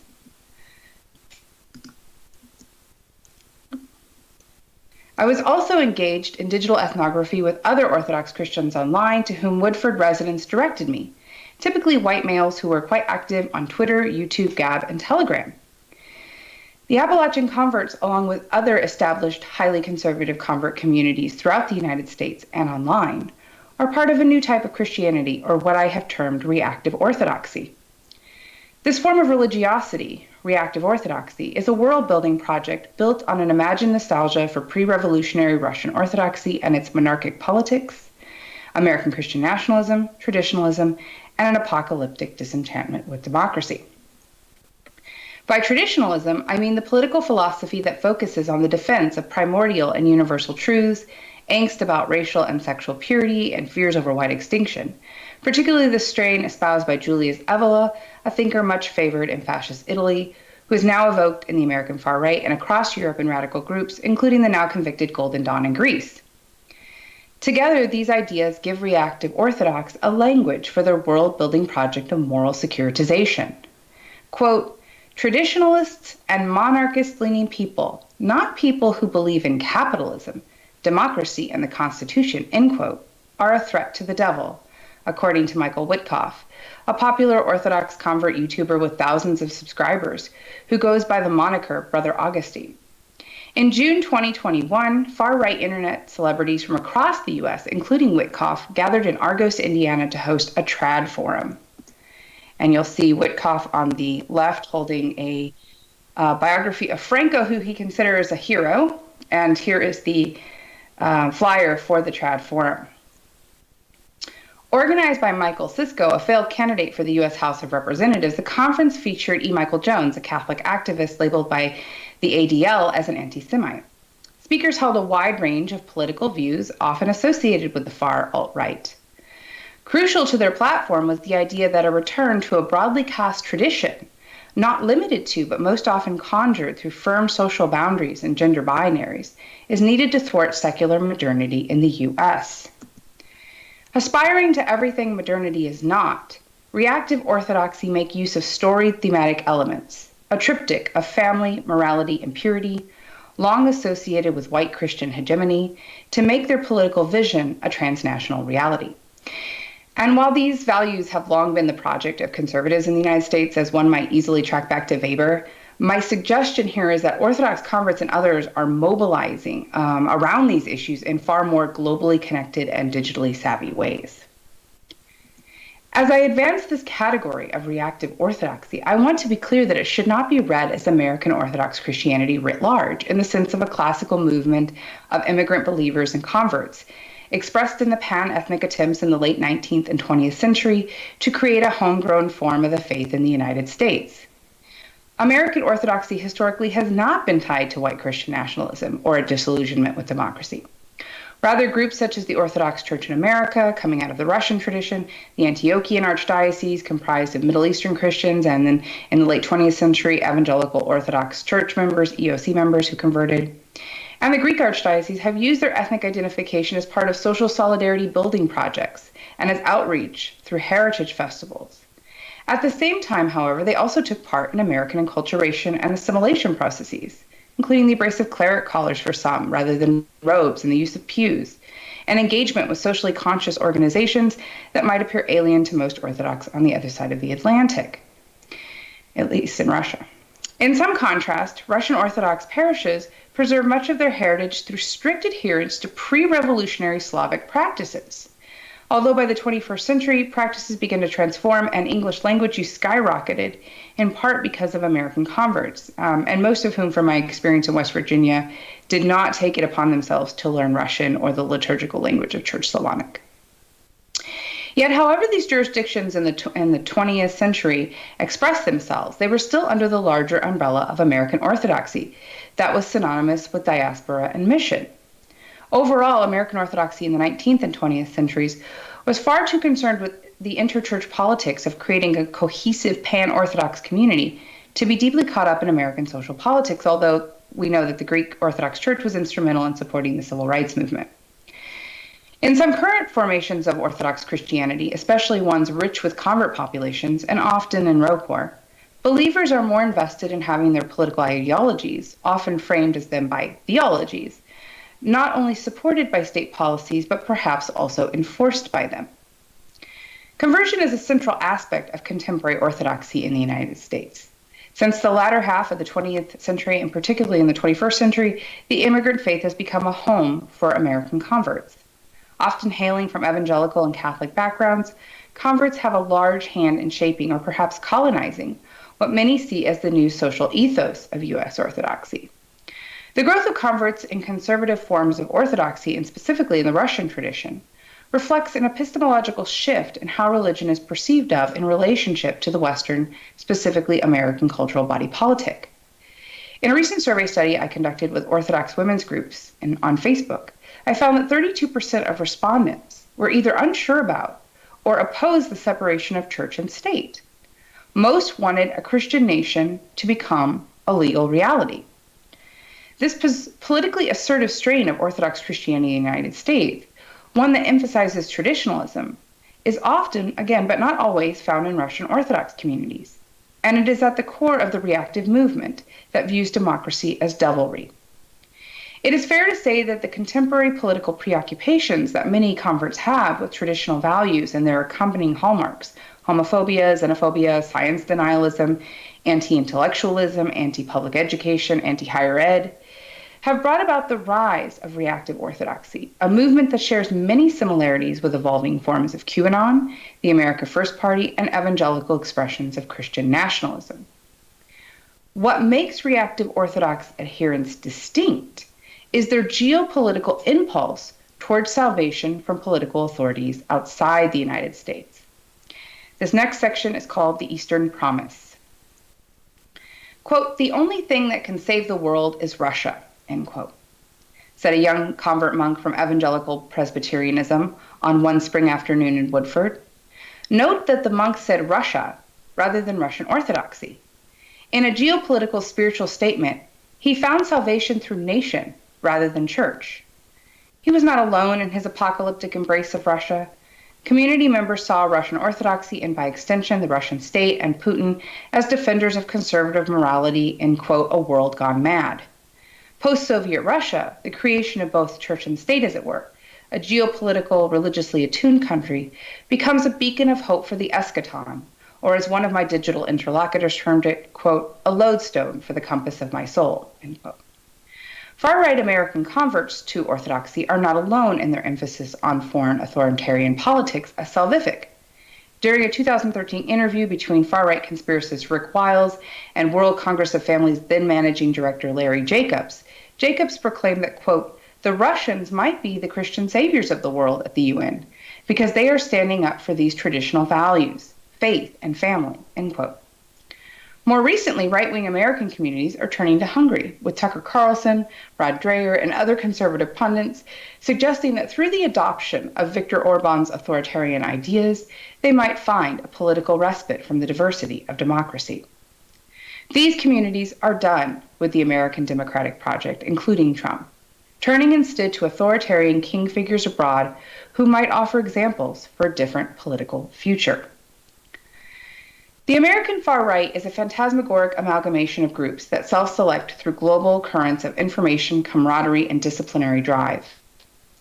And while many may prefer to see me refer to these currents as those of misinformation or disinformation, I go out of my way not to do this, at least when talking about the generators of reactive dispositions, because it's my experience that we lose out on a chance to understand these worlds when we've already dismissed them as misguided or invalid.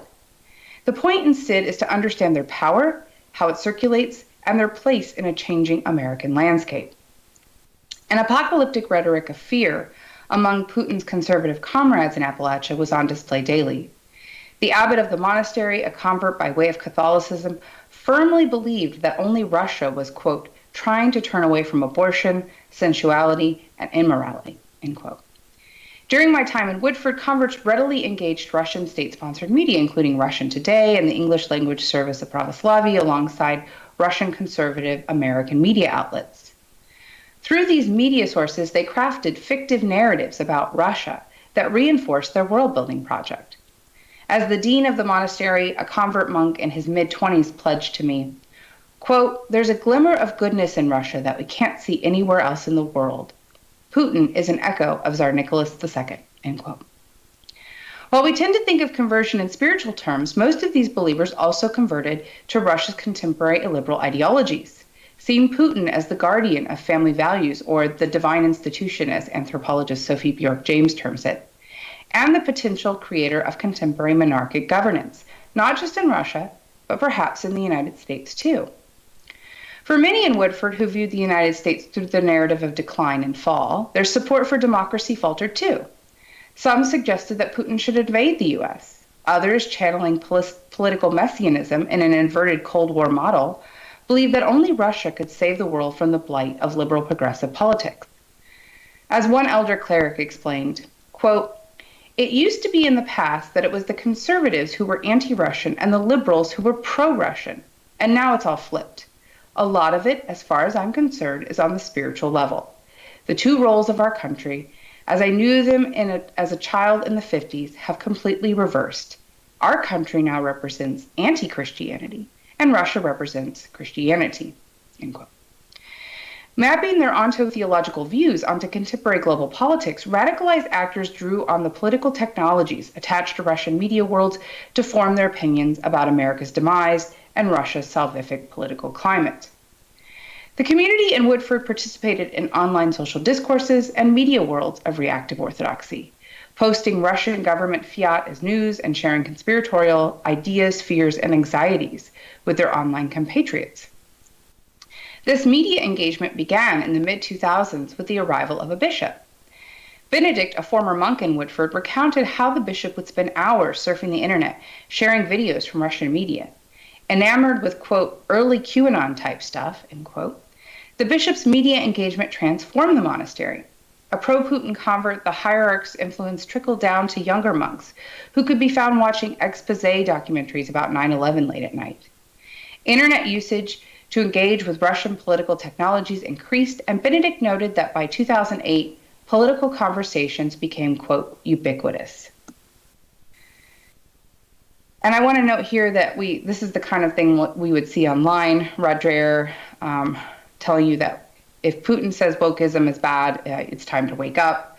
And then Patriarch Primus, who's a very popular Twitter user, who also created a open access anti-vax mandate sort of pamphlet for his followers to ensure that they didn't have to fall under a mandate if they didn't believe in vaccines, using an icon of the Theotokos and Christ superimposed over an American flag, and reminding his followers of a quote from St. Sophrony about freedom and political independence.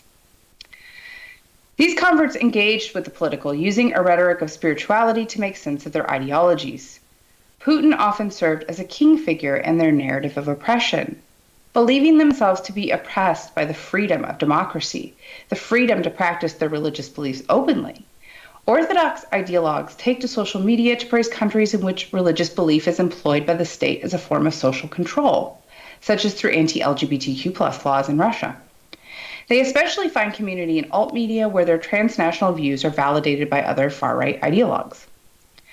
That Russia has seemingly become an arbiter of family values and morality among far-right American Christians suggests that these world-making projects, fed by digitized information, are founded in subjective realities that locate truth not in civic values, democracy, or community, but in philosophically thick, often apophatic ideologies about the self and others. For most converts I encountered, democracy was a hellish existence of liberal individualism without real leaders worth following. Well-educated, philosophically inclined, and focused on ritual religiosity that could interpret the issues of modern life for them, converts reached out beyond their country to a leader who seemed to have their best interests at heart, or claimed to at least. While Putin's romanticized vision of reality is a product of the post-truth moment steeped in unreality, he does transnationally market, or at least he did before February of this year, a potential world in which orthodoxy and politics might cooperatively flourish. And for those of you who know the term symphonia, which was talked about yesterday by Father Perry, the Byzantine understanding of church and state working together in harmony, led by a monarch, this is what most reactive Orthodox hope for in the U.S. Even those such as Michael Sisko, who had the failed run for office recently in West Virginia.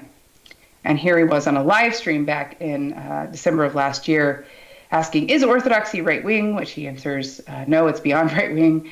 Monarchy versus democracy, he lays out the pros and cons of both, and apparently he's going to name them. I don't know who he's going to name.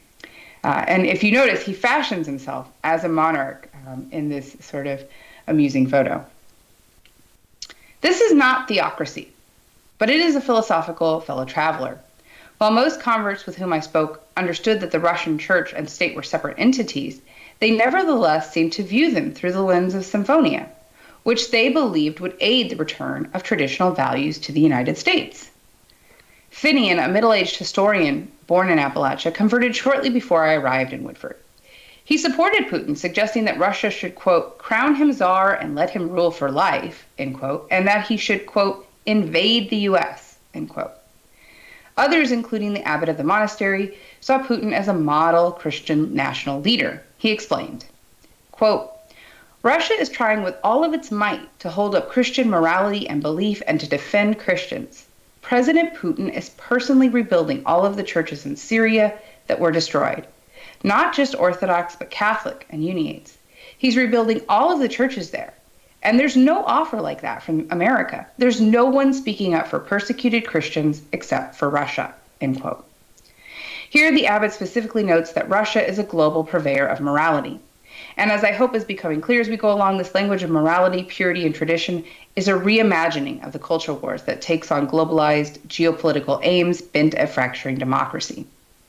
Reactive Orthodox are, of course, complicit in the globalized culture wars that spread ideologies with the right set of hashtags for a platform's AI algorithm. While not as institutionally powerful as other Christian nationalists in the US, far-right Orthodox Christians are quickly becoming an important transnational node in global radicalism. From a Midwestern priest live tweeting from the Capitol insurrection to a young Southern convert being interviewed by Russian media outlets for his open access vaccine exemption manual. Much like the pixels that comprise a digital image, reactive Orthodox believers and their allies carefully craft the ideological edifice of their transnational communities. And their reach is primarily due to social media, with users boasting tens of thousands of followers to just a handful, engaged with each other in virtual kinship networks that reach deep into rural communities with dial-up speed, span the digital divide to suburban warriors, and stretch across the ocean to join arms with comrades. Sarah, sorry for the interruption, but you are too quick. I'm sorry? For the translators, you are speaking too quickly for the translators. Oh, I'm sorry. Yeah. Okay. Can you slow down, please? I can, yes. Those who study digital communities, perhaps especially John Postel, have shown how religious worlds are transformed because of technology.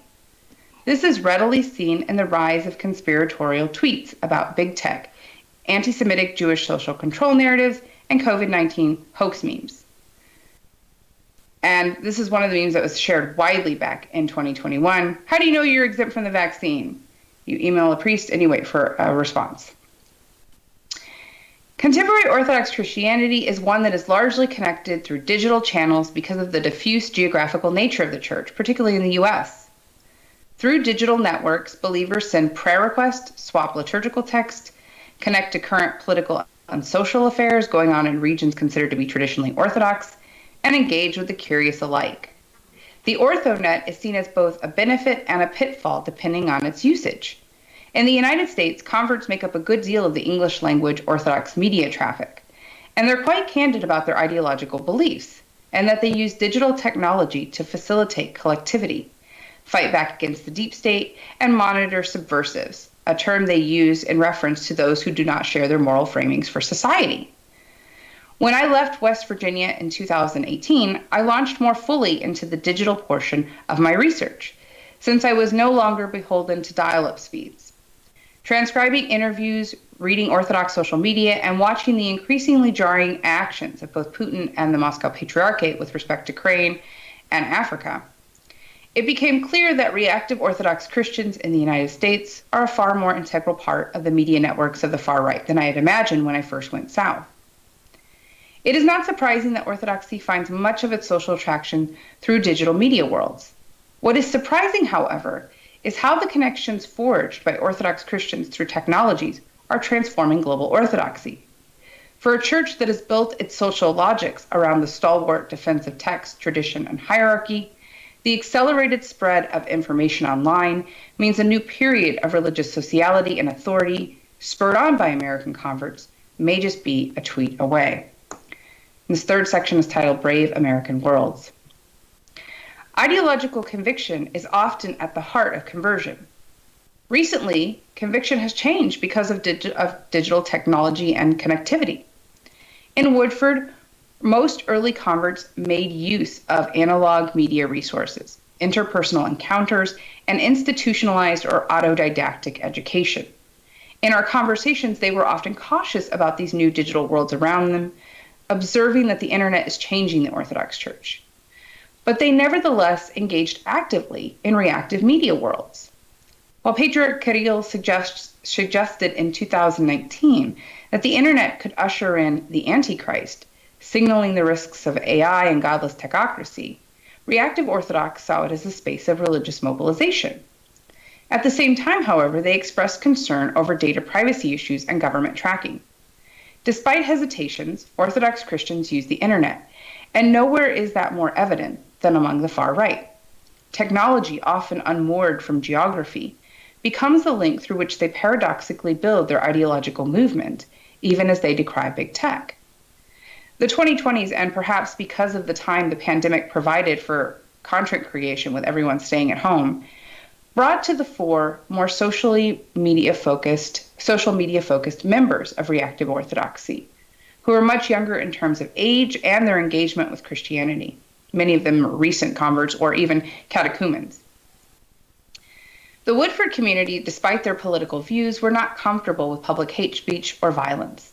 However, the younger generation of reactive Orthodox, connected through social media, deploy hate speech, call for violence, and engage with other far-right groups. And I should note, actually, I recently heard on a podcast, The Dissident Mama, who I'll talk about in a moment, with a group of monarchists saying that scholars of Orthodoxy, like those at Fordham's Orthodox Christian Study Center, should be purged from our society. Yet the story of these digital reactionaries and their ties to other far-right movements is one unto itself. Yet this younger generation is part of the same kinship networks that share like views with those in Woodford. The technological affordances of social media provide a spiritual space outside of geography for religious conversion and political radicalization to take place. The internet is a digital gateway to Orthodoxy, a religious community that is hierarchical, formal, and often focused on institutional forms of theological pedagogy for seekers. Technology empowers converts to understand Orthodoxy in their own terms, for their own ideological reasons. Creating religious authority online, they produce, in arguably colonialist ways, their own catechetical training, simultaneously divorced from and conversant in the history of Orthodoxy, and in constant tension with the convert-cradle dichotomy. They offer popular forms of religious authority and social commentary that both collapse and embrace the East-West paradox of Orthodoxy. Reactive Orthodox are outraged by shifting social norms, fearful of potential political persecution, and eager to preserve white hegemony. Cisco often featured on pro-white podcast movements called for, quote, a 10-year moratorium on immigration, while the Dissident Mama, a podcaster who started the Southern Orthodox movement, is seeking to blend Southern lost cause mythology with orthodoxy to thwart what she believes is the usurping of Southern culture by Yankee liberals.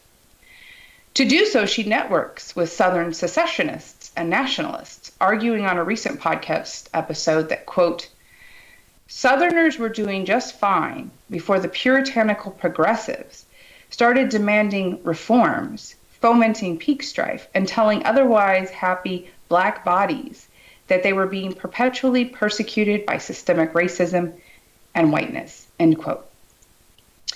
And you'll see here, Jim Demetrios, who's a former policymaker, tried to link the hatred of Southerners by what he sees as Northerners with the demonization of Russians by America. And Hermetic Steel, who is very popular on Twitter, hoping that someday there's an Orthodox States of Appalachia. Reactive Orthodox use digital techniques to spread conspiratorial thought and social violence, all of which make their views, expressed in 280 characters or less, intractable. Marshalling the resistance of traditionalist anti-moderns, combined with Orthodox theology and the fascist language of us versus them, they are emboldened to create social control mechanisms using Western politics to plot their imaginary Eastern turn. In their American homeland, reactive Orthodox Christians are building a world that extends beyond physical locales through digital communitas. And this is not Rod Dreher's Benedict option, a communal living project with influences from ancient monasticism and American religious communal groups. Rather, this world marshals theological and political structures at once far removed from ancient Christian monasticism and contemporary American relia, but constantly in tension with both. And this is because religion is a social production, a humanly developed understanding of metaphysics that is just as much about divinity as it is about social connectivity, belonging, and defining boundaries, geo and otherwise, of acceptability. Reactive Orthodoxy as a religio-political project is part of the American theologies of exceptionalism that Elizabeth Shakeman Hurd and Winifred Fowler-Sullivan link to globalized assumptions about the self and others. And when I reflect on this, I think about the semi-structuralist position advanced by Marshall Solins in his long ago book, Historical Metaphors and Mythical Realities, when he suggests that history is motored by this premise that men and women are suffering beings because we act at once in relationship to each other and in a world that has its own relationships. This is the world of reactive orthodoxy. This nostalgic ideological reality unto itself is one of response to interpersonal, geopolitical, and cosmic relationships that seem dysfunctional to many. Shifting the terms of debate then comes in the form of American exceptionalism on the one hand, as much as self-loathing on the other, in a world where monarchists, America First members, and potential expats are finding safe harbor from the storms of secularism. And I'll conclude briefly. In his work on liberative world building, Zigan suggests that it is a political act that reveals potentials, and I think he's right. In turn, reactive world building shows us how to create a world that depends on ideological terraforming through reactionary philosophies, foundational tenets, social sanctions, and strict statutes for inclusion based on religio-political and physical similarities. Fears over purity fill the information networks of reactive Orthodox. They take the form of anti-Semitism, homophobia, and racism, with crossover rhetoric from QAnon conspiracies that emphasize the need to form new American worlds that extend the work of historical European fascists and contemporary Eurasian authoritarian leaders into the United States. This is the reactive language of exclusion, of partitioning, of purity, that does the caustic work of ideological terraforming, of building a nostalgic world from the ground up. At the same time, this panic over potential persecution is but one layer of the historical foundation of American conservative Christian domination. Combined with the fervent turn to traditionalism and authoritarianism, reactive Orthodox Christians in the United States, at the rising crest of a new decade, join and reimagine these geopolitical conversations about East and West through both the politicalization of Russian Orthodoxy abroad and in the radical reimagining of American democracy. And I'll end there.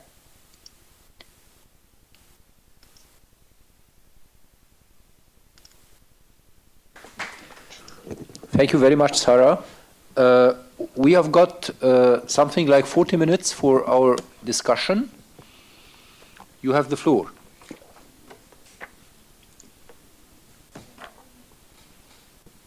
Yeah, please, George.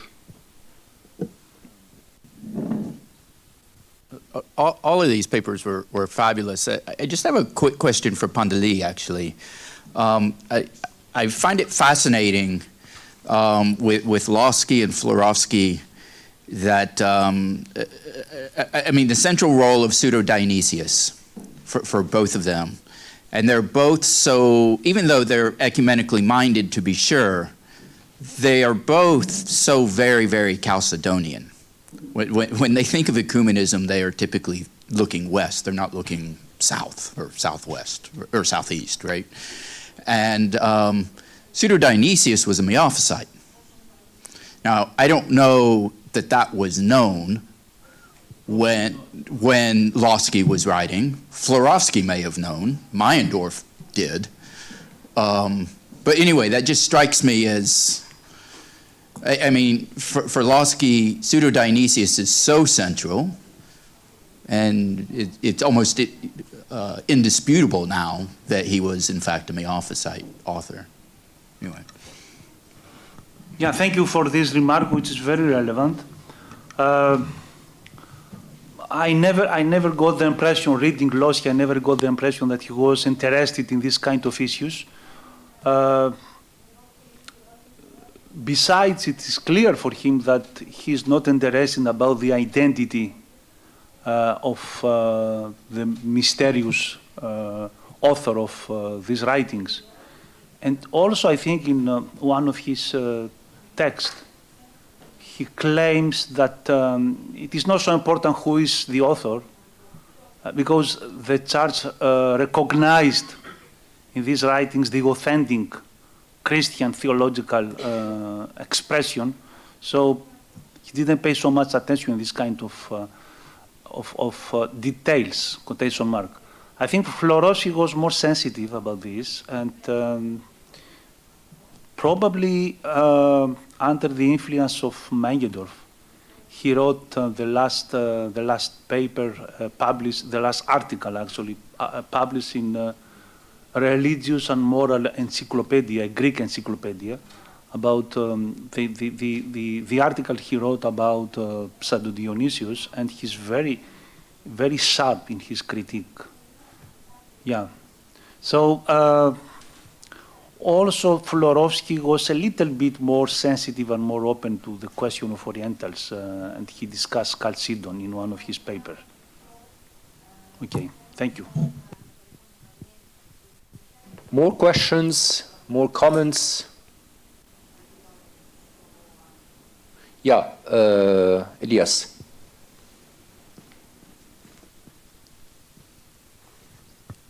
Thank you for the three speakers. I have a question for Candace and for Sarah. For Candace, I would like to start with, it's an anecdote, but it's a true story that feeds into very much the discussion, and it happens post 9/11. A good friend of mine, Father Isaac, priest at the time, he told me that he met somebody, he was introduced to an American. So he was introduced to this American as Father Isaac. So, and also, of course, he wears he's Coptic and he wears his formal dress, so it's not a civil dress. So while discussing, where are you from, Father Isaac? He told him, I'm from Egypt. And the immediate reaction of the American guy, are you Muslim? So this is the kind of stereotype that is fed, especially after 9/11. And here the point I would like to make is that to what extent we have this underlying element of fear that is used on both sides. Because not only fear used in political radicalism or right wing, but also as a substitute for the certainty of faith. Because in many times we misuse the word, the fear of God.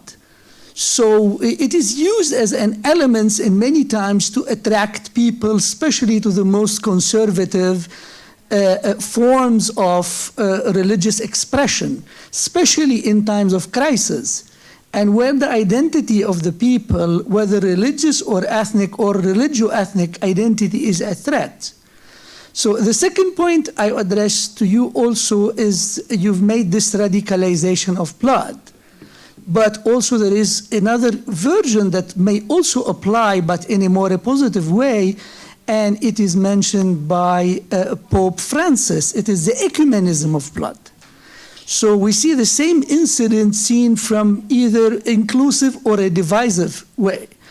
And my comment regarding Sarah, to what extent what you have described here about Orthodox reactivism, especially when you talked about this proficiency in using media and recruiting people, is not also a parallelism, because we can look at this in terms of religious fundamentalism.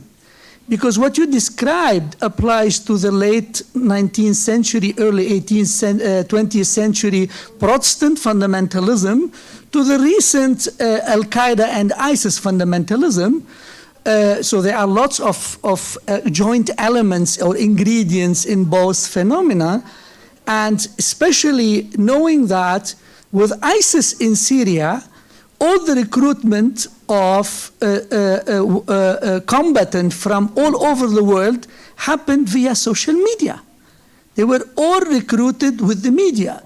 And ISIS produced magazines about fiqh, about many things in many languages, and very fancy.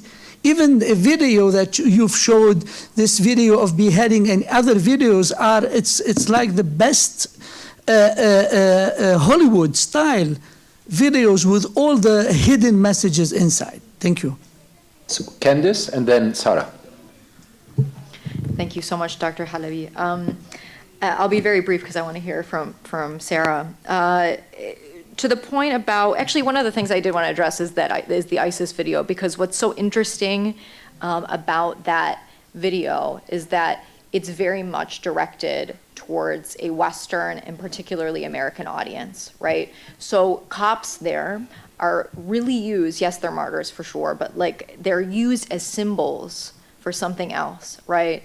And in English, the ISIS executioners saying to the American audience that we are going to spill the blood of you here in the Mediterranean, right? While the Coptic martyrs are wearing orange jumpsuits indexing Guantanamo Bay and Abu Ghraib, right?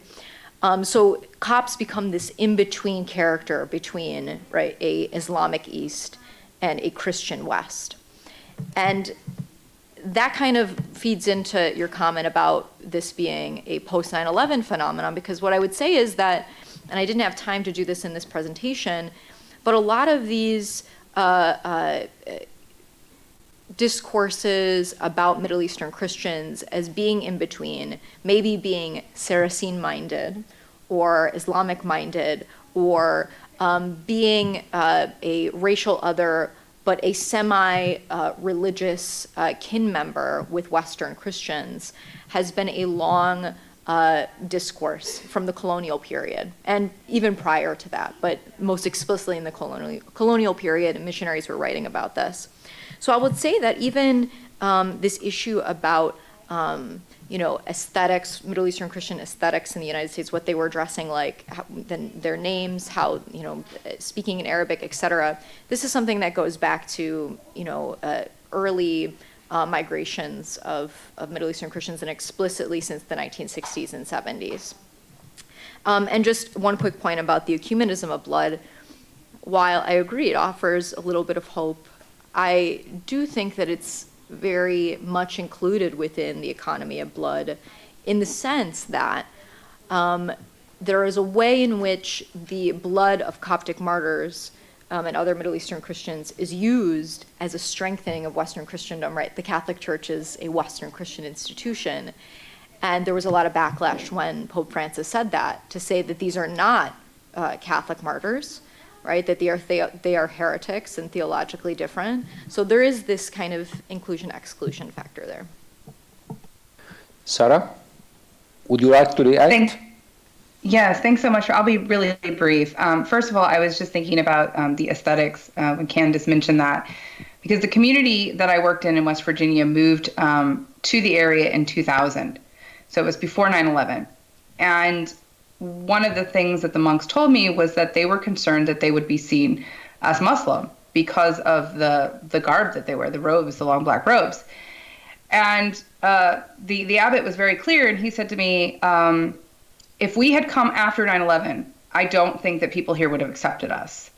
And so he was concerned. He said the only reason that we were accepted was because we told them which version of the Bible we used, which was the King James Version.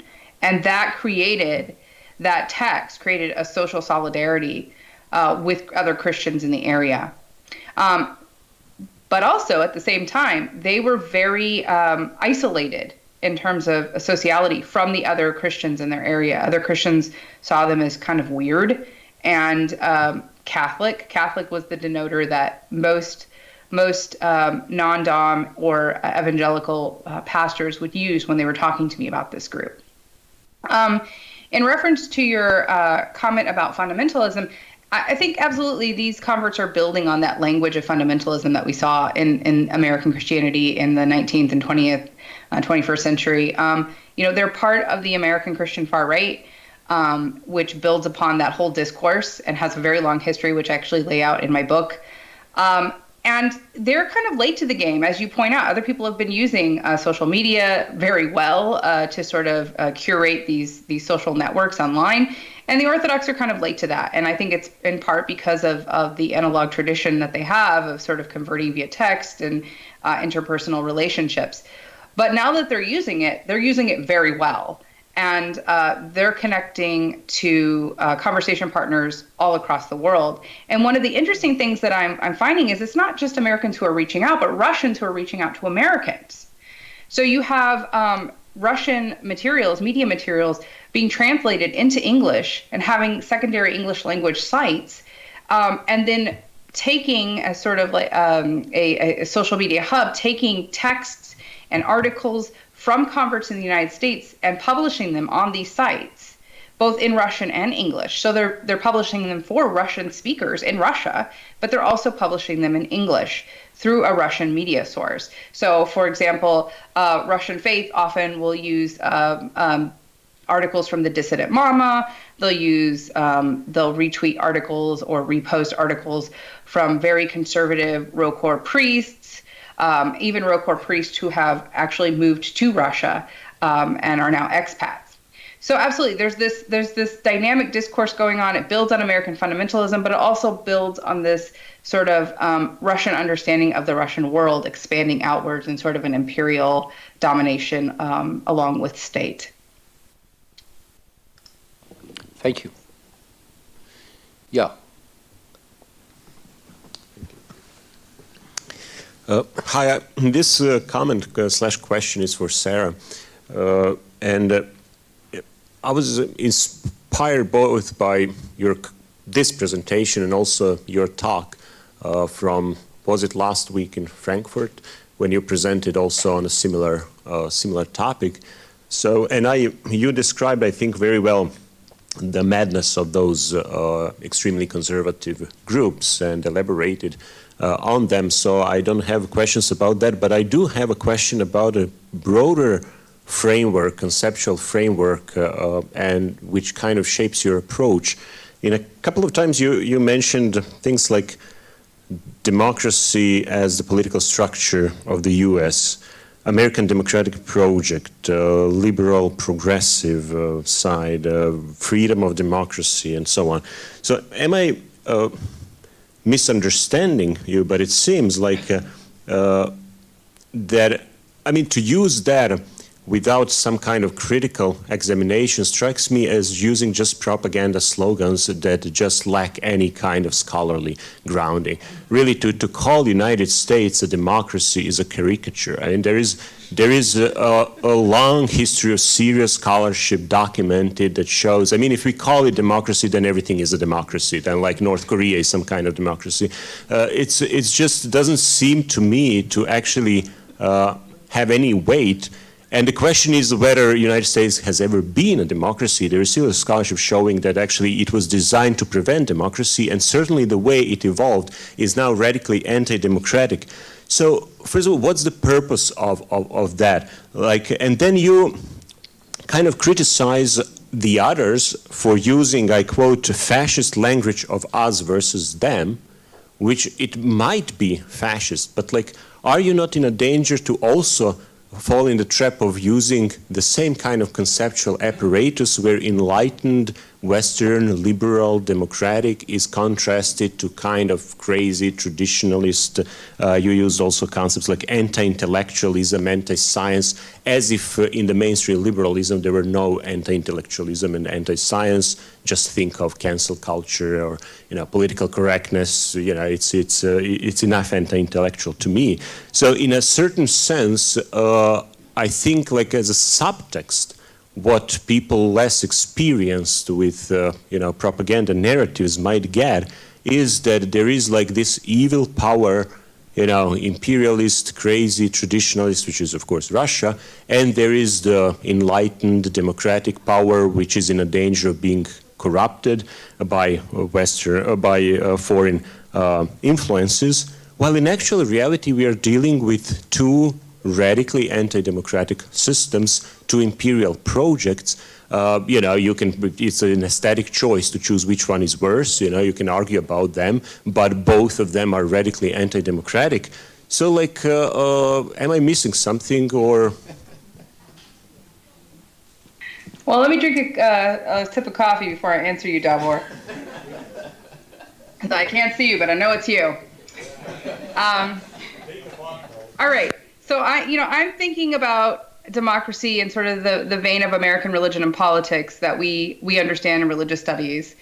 And you and I someday hopefully will sit down, have a drink, and discuss the intricacies of what is and isn't democratic about the United States. When I talk about democracy, I'm using the language of my interlocutors, right? Because they see democracy as the underlying structure of American, what they perceive of as secularism and liberalism. And that is what their view is antithetical to, right? So they're already shaping the discourse of what I'm writing about. They see the United States as ultimately democratic, as ultimately devilish, and they go back to the French Revolution and say, look, any revolution, the American Revolution, the French Revolution, that formed sort of democratic discourses and ways of being in the world is evil. It's not of God. God created a monarchy. That's what we should be part of. And Russia's trying to get back to that. So when I'm talking about democracy, I'm using the lens of my interlocutors to think about it, right? Now, in terms of using fascism, right, to think about us versus them, I mean, I would argue, and I have in many other panels, that this is a form of religio-fascism. Emilio Gentile's religio-fascism, maybe, but I think it's a new sort of hybrid form. And there's a difference between being conservative, right, and holding distinct views about the world, and then there's a difference in saying you want to purge people who have different views than you. You think that they should be locked up. That's fascism. That's the shutting down of diversity, and that's a problem. Now, whether they think that Russia's the answer or not, the views that they hold are very much in line with those that we saw at the Capitol, at the insurrection. And that's not political discourse, right? That's fascism in action. And we keep calling it things like populism. It's not populism, right? I was in Indiana earlier this month, and was talking with a group of American scholars, and somebody mentioned populism, and one scholar said to me, "It's never populism." I said, "No, it's not. Why don't we just call it what it is? It's fascism." Right? But we're too afraid to do that, I think, as scholars. And I don't think that we should be, because it's very clear to me, as you know, I've been in this working group with anthropologists of fascism in Europe for about a year now, and it's very clear to me that this is fascism. So I feel comfortable using that, you know, as a framework for understanding why they're doing what they're doing and how they're doing it. But, you know, Davor, I hope that we have a chance to talk about American democracy at some point, because I'm sure there's points we agree on, but I'm sure there's many we also disagree on. Thank you, Sarah, for your answer. Other comments? Yeah, please, Aristotle.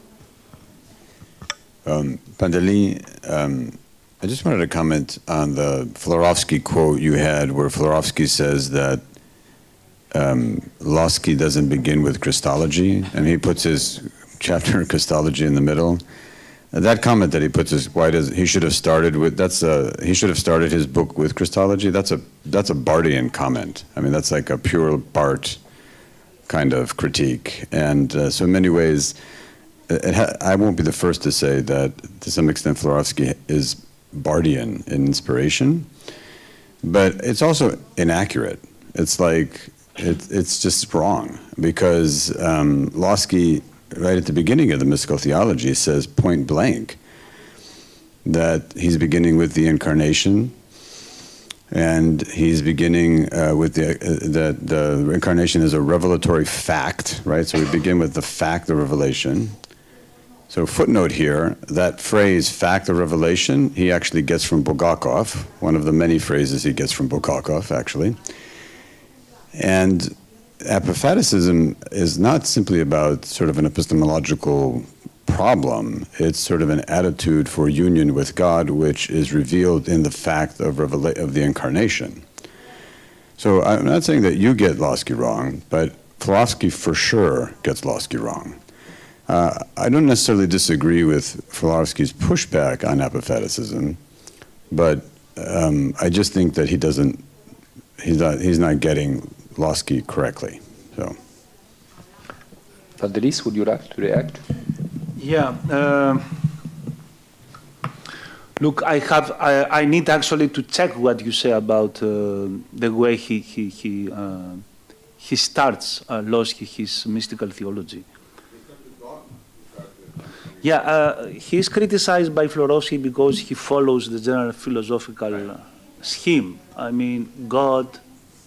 Dogma, Trinity. Yeah, dogma, knowledge of God, dogma. Yeah.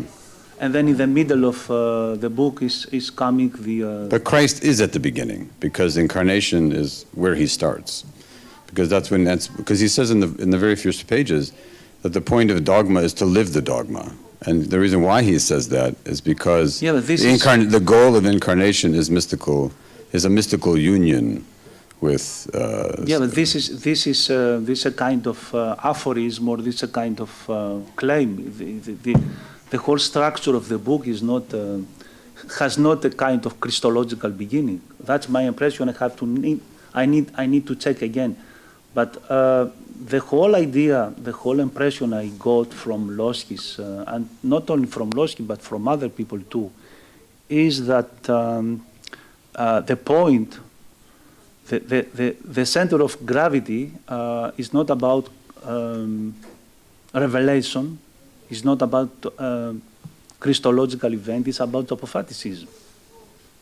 If apophaticism, for example, Losky, and following Losky, other people like, for example, Yanaras, claim that apophaticism is the main characteristic of Orthodoxy. Apophaticism is the main characteristic of Christianity. If apophaticism is the main characteristic of Orthodoxy, then the communion, the revelation of God and the communion with God is something very problematic. I think there is the critique formulated, articulated by Florovsky against Losky.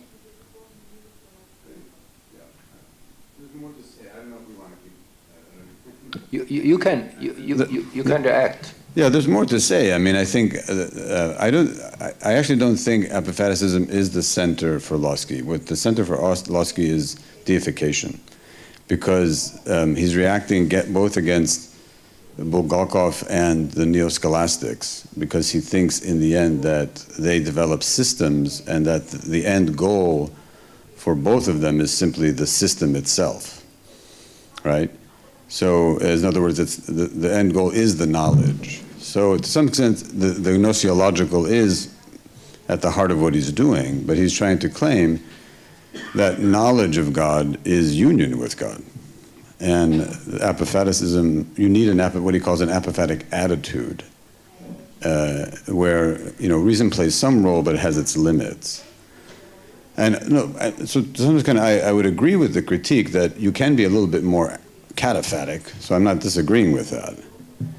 I just think that they're both putting different emphasis. Lasky's putting emphasis on, I think, the possibility of union with God now. And I think just Florovsky has this more historical, sort of eschatological, how are things going to end, so to speak, kind of orientation. And the heart of Lasky is deification for sure. Look, I cannot, apparently you know Lasky better than me. You work in your doctoral dissertation, but allow me to remind you that the first paper written by Lasky was about apophaticism in Denis Diaropagite. The second paper in 1936. The second paper in 1939 was against about apophaticism, essence, energies, distinction, etc., etc. And then a whole series of papers he wrote, as I raised this in my paper, about negative theology in Augustine, in Saint Bernard, I don't remember exactly now whom from the Western tradition study. And then the last text of him, his doctoral dissertation on Meister Eckhart, was again about negative theology and knowledge of God. So I'm not ready now to answer this question and to say or to claim if the main point was about deification or about apophaticism. Anyway, there is a clear difference with Florovsky in what you raise. I mean, Florovsky did not pay so much attention to the issue of deification. There is just one paper about this. He published, I think, and also Florovsky did not pay so much attention to Saint Gregory Palamas. This is something I many times repeated. There is just half a paper of Florovsky about Saint Gregory Palamas. This is the paper in which he speaks also about deification, and this is the paper he presented in Thessaloniki in 1959 when he received the doctorate honoris causa at the occasion of the 600-year celebration from the death of Saint Gregory Palamas. I don't remember other papers of Florovsky dealing with Palamas and with deification. Yeah, and maybe what we can agree on is that the constructions that systematic theology in the 20th century is itself constructions of the East, and Lasky and Florovsky are doing it in response to they're doing it in response to the neo-scholastics, they're doing it in response to Bulgakov, Florovsky is doing it in response to Lasky, he's doing it in response to Bulgakov. I mean, these are all, it's not that they're bad just because they're constructions of the East, it's just that they are, in many ways, this is Catan's work, they have to be understood for their whatever insight they arrive at, it has to be understood as a result of their contextuality. And I think that we just have to understand. I think both have a point. I think systematic theology going forward has to synthesize the various insights that many of these theologians actually came up with. That would be my own view. So. Okay. Would you like to comment? No, just a final word. I think something we should look for and we should make further researches exactly the influence, the impact of the context of that time for Lasky, and especially René Guénon and Henri Corbin, and this kind of reaction against positivism and rationalism, both secular and religious. Thank you. George Demakopoulos. So I have a question for both Candace and Sarah. I'll ask Sarah first because the question is very simple, which is with the different groups of people you follow, I realize that they're obviously not all the same, but the ones who are really infatuated with the Russian model, I'm wondering if you've seen them back away since the invasion of Ukraine. And then my question for Candace is a little more complex. You referenced the meeting, was it 2017? We were there, right? We were there together, right? The thing hosted by the Order of St. Andrew, and you presented it predominantly as a kind of Protestant, evangelical political endeavor. And you left out the sort of organizing principle that it was really designed as something for the ecumenical patriarchate and the concern for the preservation of Christianity in Turkey, which is a genuine concern, right? I mean, the disappearance of Christianity in Turkey is a real reality in a way that it's not in Egypt. And so I was just wondering, because that's a different kind of immigrant community. I mean, the Greeks in America are in a similar but different situation to the Copts, and I was just wondering if you wanted to add more context to that. The simple question first. Okay, great. So George, it depends. There are those who sort of align with the Moscow Patriarchate's understanding of the war, but think that Putin has gone too far. And then there are those who are sort of entrenched in their views and still believe that Putin is right and that Ukraine is a client state of the United States and that Zelensky is a Jewish asset of the U.S. So they're marshaling claims of anti-Semitism and all of that, or Semitism. What's fascinating to watch, especially at the beginning of the war, was how people's views changed really rapidly on social media. So from day to day, as the war progressed, people's views were just in constant flux. And it's still happening, but it's less. So there's two narratives that have emerged.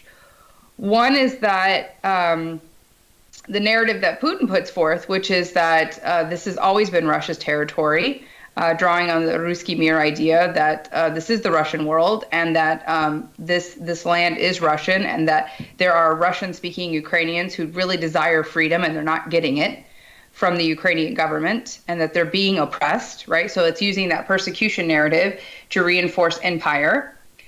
And then the other one is founded totally in conspiratorial thought. That the United States is working with the EU to topple the Russian government by pushing Putin to control state media, to bomb Ukraine, to push them into sanctions against Russia, so that this is all being orchestrated behind the scenes by the American government, by the EU, by NATO, in order to bring down a superpower, and a superpower that is now growing in religiosity, they believe. So those are the two narratives that are working right now. There are those that, and I think it's a minority voice, I would argue, within this minority movement, that see Putin as just completely losing it and becoming an authoritarian leader, and that what he's doing is wrong, and they do decry it. But that's not the common narrative that I see. Candace? Thank you so much for asking this question, George, because I was hoping that you would, or you or Telly. Excuse me?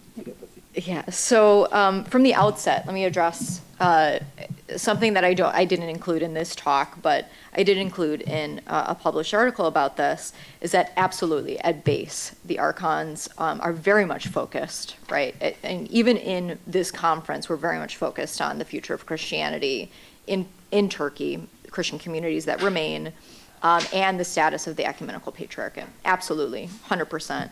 One of the things that I found very interesting was, I think it was the first session, you had the Hellenic Caucus come up and kind of talk about Constantinople, talk about themselves as Greek Americans succeeding and remembering kind of the Ottoman Empire as a persecuting empire of Greek communities, et cetera. And so there's some specificity that was involved in that conference that I think is important, that definitely exceeds the context that I'm using it in. But what I would like to, I think, open up for discussion, especially with this group of folks in Greece here, is to also think about the very American nature of the Archon context, at least that conference, in that there was a coming together of different, ecumenical partners. Yeah, Syria Coptic bishops were there, et cetera. But you had American, like evangelical politicians that came that do the rounds at these Christian persecution circuits that I've attended in DC, whether it be through Coptic Solidarity or other kind of broader Christian persecution conferences. And they were saying the exact same things that they would say at other conferences, right? We support the Copts or whatever, Middle Eastern Christians that they're focused on, or the Yazidis, et cetera. And the main kind of line of thought is really thinking about Islam, terrorism, and persecution under Islam. And so if that's the kind of main thread, there are a number of different actors that kind of come into play there.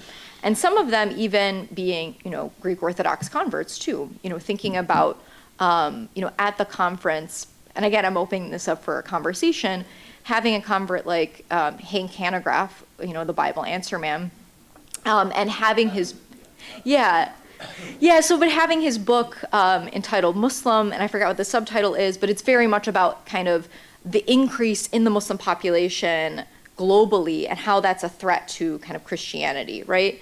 That's a part of a broader constellation of what I would say is this economy of blood.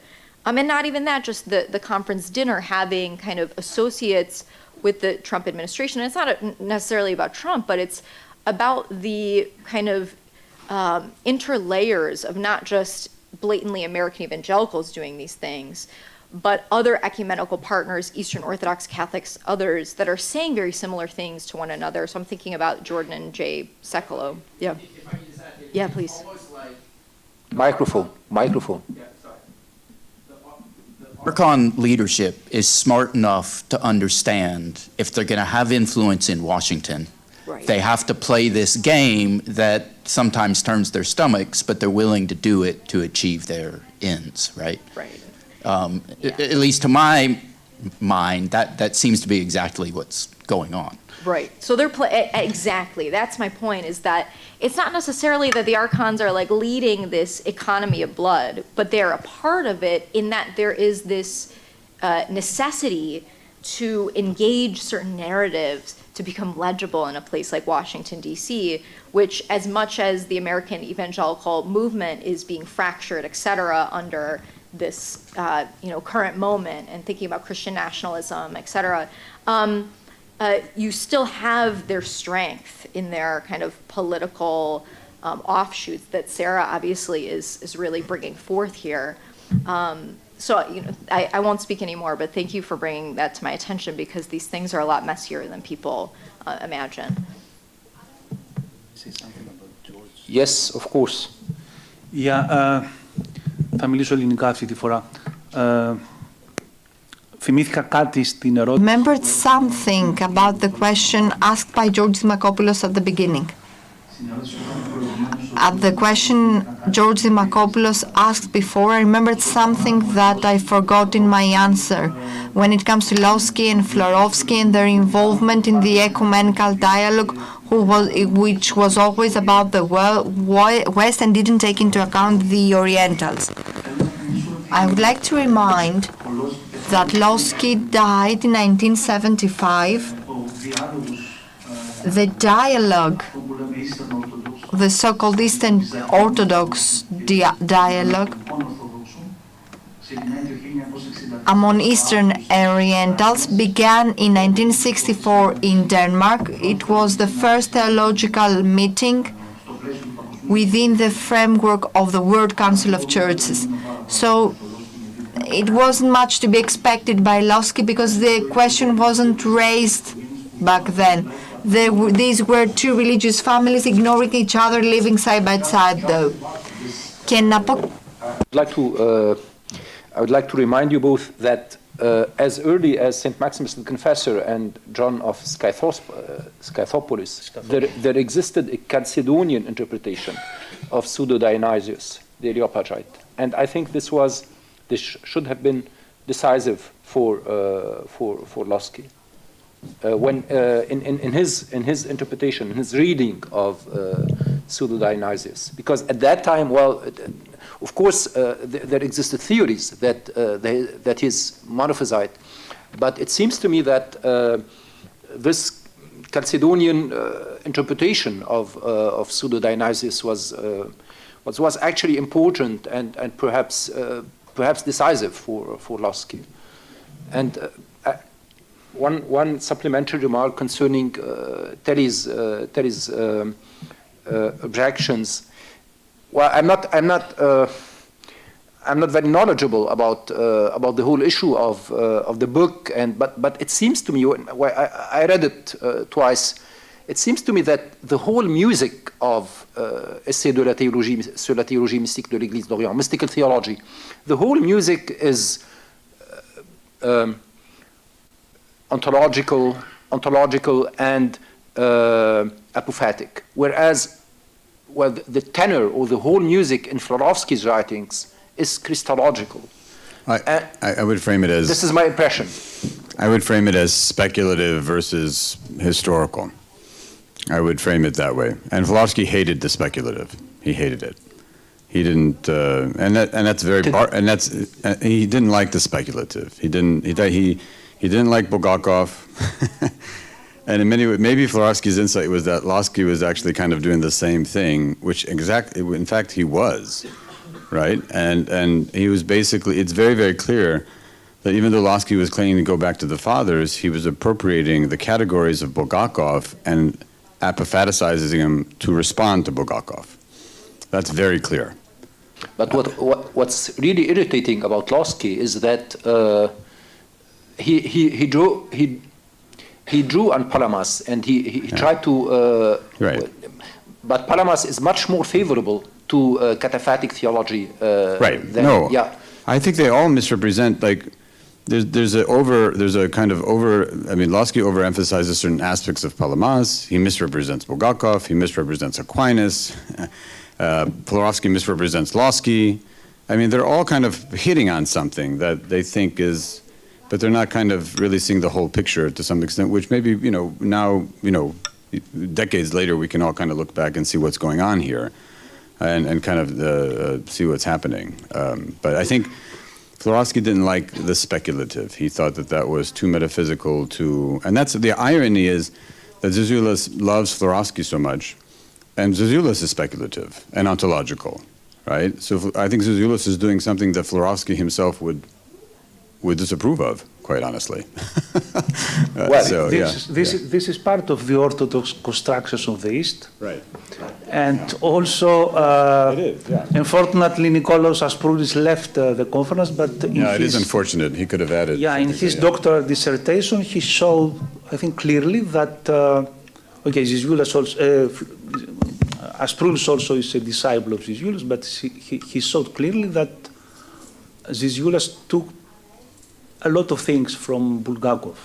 Yeah. I mean, all this kind of speculation, especially about Trinity. Florovsky does not speculate about Trinity.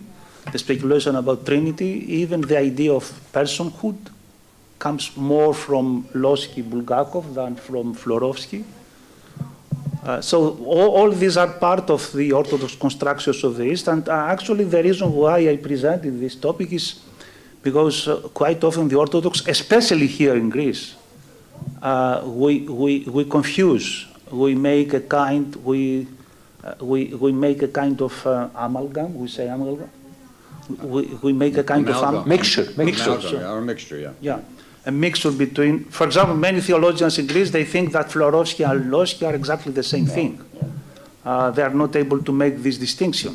But actually, the reason why I asked to speak again was for George's remark about the Orientals. and just to try to contextualize. I mean, why maybe justify, maybe explain why they didn't pay so much attention, especially Losky, because the theological dialogue between Eastern and Orientals started later. And so it could be one of the reasons. But anyway, another very interesting part of this construction, Orthodox constructions of the East, is the discussion about Christian Hellenism and Florovsky. Just to say one word, because I had no time to include this part in my presentation, the main construction around Christian Hellenism is this kind of ethnic and cultural hermeneutics of Christian Hellenism. Culturally, not ethnic. There are some who did also ethnic or national hermeneutics of Christian Hellenism, especially in the Greek context. But not Florovsky himself. No, absolutely not. Absolutely not. Florovsky, he's very clear. He says that Christian Hellenism is not about national Hellenism. It's about the gospel, the council, the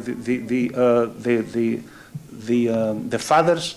And also, the other thing which is very, very interesting about Christian Hellenism is that, according to Florovsky, especially following the recent discoveries of his manuscripts kept in the Library of Princeton, and this is thanks to Brandon Gallagher and to Paul Gavrilouk, and to Marcus Plestet also, in Christian Hellenism, Florovsky includes the Syriac fathers, the Latin fathers, and even the scholastics. There is an amazing sentence by Florovsky saying that even Thomism is Hellenistic. Okay. Okay. Thank you very much for your clarifications. On behalf of the whole assembly, I would like to thank our three speakers once more.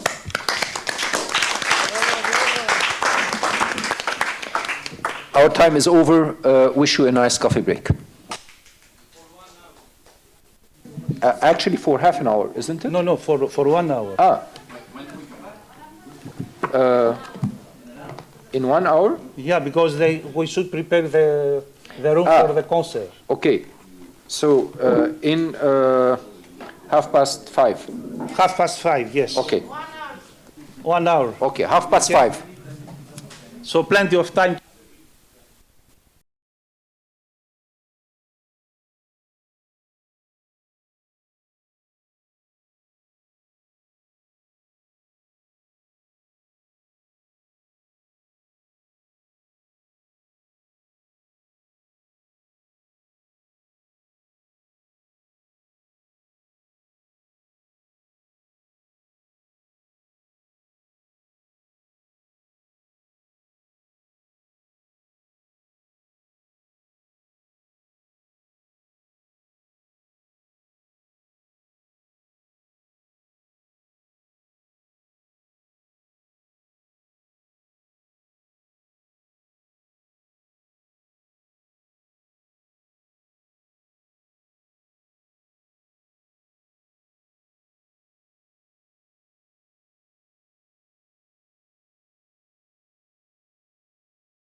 everyone.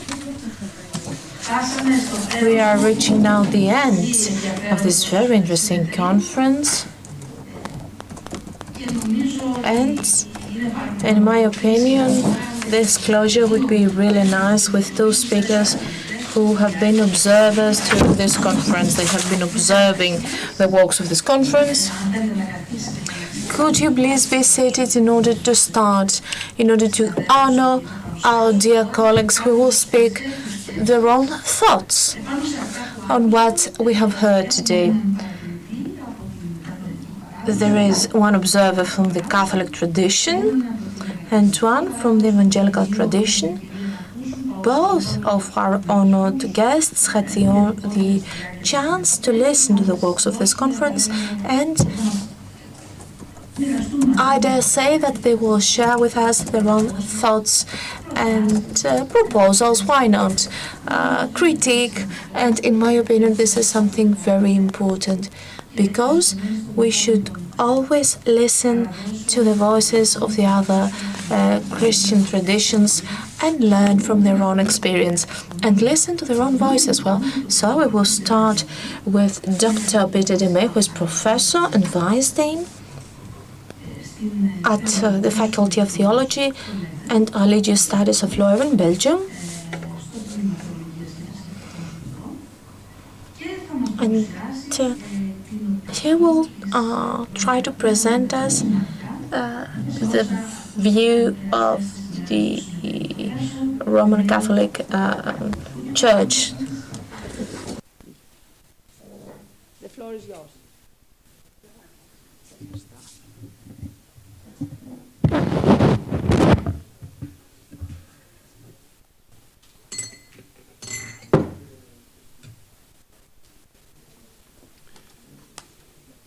Thank you.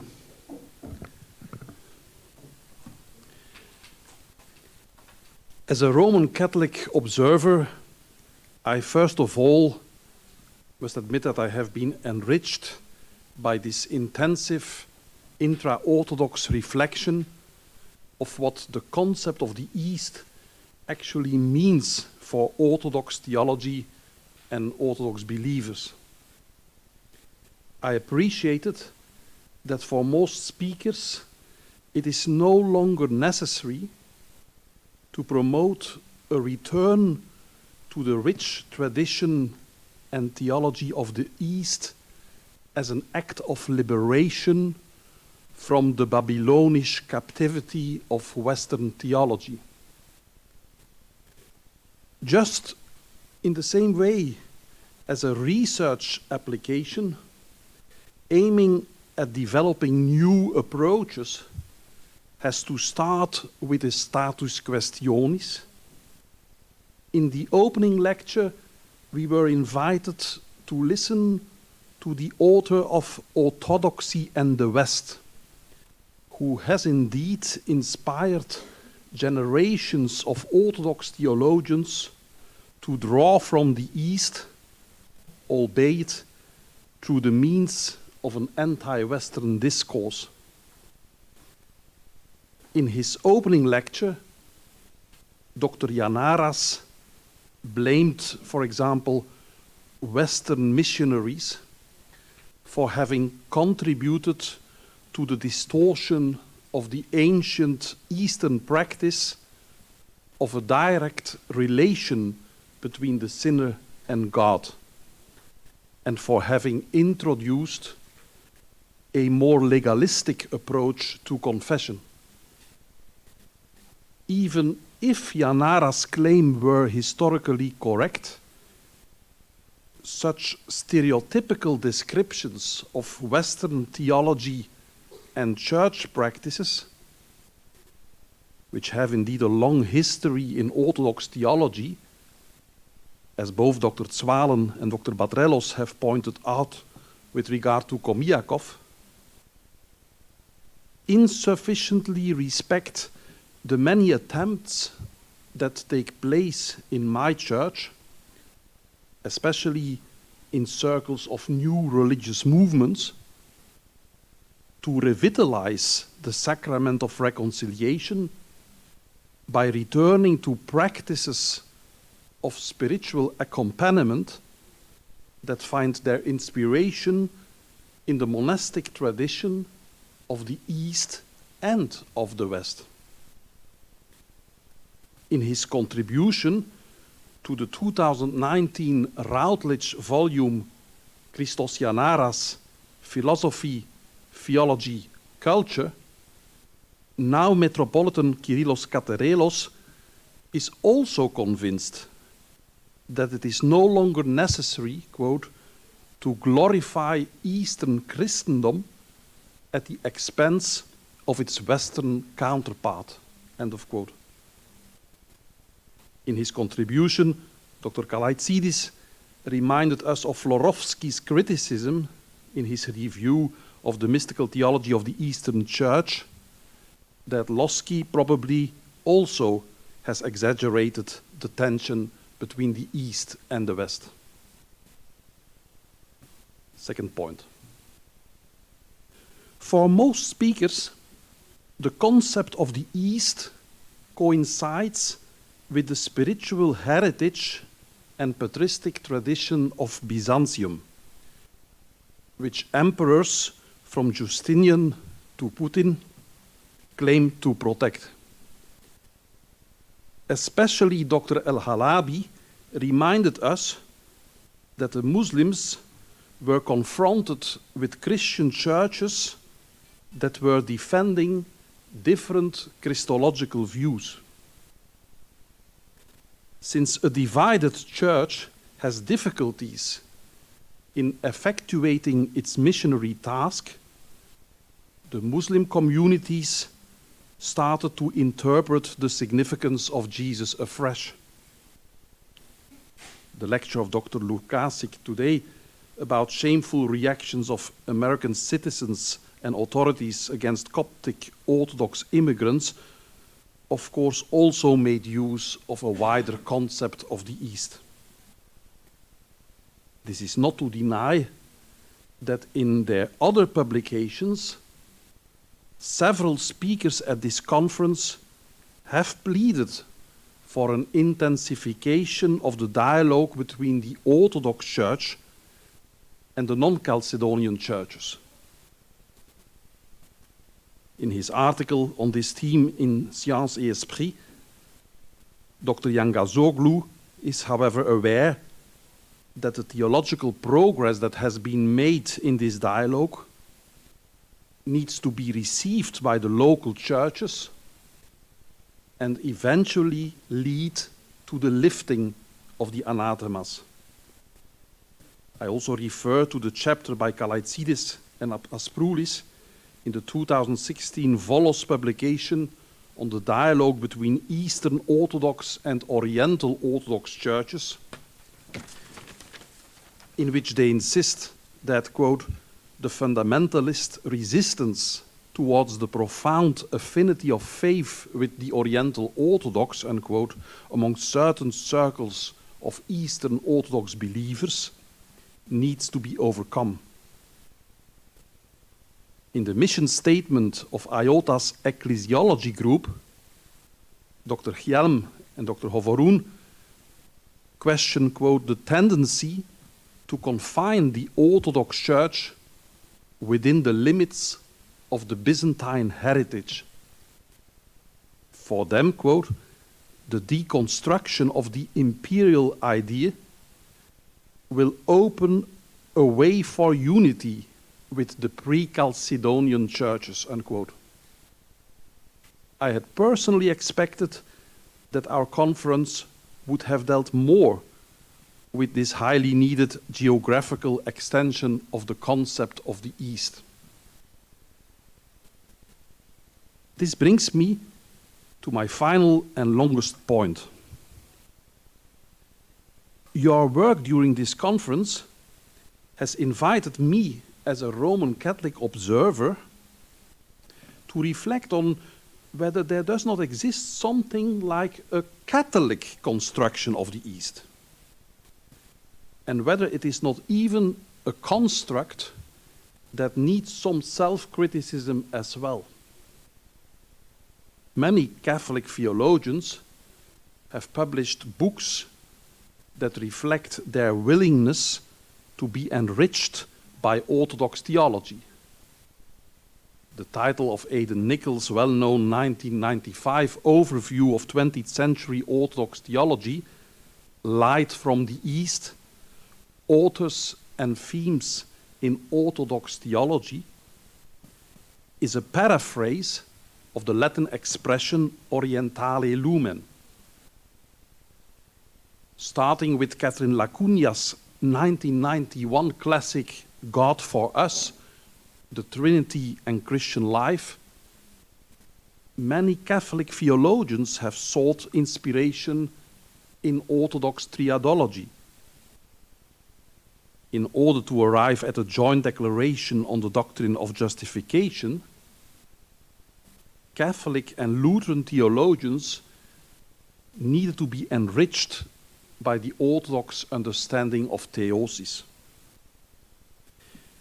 The expression that can be considered the Roman Catholic alternative of Orthodox constructions of the East is the metaphor that the Catholic Church has two lungs and has to make more efforts to breathe with its Eastern lung as well.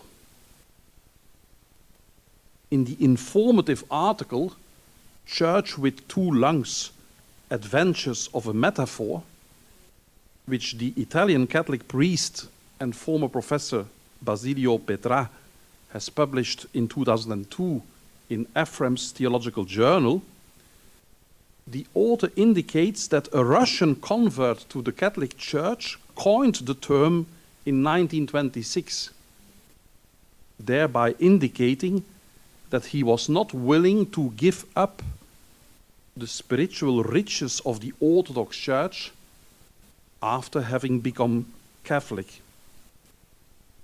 But it was the French Dominican Congar who used the expression several times. Before Vatican II, he did so to support the movement of ressourcement. Catholic theology should rediscover and better integrate the riches of the East so as to prepare itself for the formal start of the Orthodox Catholic dialogue after the Council. The presence of about 100 Eastern Catholic bishops during the Council also made the majority of Latin Rite bishops better aware that they can only defend the Catholicity of the Church if this is understood as unity in diversity. In his 1982 book on diversity and communion, Congar used the metaphor even in a different sense. Now he expresses the hope that both churches can become one while maintaining two traditions. At the same time, it becomes clear that the unidual church Congar dreams about, even after the Council, still presupposes the return of the Orthodox under the Roman Church as Mater Ecclesia.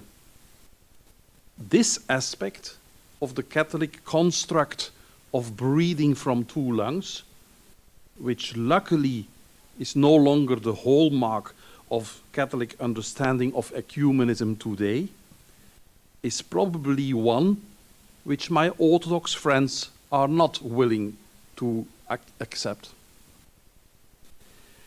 The Second Vatican Council equally contributed to the Catholic construction of the East, especially when the decree on ecumenism emphasizes that the churches of the East have maintained a peculiar theological, canonical, liturgical, and spiritual tradition which can be considered an integral part of the Church of Christ, and which these churches would never have to give up in case the communion among both churches would be restored.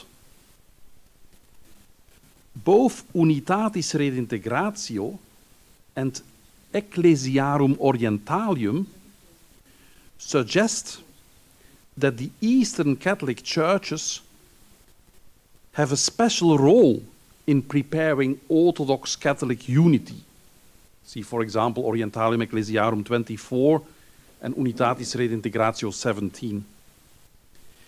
This is, once again, an aspect of the Catholic construction of the East, which, as the difficult preparation and reception of the Balamant statement testify, for the Orthodox still considers a problem rather than a solution.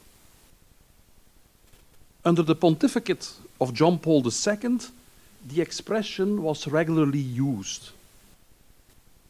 In his 1987 encyclical Redemptoris Mater, dealing with Mariology, the Pope praises what he calls the wealth of praise of Mary in the Eastern tradition. In his opinion, quote, "This could help us to hasten the day when the Church can begin once more to breathe fully with her two lungs, the East and the West." In his 1995 encyclical Ut Unum Sint, the Pope again insists that the Church must breathe with her two lungs and pleads for a mutual exchange of gifts. The innovative element of this encyclical, however, was the invitation to leaders of other Christian churches to help him to also learn from their experiences in order to reform the praxis of papal primacy without, however, changing the essence of this teaching. In the apostolic letter Orientale Lumen, which he published in the same year, Pope John Paul II repeated the idea of the Council that our Eastern Catholic brothers and sisters share the same Eastern tradition as their Orthodox brothers and sisters. In the same way in which this conference has paid limited attention to the understanding of the East by the pre-Chalcedonian Oriental churches, it could be interesting to compare Eastern Orthodox and Eastern Catholic constructions of the East. Without repeating the metaphor of the two lungs, as of his first longer teaching Evangelii Gaudium, Pope Francis has encouraged Catholic believers not to be afraid to learn from other traditions. And he mentioned the Orthodox churches as an example. Quote, "In the dialogue with our Orthodox brothers and sisters, we Catholics have the opportunity to learn more about the meaning of episcopal collegiality and their experience of synodality. Through an exchange of gifts, the Spirit can lead us ever more fully into truth and goodness." End of quotation. This morning, Dr. Bathrellos warned us that Orthodox theological reflections on Eucharistic ecclesiology are not always followed by a synodal reality, since the relations of bishops and priests in most dioceses violate the basic principles of Eucharistic ecclesiology. Being a Roman Catholic lay theologian, I sympathized with the question of Dr. El-Halabi about the limited involvement of lay faithful in the Orthodox Church. Here probably the Catholic emphasis that all members of the people of God share, each in their own manner, in the threefold office of Christ, offers more space to the laity to develop their charisms in a synodal church. Also, the Catholic Church, of course, should not only proclaim its willingness to breathe from two lungs in theory. In another article which I consulted on the topic of the two lungs, American theologian Jennifer Clark deliberately has added a question mark to her title. Two lungs are two diverging roads. Methodological challenges to union between the Orthodox and Catholics, between the Eastern Orthodox and Catholic churches. In this 2009 contribution to the Lonergan workshop, the author urged Catholic theologians to take the critique by Anaras and the recommendations by Lonergan on theological method most seriously. She does not believe, quote, that the two churches are traveling upon utterly divergent roads, but may be passing each other on the same road without recognizing each other, unquote. Hence, permanent conversion is necessary. If Dr. Tzalampuni was inviting Orthodox theologians to be less afraid of historical criticism and help promoting a more regular Bible reading among Orthodox believers, I have to admit that the curriculum of the different programs in theology at my own theological faculty has not really been adapted in light of the plea by Catholic theologians and by the Catholic magisterium to breathe with two lungs. Our students would deserve to hear about Greek patristics not only in their courses on ancient Christianity, but also in their systematic theology courses. Thanks for this great conference.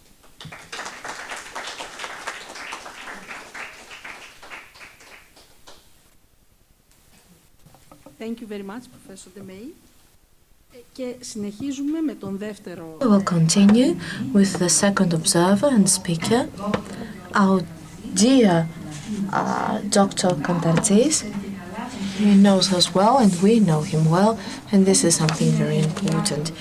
He holds a PhD and he is a visiting professor at the Greek Bible College, and he is also director of the Institute for the Study of Eastern Orthodox Christianity in Athens. And of course, he is combining his academic work with his work as a pastor. Thank you very much. My main title is that I am a pastor of the First Evangelical Church. I would like to thank you very much for the hospitality, and I mean it in a greater context. Both Peter and I, even if we are not part of the Orthodox tradition, we really felt at home, and we'd like to thank you for this opportunity and honor to participate at this conference. I have to say that I made the decision not to come with a text prepared, but to listen to the conference and to work as I'm listening to your presentations. So maybe it will not be well thought as the previous speaker. When I first saw the title, I got confused because I thought the book, Orthodox Constructions of the West, and I thought that they will organize a relevant conference in Greece. But I realized that this conference is continuing the study that started with the book Orthodox Constructions of the West. And it seeks to study the Orthodox constructions of the East. I want to say that after studying the construct of the West by the East, this conference tried to see into the construct of the East by the East itself. However, there is yet another dimension that it is worth to be studied, which is the construct of East by the West. I will speak as a Protestant. We have listened a Roman Catholic voice, so I would like to share a few thoughts about this issue, and hoping that I will try to enrich and extend the discussion that will start from this conference. Of course, I will speak as Protestant and for Protestants. I will mention two opposite constructions of the West, which are characteristic in the Protestant tradition. One that is related to a rejection and one to an attraction. And later on, since I am a pastor, I will try to propose some ways in order to leave the dead ends of those stereotypes behind us and try to have a fruitful reception of the other. But I would like to focus a bit on the word construct. And in his book, Imagined Communities, Benedict Anderson tried to explain how this imagined sense of the community was created, that sense that constitutes the nation. We will keep the main idea that nations are not objectively entities, but they are contemporary, imaginary shaped constructs. So within this framework, I think that it would be worthwhile to study the connection, amongst others, this connection between the construct of the East and the West after the various local nationalisms that were born at the end of the 19th century and the beginning of the 20th century in the Balkans and in the Eastern Europe. And, of course, the birth of the autocephalous churches. So, part of this ideological propaganda of those national churches has been the construct, if you wish, of the West as a danger and a threat against which the church will become the ark that will safeguard the nation. So, this defense strategy had two pillars and still has got two pillars. On the one, we try to present the construct of the West as an aggressive force that tries to erase any national specialty and purity, and the other one, we try to have a construct of a morally and spiritually bankrupt entity that should be treated with contempt as a whole. So what do we have to learn from the West? There's nothing good there. So now I will continue later with my next page. So which is the construct of the West by the Protestants? I want to talk about two opposite trends. We have the constructs of the rejection and the attraction. First, the constructs of the rejection. I think that you will find it odd, but for a lot of Protestants, the Orthodox are understood mainly as Catholics. I think Miss Riccardi-Swartz has already mentioned this issue earlier when she talked about USA evangelicals. When I talk about evangelicals for the Orthodox, for evangelical that they don't want nothing about the Orthodoxy, first of all, we have to make sure that Orthodox are not Catholics, because both Catholics and Orthodox have priests who wear garments, specific garments. They cross themselves and they believe that they receive through Holy Communion the body and the blood of the Church. They may seem alike. So the critic of Martin Luther to the Roman Catholics, sometimes it can be transcribed also to Orthodox believers. So evangelicals try to explain to Orthodox that people are not saved by their good deeds, without understanding that this idea of the earned merit is an open discussion of Protestantism with the Roman Catholic Church and not with the Orthodox Church. So within this general category of the constructs of rejection, I would like to mention the fact that Orthodoxy sometimes is characterized as idolatry, because due to the use of icons, most evangelicals are really surprised when I say that the Orthodox theology prohibits icons of the Father. Of course, we know that this is not always respected. Sometimes we have icons of the Father.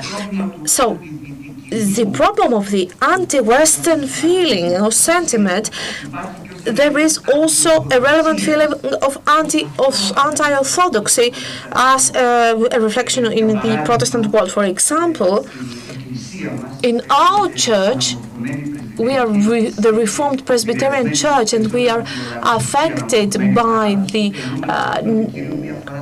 we are coming together, and we are when we try to do the sermon every Sunday, the first reflection of a lot of people that they were traditional Protestants have been, you are going through the Orthodoxy.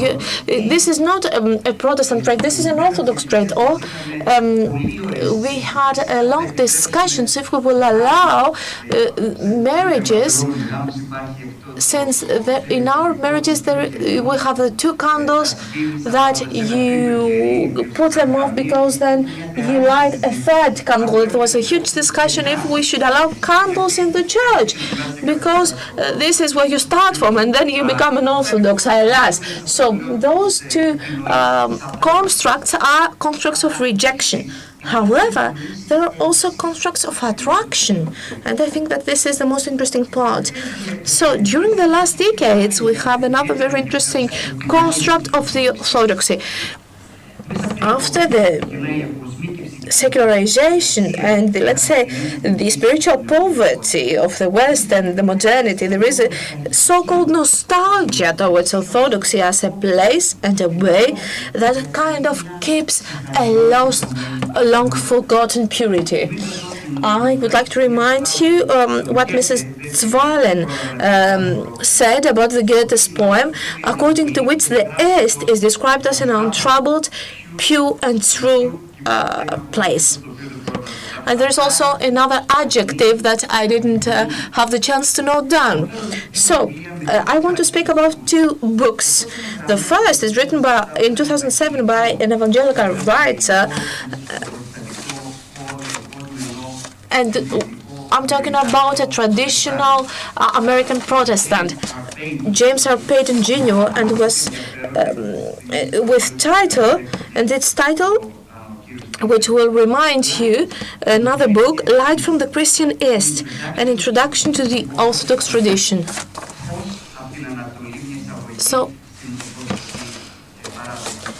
and I quote, to many people, the Orthodox Christian tradition, or Eastern Orthodoxy, seems unfamiliar and mysterious. Yet, this tradition is arguably the most faithful representation of the early Christianity in existence today, and numbers roughly 250 million adherents worldwide. What's more, a steady stream of evangelical Christians has been entering the Orthodox Church in recent decades. Isn't it time to gain a deeper understanding of Orthodoxy? A second book that is more recent and more important, in my opinion, is the book by Ron Williams. Ron Williams,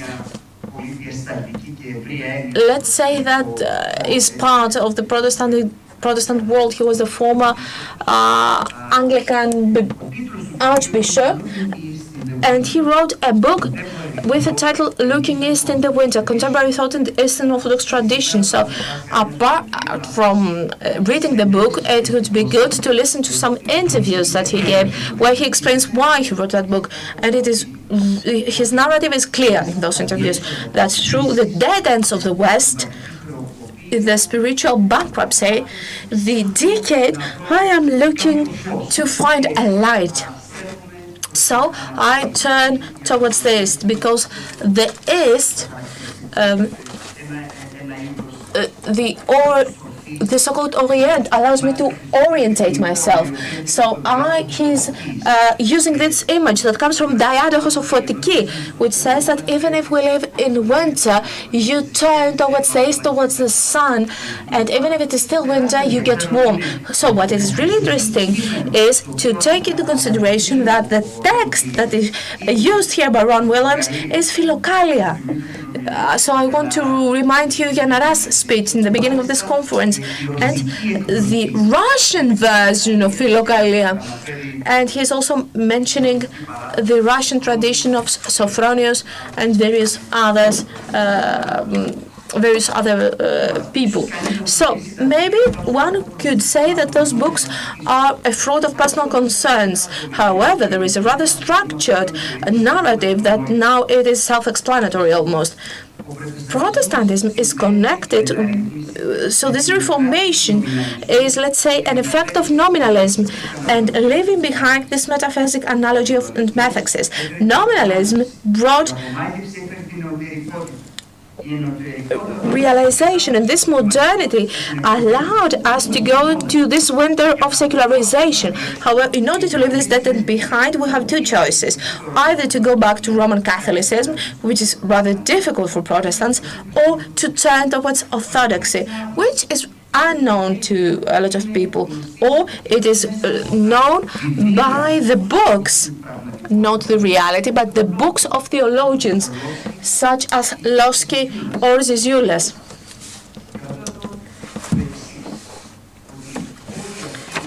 So all this discussion is characterized by a kind of idealistic romanticism. Remember the discussion that we had after the presentation of Father Demetrios.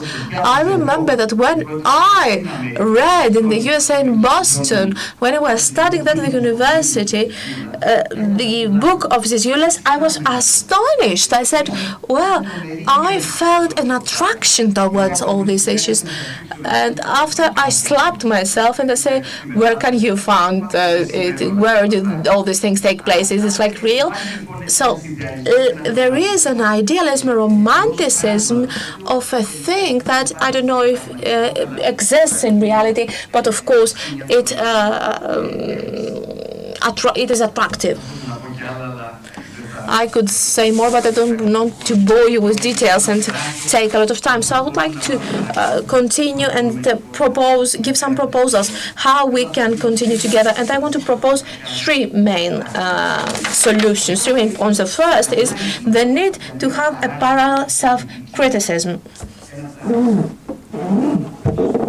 One of the important characteristics of this conference was this self-criticism, the courage and the honor for the Orthodox persons to share their own problems with humility. And I think that it is very important to do it all together.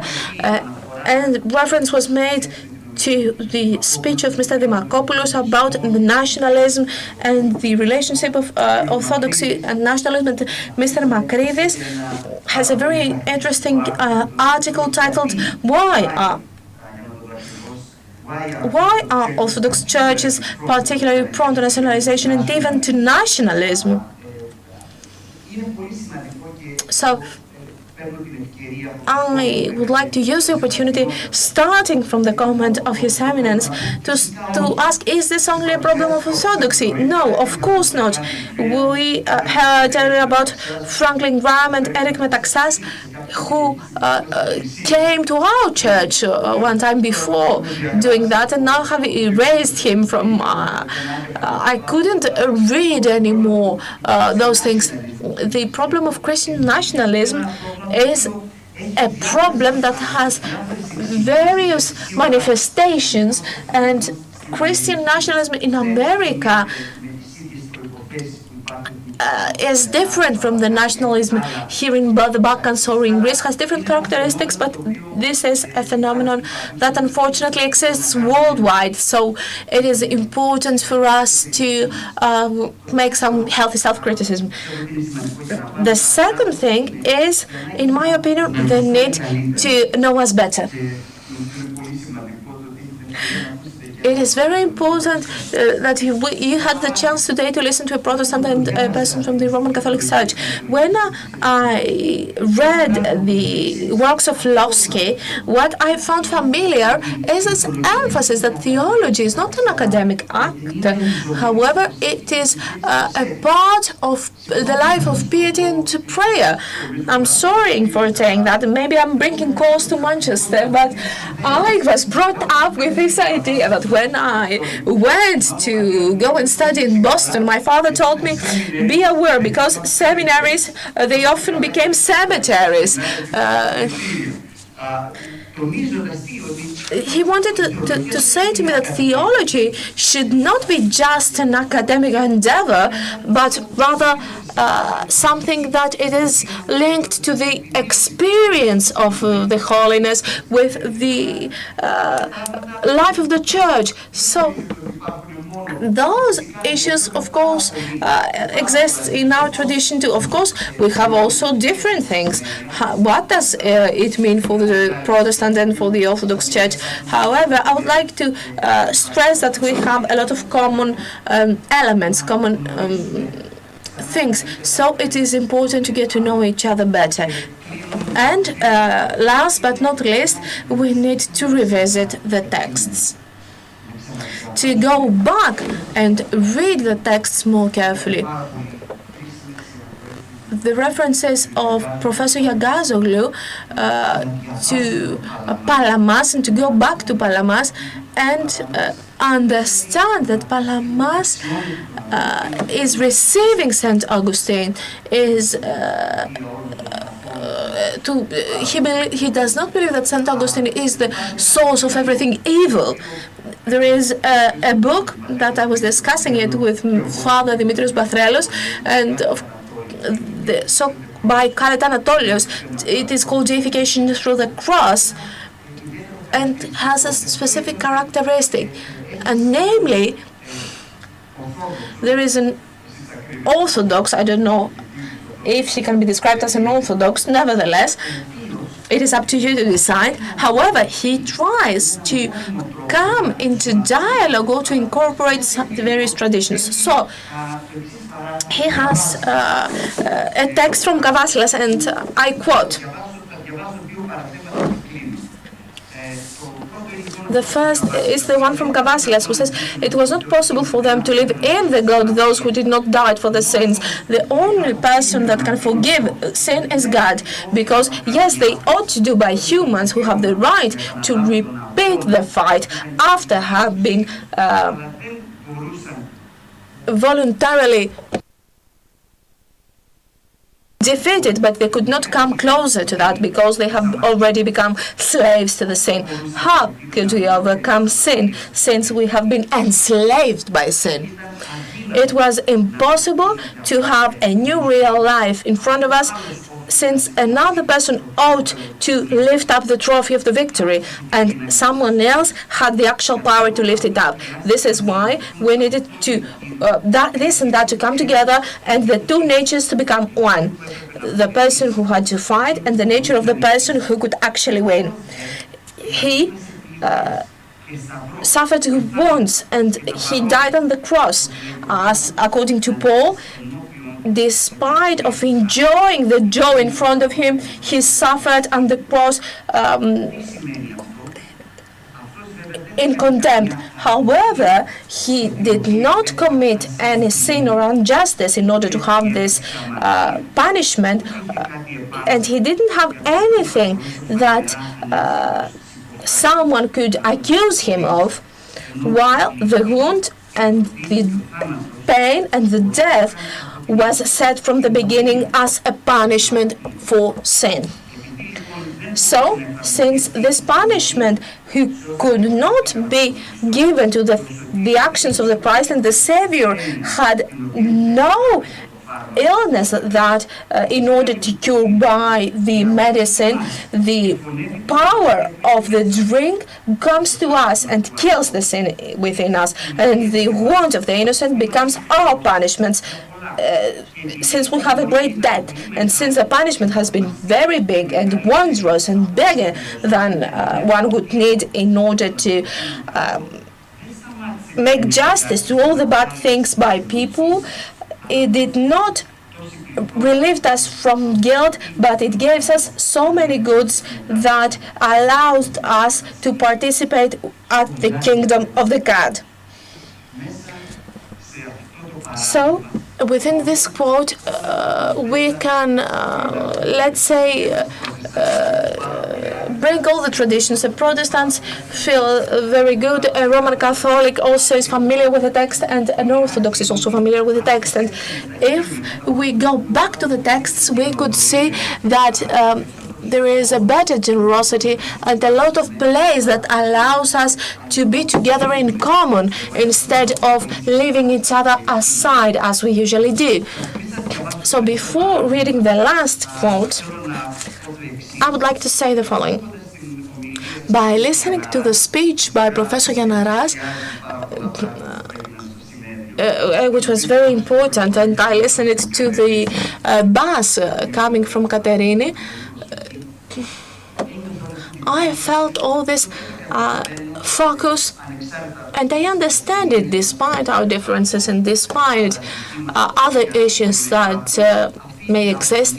This, let's say, anxiety and this focus about morality as freedom, as love, as something that transcends formalism, objectification of the action or of the event, the essence of love.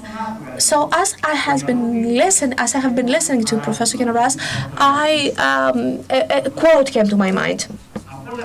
From all this, we can draw the conclusion that a Christian does not live inside himself, but he lives in God and in Christ and in his brother. He lives in Christ through faith and through his brother, through his neighbor in love. So, through the faith, he is led to God, and from God to love and under himself. However, he always stays in God. Behold, this is the truth, spiritual Christian freedom that makes the heart free from all sins, from all laws and commandments, that is above any other notion of freedom, as the sky is above the earth. May God allow us to understand it correctly and preserve it. This is the conclusion. This is my epilogue from the Freedom of the Christian, wrote by Martin Luther. And my quote was from the book that will be published in October, The Freedom of the Christian. So I want to say that if we would be more open, we could understand that we are actually saying the same thing, that we actually agree. And if we were able to listen to each other and being more open and leave stereotypes aside, I think that we would find more common points. Thank you very much.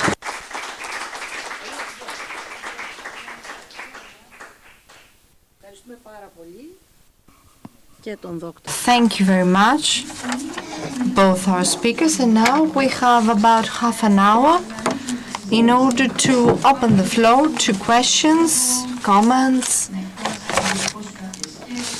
to share any thoughts, raise any questions. Everything is open to discussion. Please, the floor to you for the entire conference, not just this last session. For the entire conference. That's the conclusion of the conference. Το συνέδριό μας. Λοιπόν. Ναι, δεν είναι κανένας ομιλητικός. Όλοι ντρέπονται. Δεν ξέρω γιατί. Either everybody's tired or they're feeling a little bit embarrassed. Can you all hear me? Someone has to start the discussion, and then you will see that the time will be very limited. That's the usual thing that happens. For practical reasons,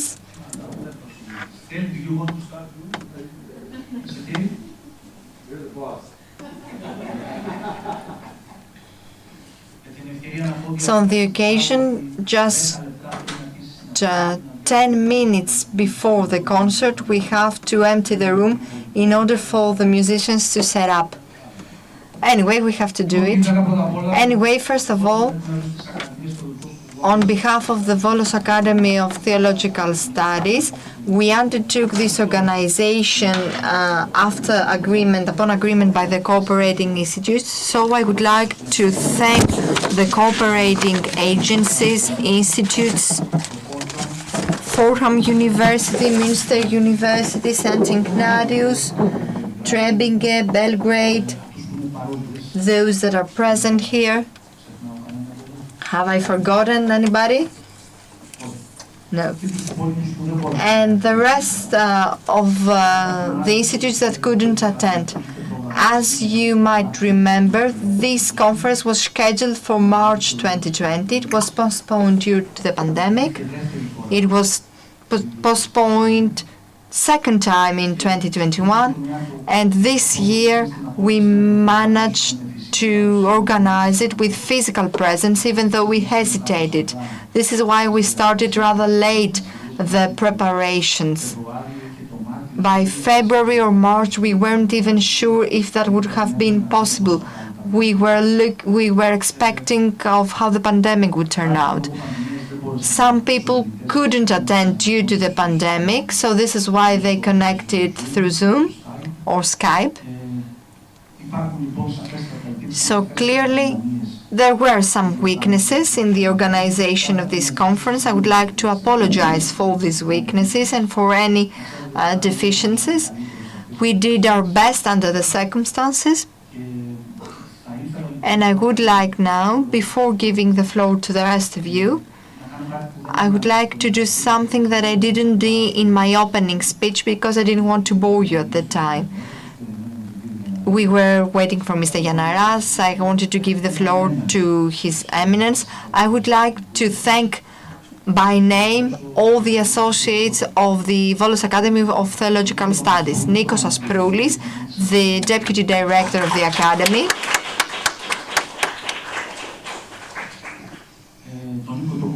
Nikos Kouremenos, who is sitting there. Kostis Drianakis, who prepared the agendas, the communication through Facebook. He prepared the posters, etc. He is of general duties, general assistant, yes. Panagiotis Theodosiou, who together with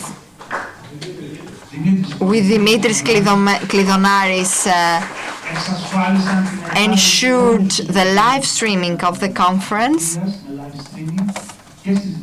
in both languages, both in Greek and in English, which shouldn't be taken for granted. There are complications, technical complications for that. Valila Giannoutaki,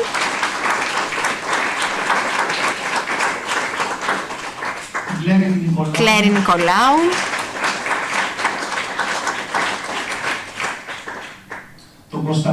Konstantinos,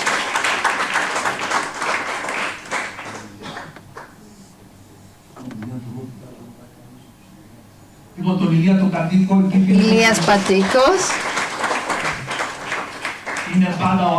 who is always the invisible hero, but without him nothing would have been done. And our interpreters.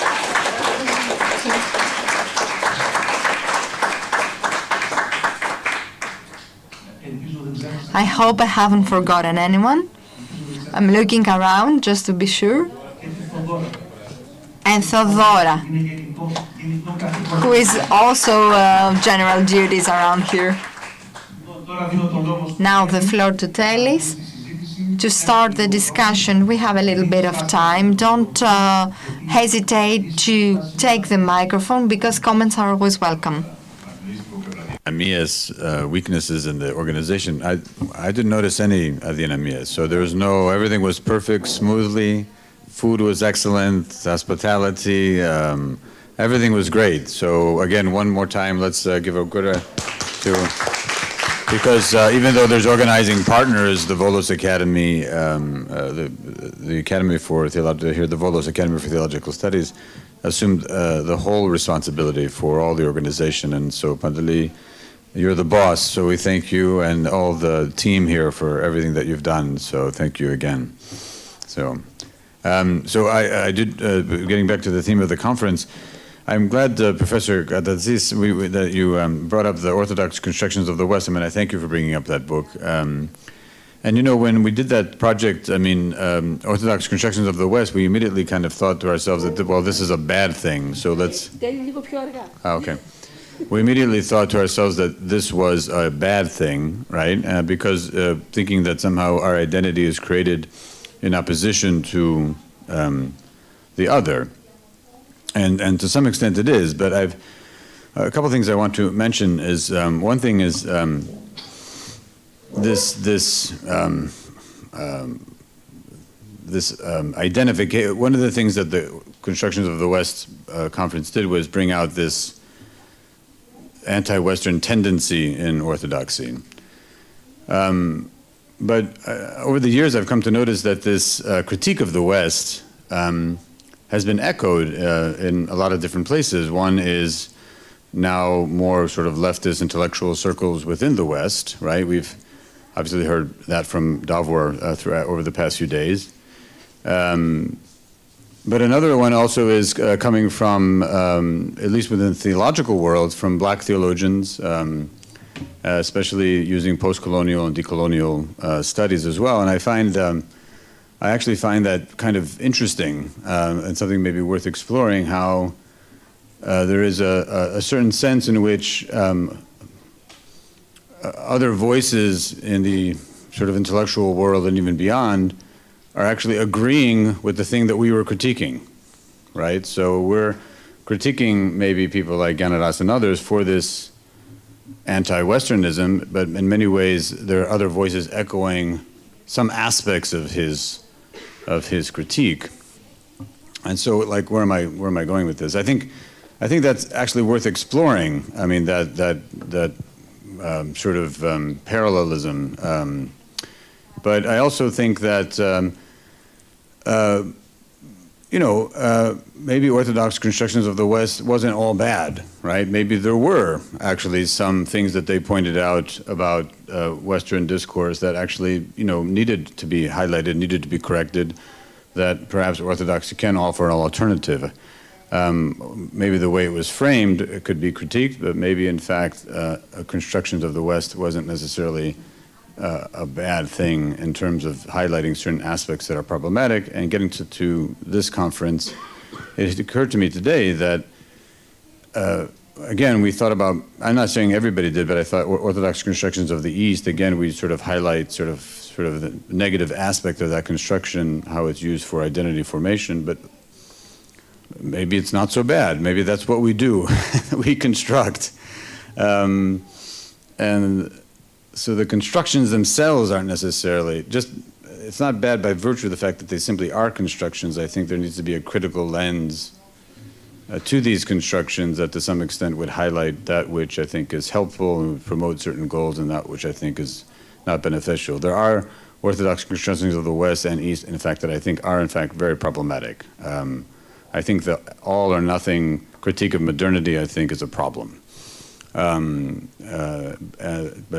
I also think that perhaps maybe we need to think of constructions as simply a given, and somehow, rather than that being in and of itself making a point, rather kind of have a more critical lens to see exactly what's retrievable and what's not as we kind of continue to move forward and thinking about these things. So I hope that made sense. So. May I add something, because you offer a little bit of history, so I would like to add some details of historical accuracy. Usually when usually the representatives or the heads of the cooperating institutions would gather and we discuss the next conference, the next topic. So the discussion about this conference and the decision about this conference was taken in Iasi when we had the meeting, the first international conference of IOTA, of International Orthodox Theological Association. And then our group met in Iasi and discussed the idea, the topic of the next conference. Yeah, with a lunch, yes. And actually, January 19, and so for reasons of historical accuracy, I have to say that the title was proposed by Asad Katan, Orthodox Constructions of the East. This was an idea of Asad Elias Katan, and we're grateful to him for the idea. And also to announce that we decided that the next conference, we will try to gather for the next conference, we will try to gather in Münster University, where Asad is professor of Orthodox theology, somewhere in June 2024, and we will try to discuss the topic Orthodox Christianity and the politics of identity. So I hope we will be able to have this meeting. 2 years later, and you will be all informed about this forthcoming meeting. So that's from my side. Thank you. Κάποιος άλλος που θέλει το λόγο? Ωραία. It's been such a joy to be here with you all. I'm sorry I'm like in an awkward position, but so I apologize. My back's to some people. And, you know, I've learned a lot being here, not only working on, in my professional work on Coptic Orthodox Christians, but being a convert to the Coptic Orthodox Church myself, and mainly focusing on Oriental Orthodoxy in my work. And I want to take up actually Peter's call at the beginning of his paper on what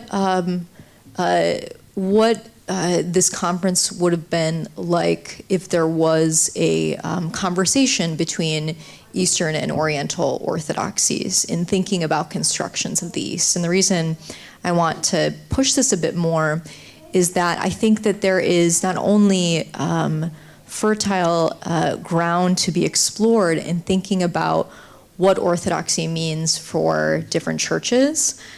So beyond maybe, yes, you know, historical and contemporary institutional divisions, whereby you know, Oriental and Eastern churches are very rarely institutionally associated with one another. Sure, very, you know, few ecumenical dialogues and agreements, etc., but real engagement about, you know, what does being Orthodox mean for Coptic Orthodox Christians or Syriac Orthodox Christians or Ethiopian Orthodox Christians vis-a-vis for Greeks or other Slavic traditions, right, in terms of historical engagement, historical context. And I was even thinking about this with Assad's paper on Maximus the Confessor, because, you know, for Oriental Orthodox Christians, Maximus is not a confessor, right? I mean, in the same way that for Eastern Orthodox, what?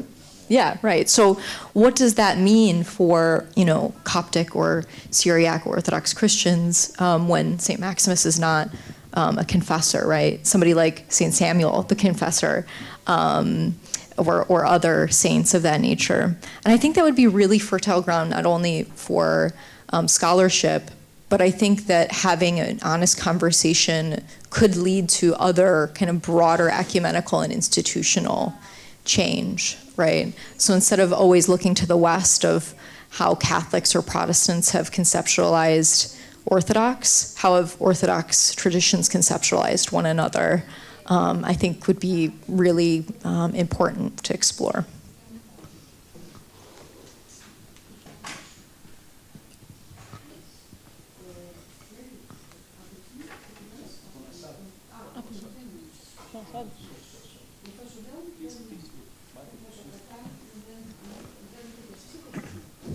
Is on, right? First of all, I would like to thank Pantelis for his huge work of creating this network of different institutions. Above the entrance of a great aula of the University of Uppsala, it's written, "Thinking freely is great, but thinking right is greater." This is completely wrong. Completely and utterly wrong. That was something that a lawyer created during the 18th century. Thinking right is great, but thinking freer is greater. Yeah. And this is important because this is exactly what I see Volos is doing here in Greece. And this is what our network is doing also, creating freedom.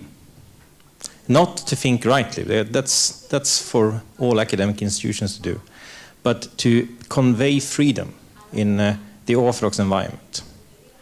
To think, could it be differently? And this is an important aspect also for this project that Pantelis started with Telly and George and others. To convey that freedom needs methods. It's not just enough to say that we are free. To create freedom, we need methods.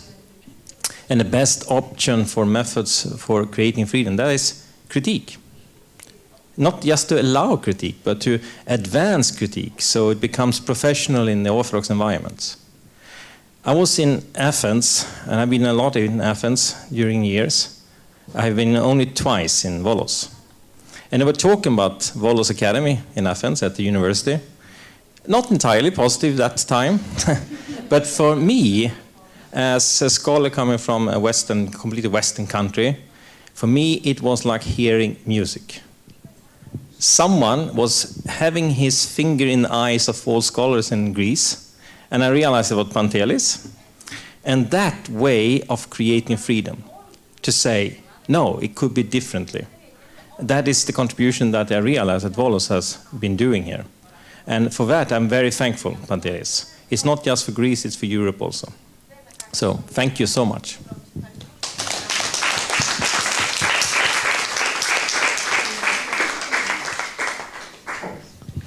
Well, I have talked a lot over the last days. This is the reason why I'm going to limit myself to an impression and a recommendation. The first impression is, well, to me it was like a small miracle to be here in Volos again after the pandemic and after such a number of years. This is the reason why I would like to tell you, Pantelis, I think with the words of St. Peter on the mountain of transfiguration, it's good to be here. Well, the recommendation, I got this idea when you were talking. So you were thinking, Yes, it was very inspiring what you said, and thank you very much. We are all thankful, not only as Orthodox theologians but also as thinkers. And I was just thinking whether this is a recommendation, and the Academy should take the decision and verify whether it's implementable. But I think what we need, or what we may need, is something like a reading circle, joining Orthodox, Catholic, evangelical theologians, also Oriental Orthodox perhaps, and perhaps also Assyrian Orthodox, reading texts together, and not only patristic texts, but also Luther's texts, for example, or Rowan Williams. You mentioned something from his last book.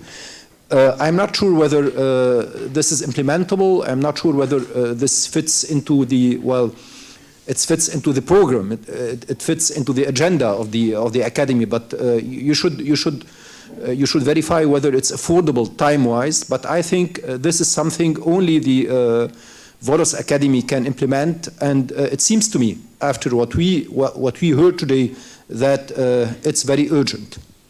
Thank you.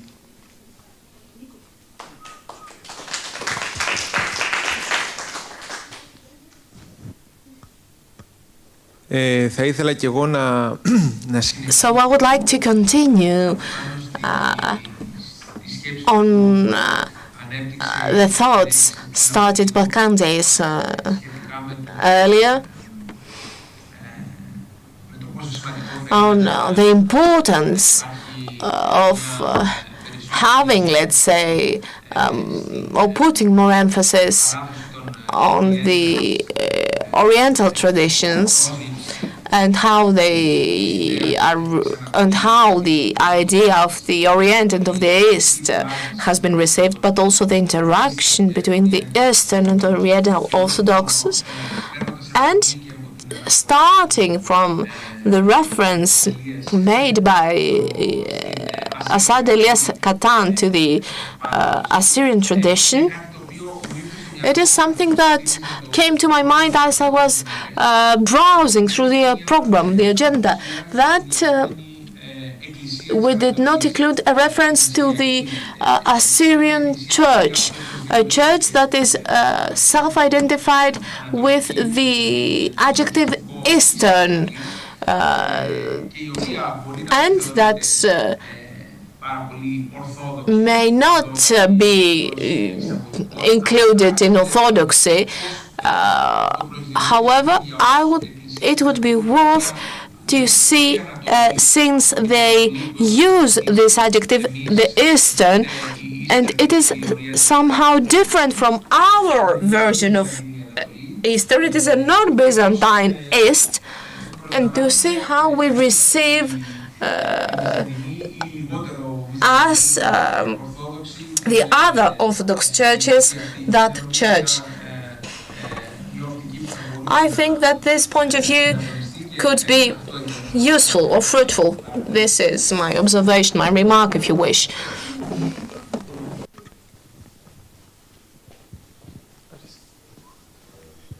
Ναι, η παρατήρηση του Νίκου του κουρεμένου... Nico's remark is not wrong.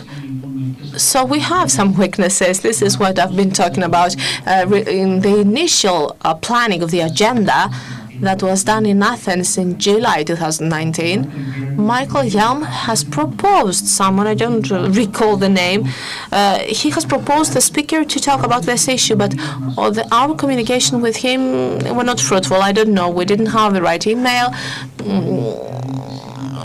Maybe they be a person that they don't check their emails. Nikos has probably tried to communicate with that person, but we haven't been able to reach them. And this is why this person was not included in the program, in the agenda. This is one of the weaknesses that I have mentioned earlier. Nikos' comment is off the mic. Michael Yam had this idea to include this topic. Do we have anyone else? Is there anyone else that would like to speak or make a last comment?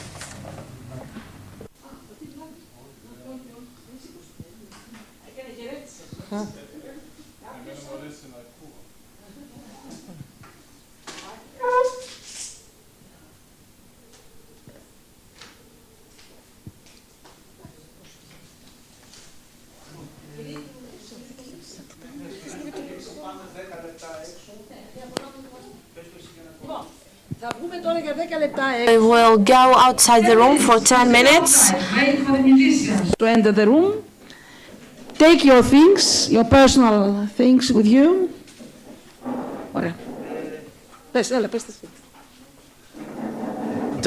Just a minute, please. Just a minute. One more historical detail. The idea of this concert was Katan's, was Assad's idea. So he proposed, because the topic was about East, to invite a group like Enjordes to give a concert. So Assad, you will moderate the last. Okay.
beautiful concept. Thank you very much.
a song, this sacred hymn actually, from the Maronite tradition of the Middle East.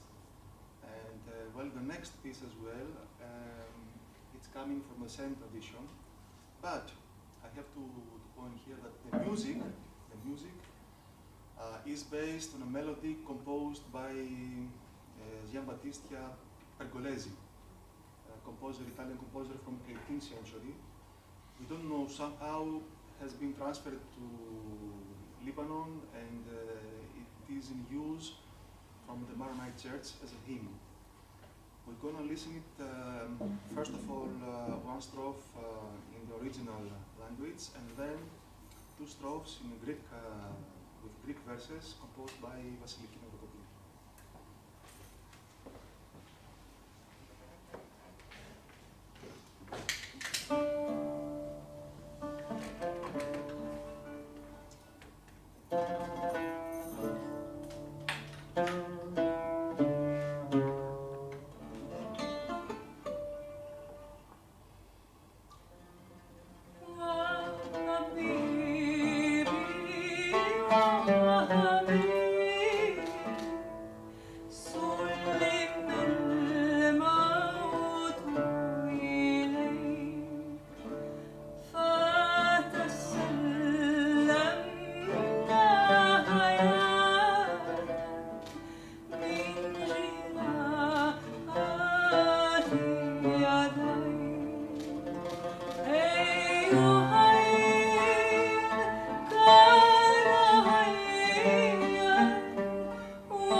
St. George looks quite popular in the Greek musical tradition, so we're going to listen 3 songs about St. George. The first one is coming from Thrace, the second one from Cappadocia, while the third one is coming from Creta Island.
period, we would like to present you a very important piece. It's carols from a post-Byzantine manuscript dated back to 1698, preserves at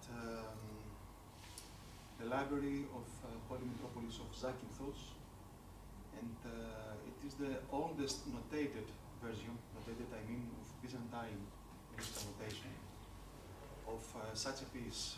It's, the lyrics are well known by the oral tradition. Anarchos Theos καταβέθηκε, beginless God came down, through translation. Anyway, this is a very important version, and as I told you, the oldest notated version of such a piece. We are able to present you thanks to the transcription made by Professor Thomas Apostolopoulos. And even the whole piece counts 24 strophes, run by the letters of the Greek alphabet. Now we present just the 5 of them.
Ilias Andreoulakis,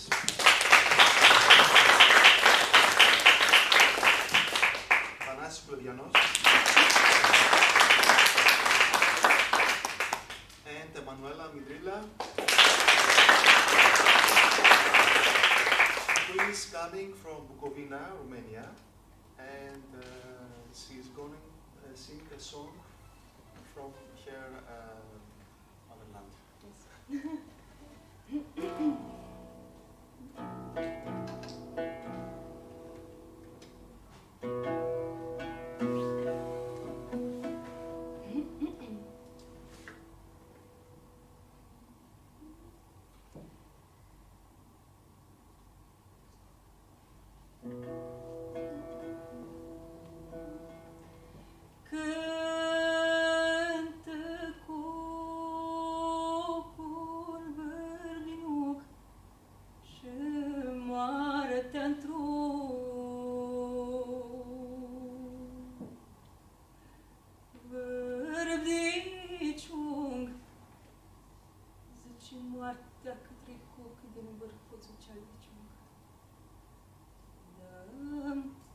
Și glasul țunit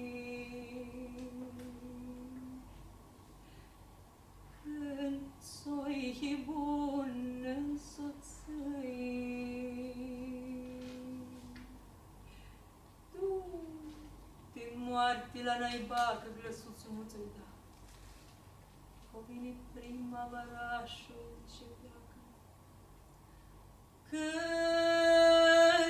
eu piu nimăr și când ies plugă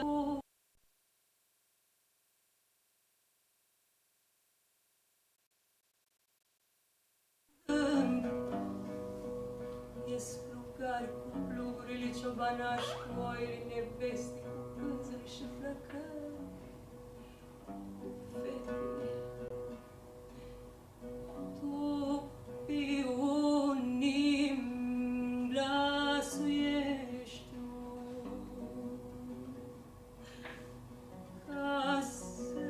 casălile pustiești fetele despletești mami rău nebunești pe haiduci că-i pribegești